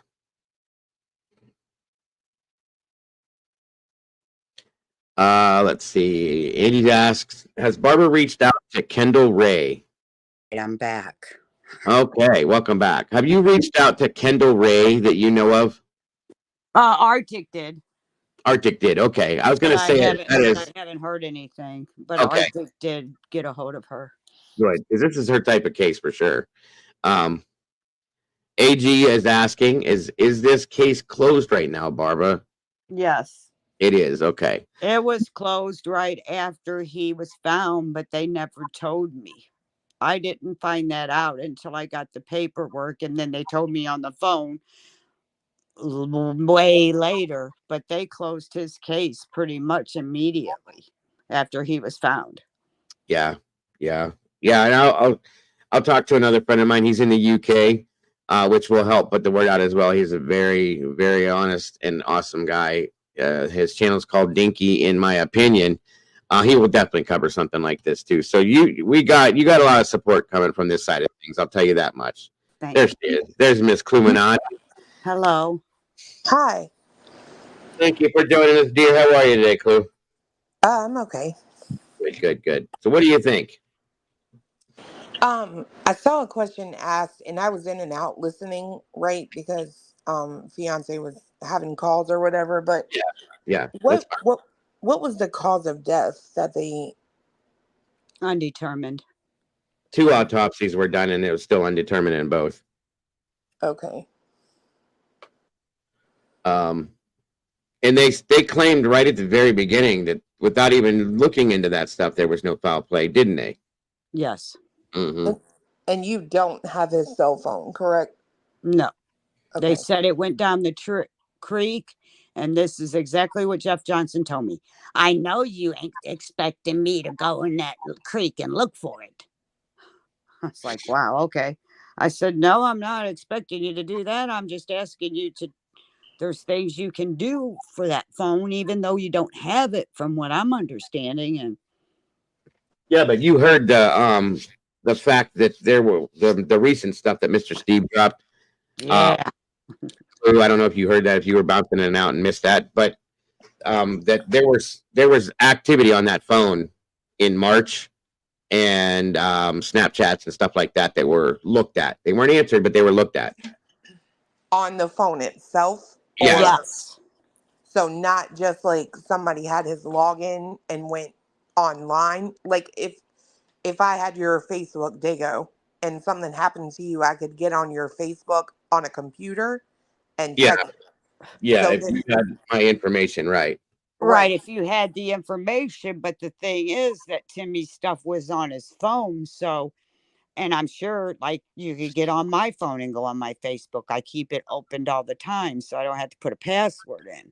Right. And that's the way Timmy's was. And I'll be honest, Timmy trusted Caleb so much that it wouldn't surprise me if Caleb said, "Hey, Timmy, let me use your phone," and Timmy told Caleb the code to his phone. There's no doubt about that. I would believe that Timmy would do that. Yeah, and I you mean, said he's known the kid since 2nd grade. He lived with us. right, and you said it's an iPhone 13, right? Yes, it was brand new. It was when they first came out. Gotcha. Okay. Wow. Yeah, I know you're going to do digging yourself too on this. So if you need anything, if those photos that Arctic sent me, I will send them to you. I'm not putting them out online though, but I'll send them all to you and you can look at those as well. We can go over them together too, because I still can't get over how clean everything is. It just doesn't make sense. Well, if there's anything you need from me, I would be happy to send to you. Absolutely. Now, do you have any issues with me passing your phone number along to Clue if she needs it? Oh, not at all. Okay. All right. You can get my phone number to anybody you need to. That'll help get this case out and help at least get it opened up. All I want is a proper investigation and somebody give me a reasonable explanation on what happened to my son. Yeah. That's all I want. Well, I don't think that's asking for much. That's asking for much when I've already lost my other son. Jeez. Yes, ma'am. I agree. It's not much at all, but yeah, I'll get you that too, Clue, just in case. Oh, Lord Almighty. What a mess. What a mess. And we have so many other cases that we can look at with this same outcome and same the variation on it is so Oh, abnormally not there. wait till you look them up. You think Timmy's case is crazy? These other ones are just as crazy. The Durante case, oh my goodness. Yeah, Durante's case is a little nuts. Do you remember that one, Clue, or no? Durante Martin? Mm-mm. Yeah, I'll show you. That wow. Yeah, and they told, I'm pretty sure, and I don't mean to bring up anything bad, but I believe that they claimed that one to be a suicide as well. Am I wrong? Yes, they said that he shot himself. Yeah, right. He went to a party and decided he got depressed and shot himself at the party. Yeah, that makes a whole lot of sense, doesn't it? Mm-hmm. Yeah, I mean, if I'm going to go to a party, I'm going to dress up and go to a party, be in a good place to go to the party. You don't go there, get depressed, and shoot yourself. No. Wasn't that kind of the same thing with that girl that you guys were talking about in the camper and the shower curtain rod? Like, wasn't she at a party? Yeah. No, she was actually. Oh, I'm sorry. I misunderstood. Then I thought you said she was. No, she was at her camper that she was renting out to this Bobby Boone. And she wasn't paying Bobby Boone. So Ashley went there and started taking the stuff out of the camper. You're not paying me, you're getting out. So the fight was on. Gotcha. And Bobby Boone was getting her butt kicked. And then this girl ended up hanging herself, according to them. Yep, she hung herself in a camper on a shower curtain rod, and she weighed 160 pounds. So you tell me how that happens. Oh, that didn't work. Because I only weigh 110 pounds, and I can't go in my bathroom and hang myself. Right. Do you remember what the ligature was used to hang herself with? Yeah, dog leash. A dog leash. So on a shower curtain rod that barely holds a shower curtain, but 160 pounds is not going to pull that down. Okay. I gotcha. Right. I mean, not in a camper for sure.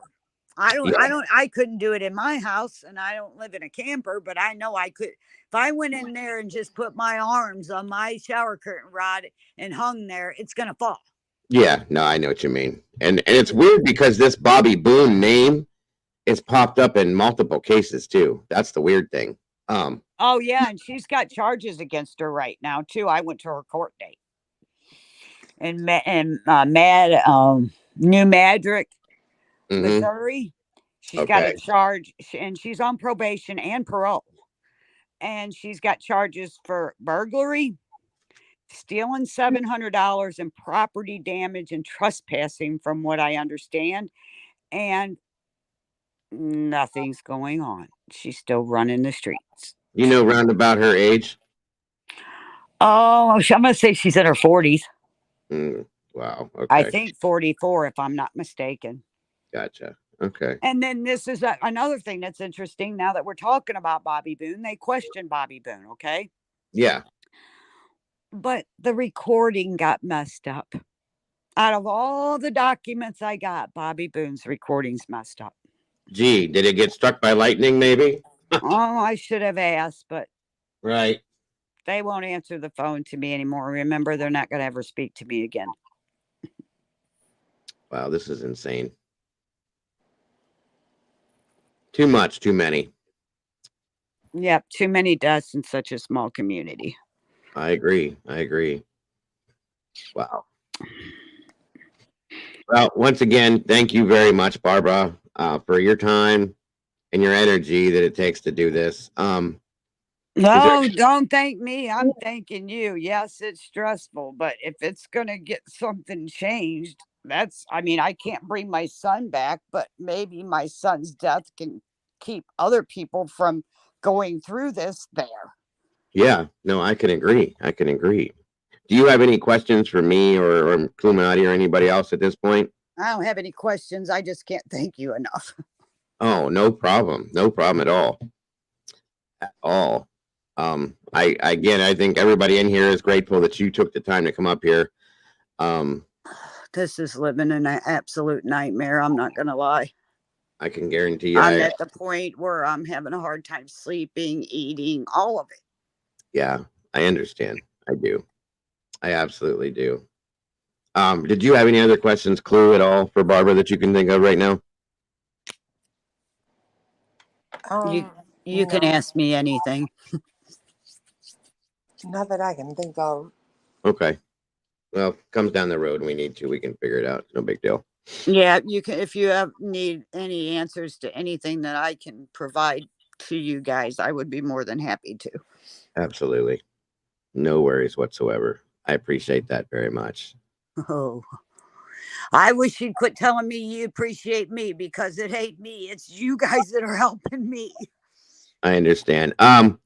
Doodle was asking again, real quick, if you had the location of the creek from where he was found. I don't have the location, but I've been there. I Okay. went there myself personally and took dirt to where my son was found because I didn't trust anything. Sure, sure. What's the name of the creek?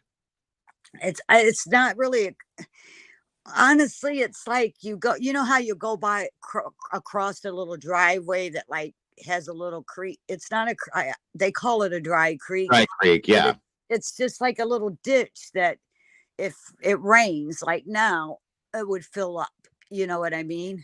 Gotcha, yeah. And when you go across this little road, it's a driveway to the judge's property.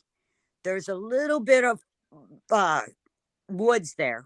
Mm-hmm. Everybody makes it sound like this big wooded area. It's not that big. Is it like a ravine? Like a ravine? Yes. And so you have to drive across that. The judge does to get to his house. Gotcha. And if my son was right there, why didn't they smell him? Yeah, that's another for 5 months exactly. I don't think he was there that long. That's my thing. So nobody does, but the prosecutor's trying to convince me of that. And then another thing, did you see my son's shoe? yes, I did. Yes, I did. Now, if it was out there 5 months and my son was in that kind of condition, why is the inside of that shoe and the shoelaces and everything so clean? That's a good question. I mean, all we need to go do is all buy Jordan shoes because they can last about through a body. Yeah, absolutely. That is a great question. I'll be damned. Molly found the exact same thing. Okay, so here it is. This is the exact one. Just to show you guys that was found, the exact same thing that was found in his pocket, right there. That is it. And it is a finder. It can be used for dogs, kids, keys, whatever. But that is a Bluetooth like GPS finder type thing to track somebody with or something with. Thank you, Molly. I knew you'd figure it out eventually. That's the one. The thing about it is, why would he have that? Well, I don't know. I mean, some people use them if they have a tendency to lose their keys. And you can Bluetooth that to your phone. Therefore, if you hook that to your keychain and then you have this app on your phone, you'll hit that app and it'll start beeping wherever your keys are and you go to your keys. I truthfully need to get one of these and tape it to my damn remote because I lose my remote all the time. But he didn't have it when he left my house. I've never seen that before until I got the pictures of what was in his pockets. Right, which is very interesting to me. Why would he have it now if he didn't have it then? That makes sense. Well, and his keys were here with me. He knew that. That's weird. That's very weird. Very weird. Thank you, Mom. And I called his friend that Caleb picked him up at his friend's. I called him and asked him, I said, have you known Timmy? I didn't even tell him it was a tracker. I just said, did you see a yellow thing on Timmy when he was around your house? Or because Timmy's the type that would check this out, And I said, did you see anything like that Timmy had? And he told me no. Right. And that's the guy that Caleb picked him up from his house. So gotcha. Doodle says, could he have picked it up at the station? She says, we don't really know. Molly said her husband has one in his work bed too. And And I understand that, but why all of a sudden would Timmy even buy one at the gas station? For what? He knew Right. I had his car keys. Yeah, well, and not to be upsetting here, but girl next door asks, is there any possibilities that he could have or would have done? You know him well. Been a courier for maybe a local dealer, because they have been known to use those types of things. It's possible. I mean, I don't know. Gotcha. Okay, so Mr. Steve says it is a ravine off of Village Creek, Doodle. So that you'll know that. Let me write that down. Thank you, Mr. Steve. Village Creek. And let me ask you guys a question. Maybe you can answer. Yes, This ma'am. is what I don't understand either. Is I was told just this past week that Timmy got stabbed. Well, if Timmy got stabbed, couldn't they check his clothes to see if there's blood on him or something like that? Oh, yeah, of course. And they can check the bones to see if there's any nicking to the bone. They can check for yeah, there's a lot of ways they can check that. I mean, where his body was decomposed to is harder to see that, obviously, but yeah, they could check the clothing. It's been out there for a while, but I can't imagine in a 5-month period of time you'd still be able to tell with blood stains and stuff like that and test that for what it is. I'm curious about the chemicals that we're seeing in the dirt and stuff. Did you just have a weather warning go off? Yeah, we're under like a tornado, whatever. Oh boy, be safe. Everybody is, except for us today. God, we'll be next. I know it. We always are. Be careful, Clue. Be careful. Is it tornado or just storm?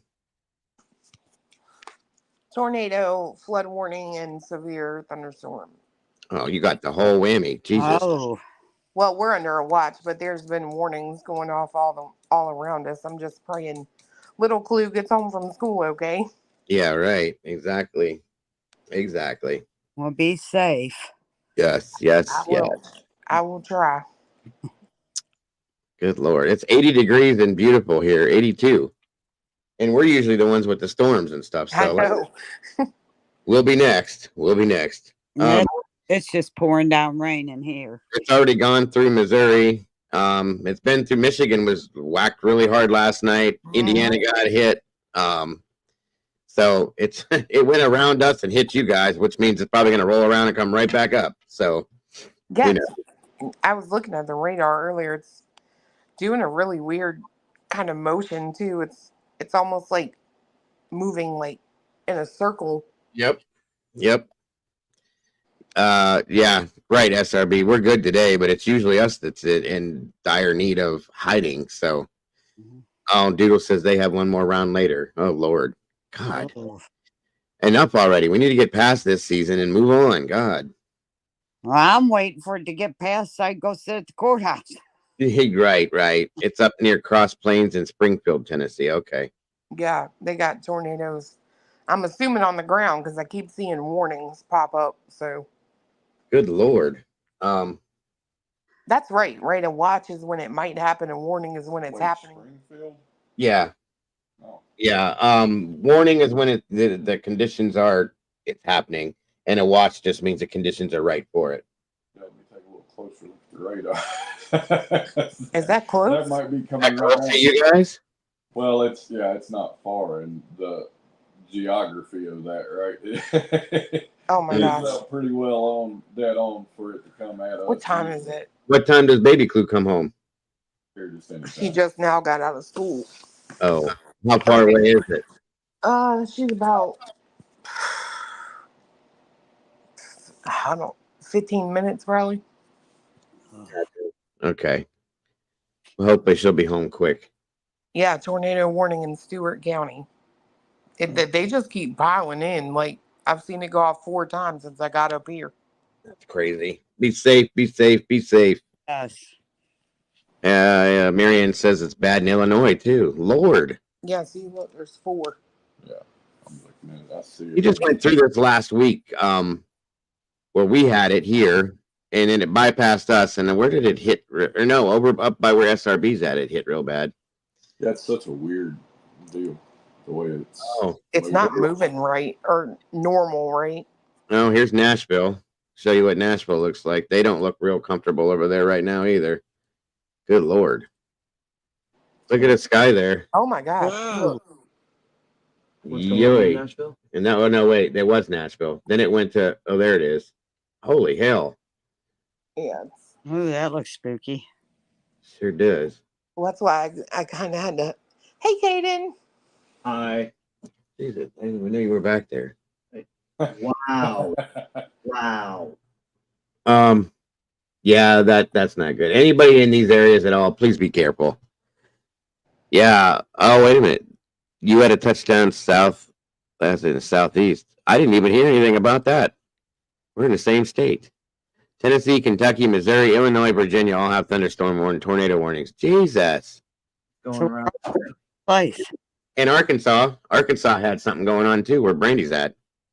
Yeah. Oh, and North Carolina, Molly says. So, yes. Just be safe, everybody. Good Lord. Yeah. All right. Well, again, Barbara, thank you so much for your time. And I'm very grateful to be able to do this for you. I'm praying I can get them to test his clothes. They still have his clothes. They're supposed to be in a locker or whatever for evidence. Yeah, yeah. Test the clothes, see if there's blood on them. Absolutely. And you know what? You said you got a sample of that dirt, right? Shoot, I got more than one sample. I went all the way around where his body was and took samples and labeled them.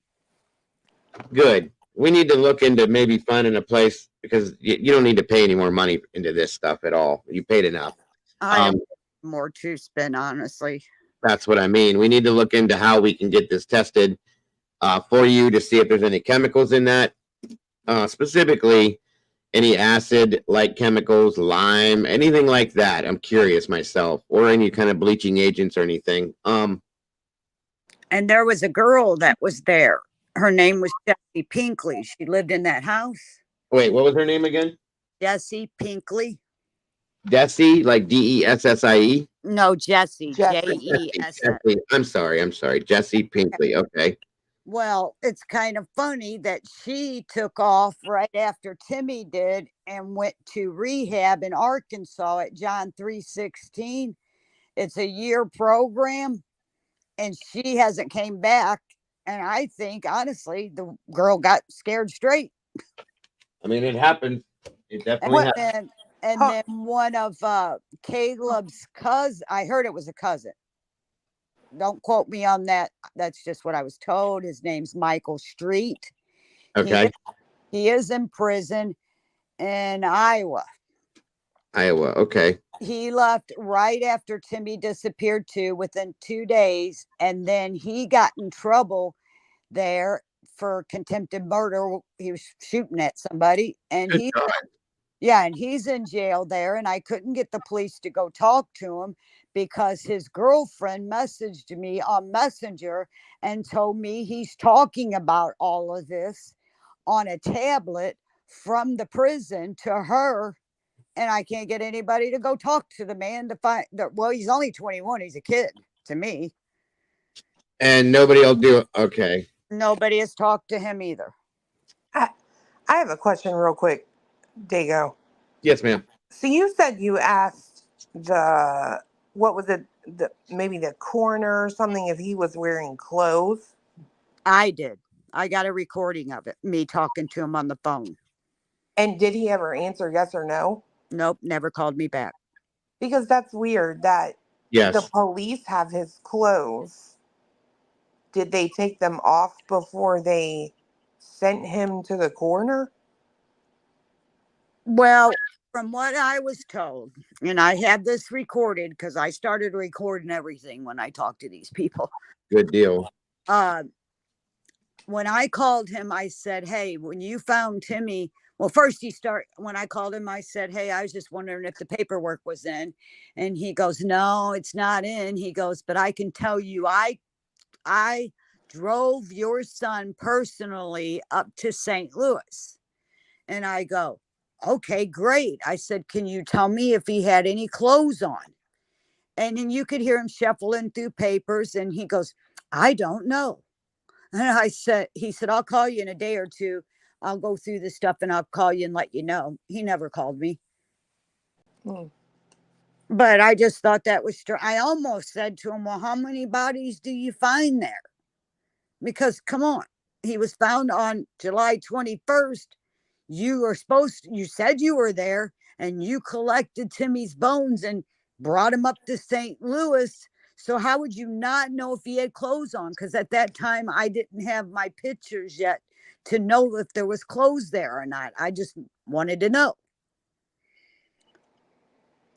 And that's how that went. Never heard from the man again. That's weird. Like, Well, and the crazy thing about it is he's the one that Andrew Fox was at and got cremated. the one that they found, kind of forced the mom to. Yeah.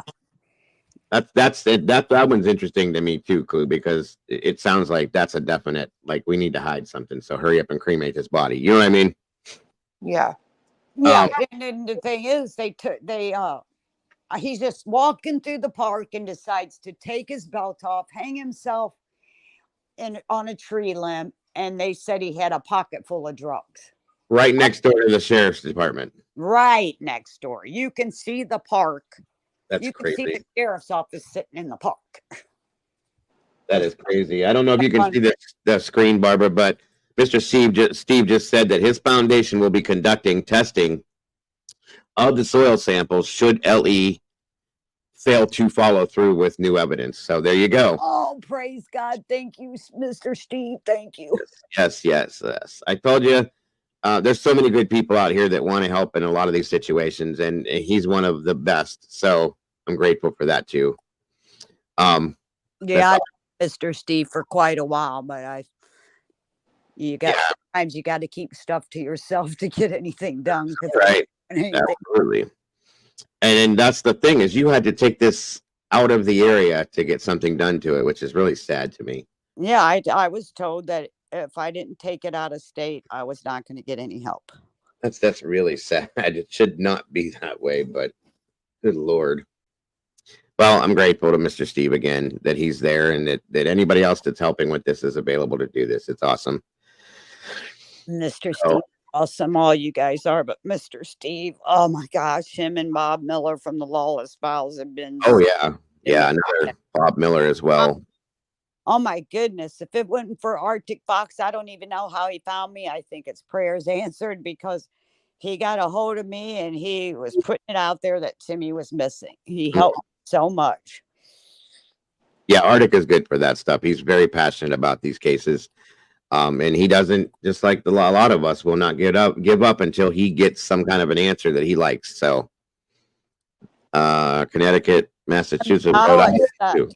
Good Lord. I'll accept whatever answer they give me if it's a reasonable answer, but what they've done to me is not reasonable. No, I agree. I do agree. I've never, you don't hear about this kind of stuff, sadly. It shouldn't be happening, but guys, these storms are everywhere now. Good Lord. I know. I'm going to let you guys go. If you Yes. need anything else from me, you know how to get a hold of me. Yes, and same goes that for you. everybody can be safe, and thank everybody. You guys don't even know what you're doing. No, absolutely, Barbara. You be safe too, and if you need me or any of us for that matter, you can reach me through myself, Doodle, or anybody else. Please feel free to reach out at any time for anything. Okay, thank you, and all you guys have a blessed day and stay safe. You too, and try to smile a little bit and get some rest. Okay. Oh, after hearing that news from Mr. Steve, I'm smiling. There you go. There you go. Thank you so much, Barbara. Have a wonderful rest of your day. You too. Bye-bye. Bye. Hold on a second. What else did you send me? 4-pack. Yeah, I will, Molly. I'll send you what I got, and you can run with that stuff as well. Hold on, guys. Who is this? 1 second, folks.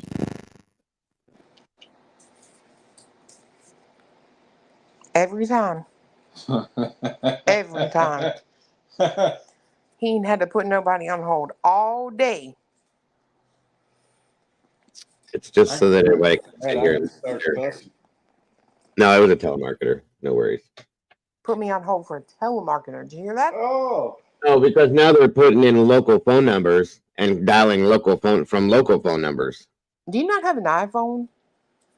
Hell no, I ain't got no damn iPhone. I have a Oh, well, see, let me tell you something. You'll have to deal with telemarketers then. You know what my phone does? It already knows the numbers, and it just sends it right on the spam.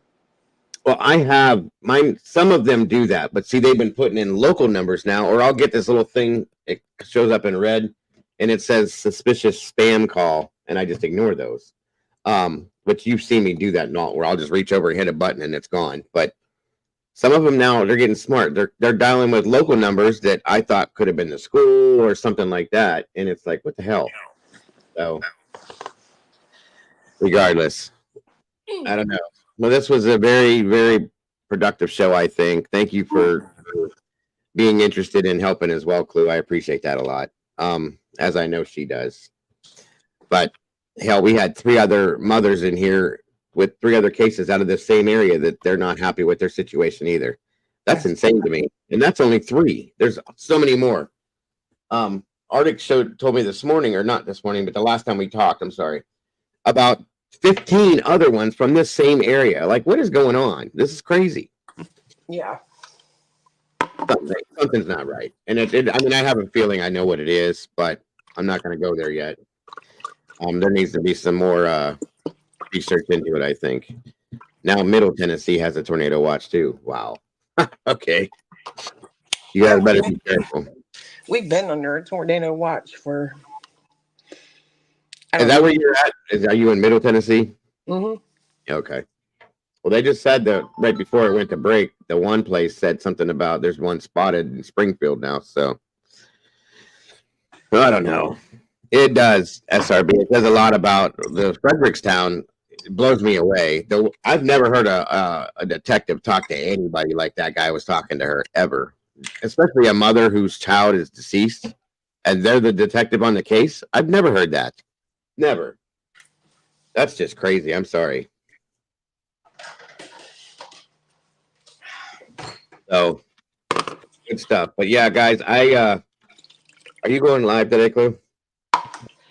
Probably not, because I mean these storms are coming, and I'm trying to Jesus, my voice. Right now I'm trying to cook dinner before they get here in case we lose power. I understand. So I'll probably be on here again tonight, guys. Probably just to do updates and stuff, but I'll be in here tonight, probably around 8 or so. If you guys are bored, join me again. What are you making for dinner? Chicken. What is it? Chicken and broccoli and white rice. That sounds really good, actually. Really good. It's the same kind you get at like the Chinese restaurant. Okay. Oh, like chicken and broccoli. Okay, I see what you're saying. Like Chinese chicken and broccoli. Gotcha. Yeah. That was what I actually had when my son brought Chinese last week. It wasn't. My wife had chicken and broccoli. I had beef and broccoli. I like them both either way. I'd like to get a hold of the sauce that they use to make that and be able to make my own. You make your own sauce. What do you mean? Because it's made out of like oyster sauce and hoisin sauce and all these other things you're supposed to mix together or something. I make mine out of soy sauce, sesame oil. Yeah, sesame oil too. Brown sugar, ginger, garlic. You just make your own.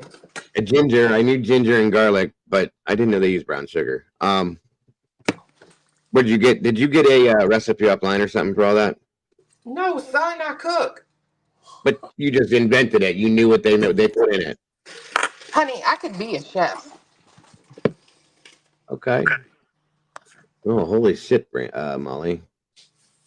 5 minutes ago. She sent me something on Tennessee, Kentucky, Illinois, North Carolina, Oklahoma, Missouri. All severe thunderstorm, tornado warnings and watches. Good God. Oklahoma. Will you tell this boy something? Yes, she can cook. I understand you can cook. I just didn't know, like, I can cook too. So can my wife, but she just ain't gonna come up with the Chinese sauce out of nowhere. I mean, I know they use certain things, but fish sticks. Who makes fish sticks anymore? I can't eat fish sticks anymore. I got sick as a dog, and the last time I ate fish sticks. I can't handle those. Yes, Steve, I agree. She's an amazing woman. I can't believe that she's as strong as she is after everything she's been through.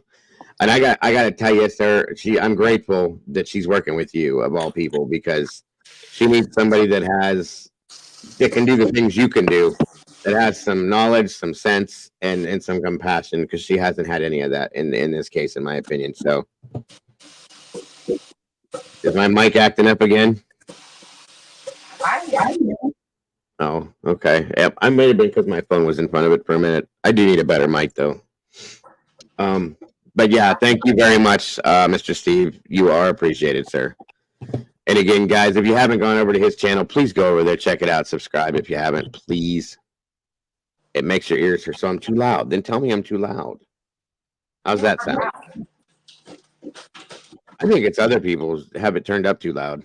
No, because you're always louder than the other people on the show. I think it's that her microphone is uber sensitive and she decides to wait until she's ready to talk to get up and do shit in the kitchen. Oh. I turned it down. I hope it is lower then. I hope Ellie. Yeah, I agree. But if the case is closed, Mr. Steve, what's the deal with it? I mean, would it make a difference if a petition was put out there possibly to get the case reopened, or is it just based on the new evidence that could be out there?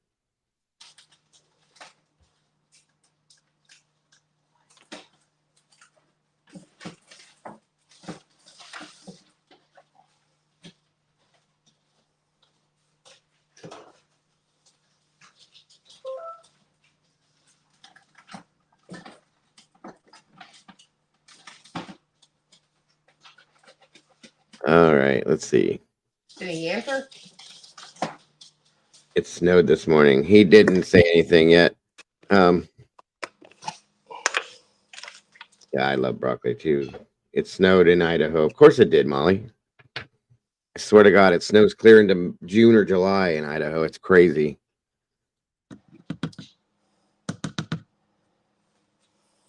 Who used to talk about fish sticks? I don't remember fish sticks. Oh, yeah, all the time. I love fish sticks. The last time I ate them, I was like, that's the last time. You like fish sticks? Seriously? I love fish sticks. What are you doing? Know? Sounds like you're shoveling snow. I was mixing the sauce. Oh, no, I don't care for them. I like, I'll eat, there's a brand, they're crunchy and they taste like real fish. I can't remember what brand it is. It's the only one I'll eat.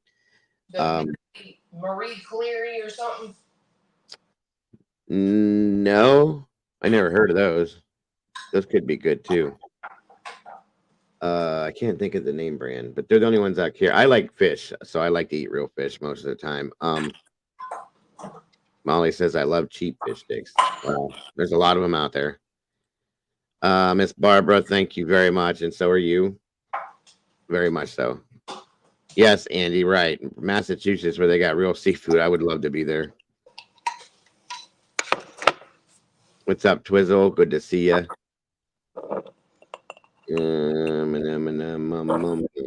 Let's see. All right, folks. Well, I've been here for 4.5 hours, and if I'm going to come back in here tonight, I got to go do some other stuff. So, Miss Pluminati and Cletus, thank you guys for jumping up here and joining us today. Thank you for being in chat as well. I appreciate you. If you guys are bored later, if you're not flying across the neighborhood in your house, let's see. Mr. Steve says we will be contacting key people and agencies to see if they will move forward with evidence. If not, good stuff. Good stuff. Good stuff. If not, then we have a backup plan. That's awesome. Very awesome, sir. Thank you for that. And we will follow up behind you and see what's going on. I haven't had salmon patties in a long time, Jody. That and homemade macaroni and cheese are the bomb. Yeah, I will send it to you, Molly. I don't have a lot, but I'll send you the stuff. And I'll send you the pictures as well, Clue. Yes, Miss Marie, thank you. Everybody in chat, guys, thank you so much for supporting this, Miss Barbara, and the others that showed up today. Again, Mr. Steve, thank you for everything you're doing and have done and always will do. Clue, you as well. Appreciate you very much for everything you do in these cases. All of you guys out here are amazing. I appreciate you supporting this so very much. Again, guys, I'll be in here again tonight. What Update time are you coming back on? probably about 8:30 at the latest. Because I got a bunch of stuff to do outside while I can do it. And then when the boss gets home, I have to spend some time with her too. But Yeah. I gotta make dinner and all that fun stuff. But yeah, about that time, and what we doing? Like I said, updates, and other things, and so on and so forth. So if you guys are bored and ain't got nothing to do, I'll be here for sure. And be safe. Anybody that's dealing with these storms, please. Don't forget to love yourselves, love each other, and don't change a thing about yourselves. Molly says, I want Illuminati, I want dinner too. Right. Yes, I will, Mr. Steve. I promise you, sir, I will. Other than that, guys, please have a wonderful rest of your day. If I don't see you tonight, you guys are amazing. Thank you for all the support you give the channel. And I will see the rest of you very, very soon. Much love to you all. God bless, and I'll see you guys soon. Bye-bye.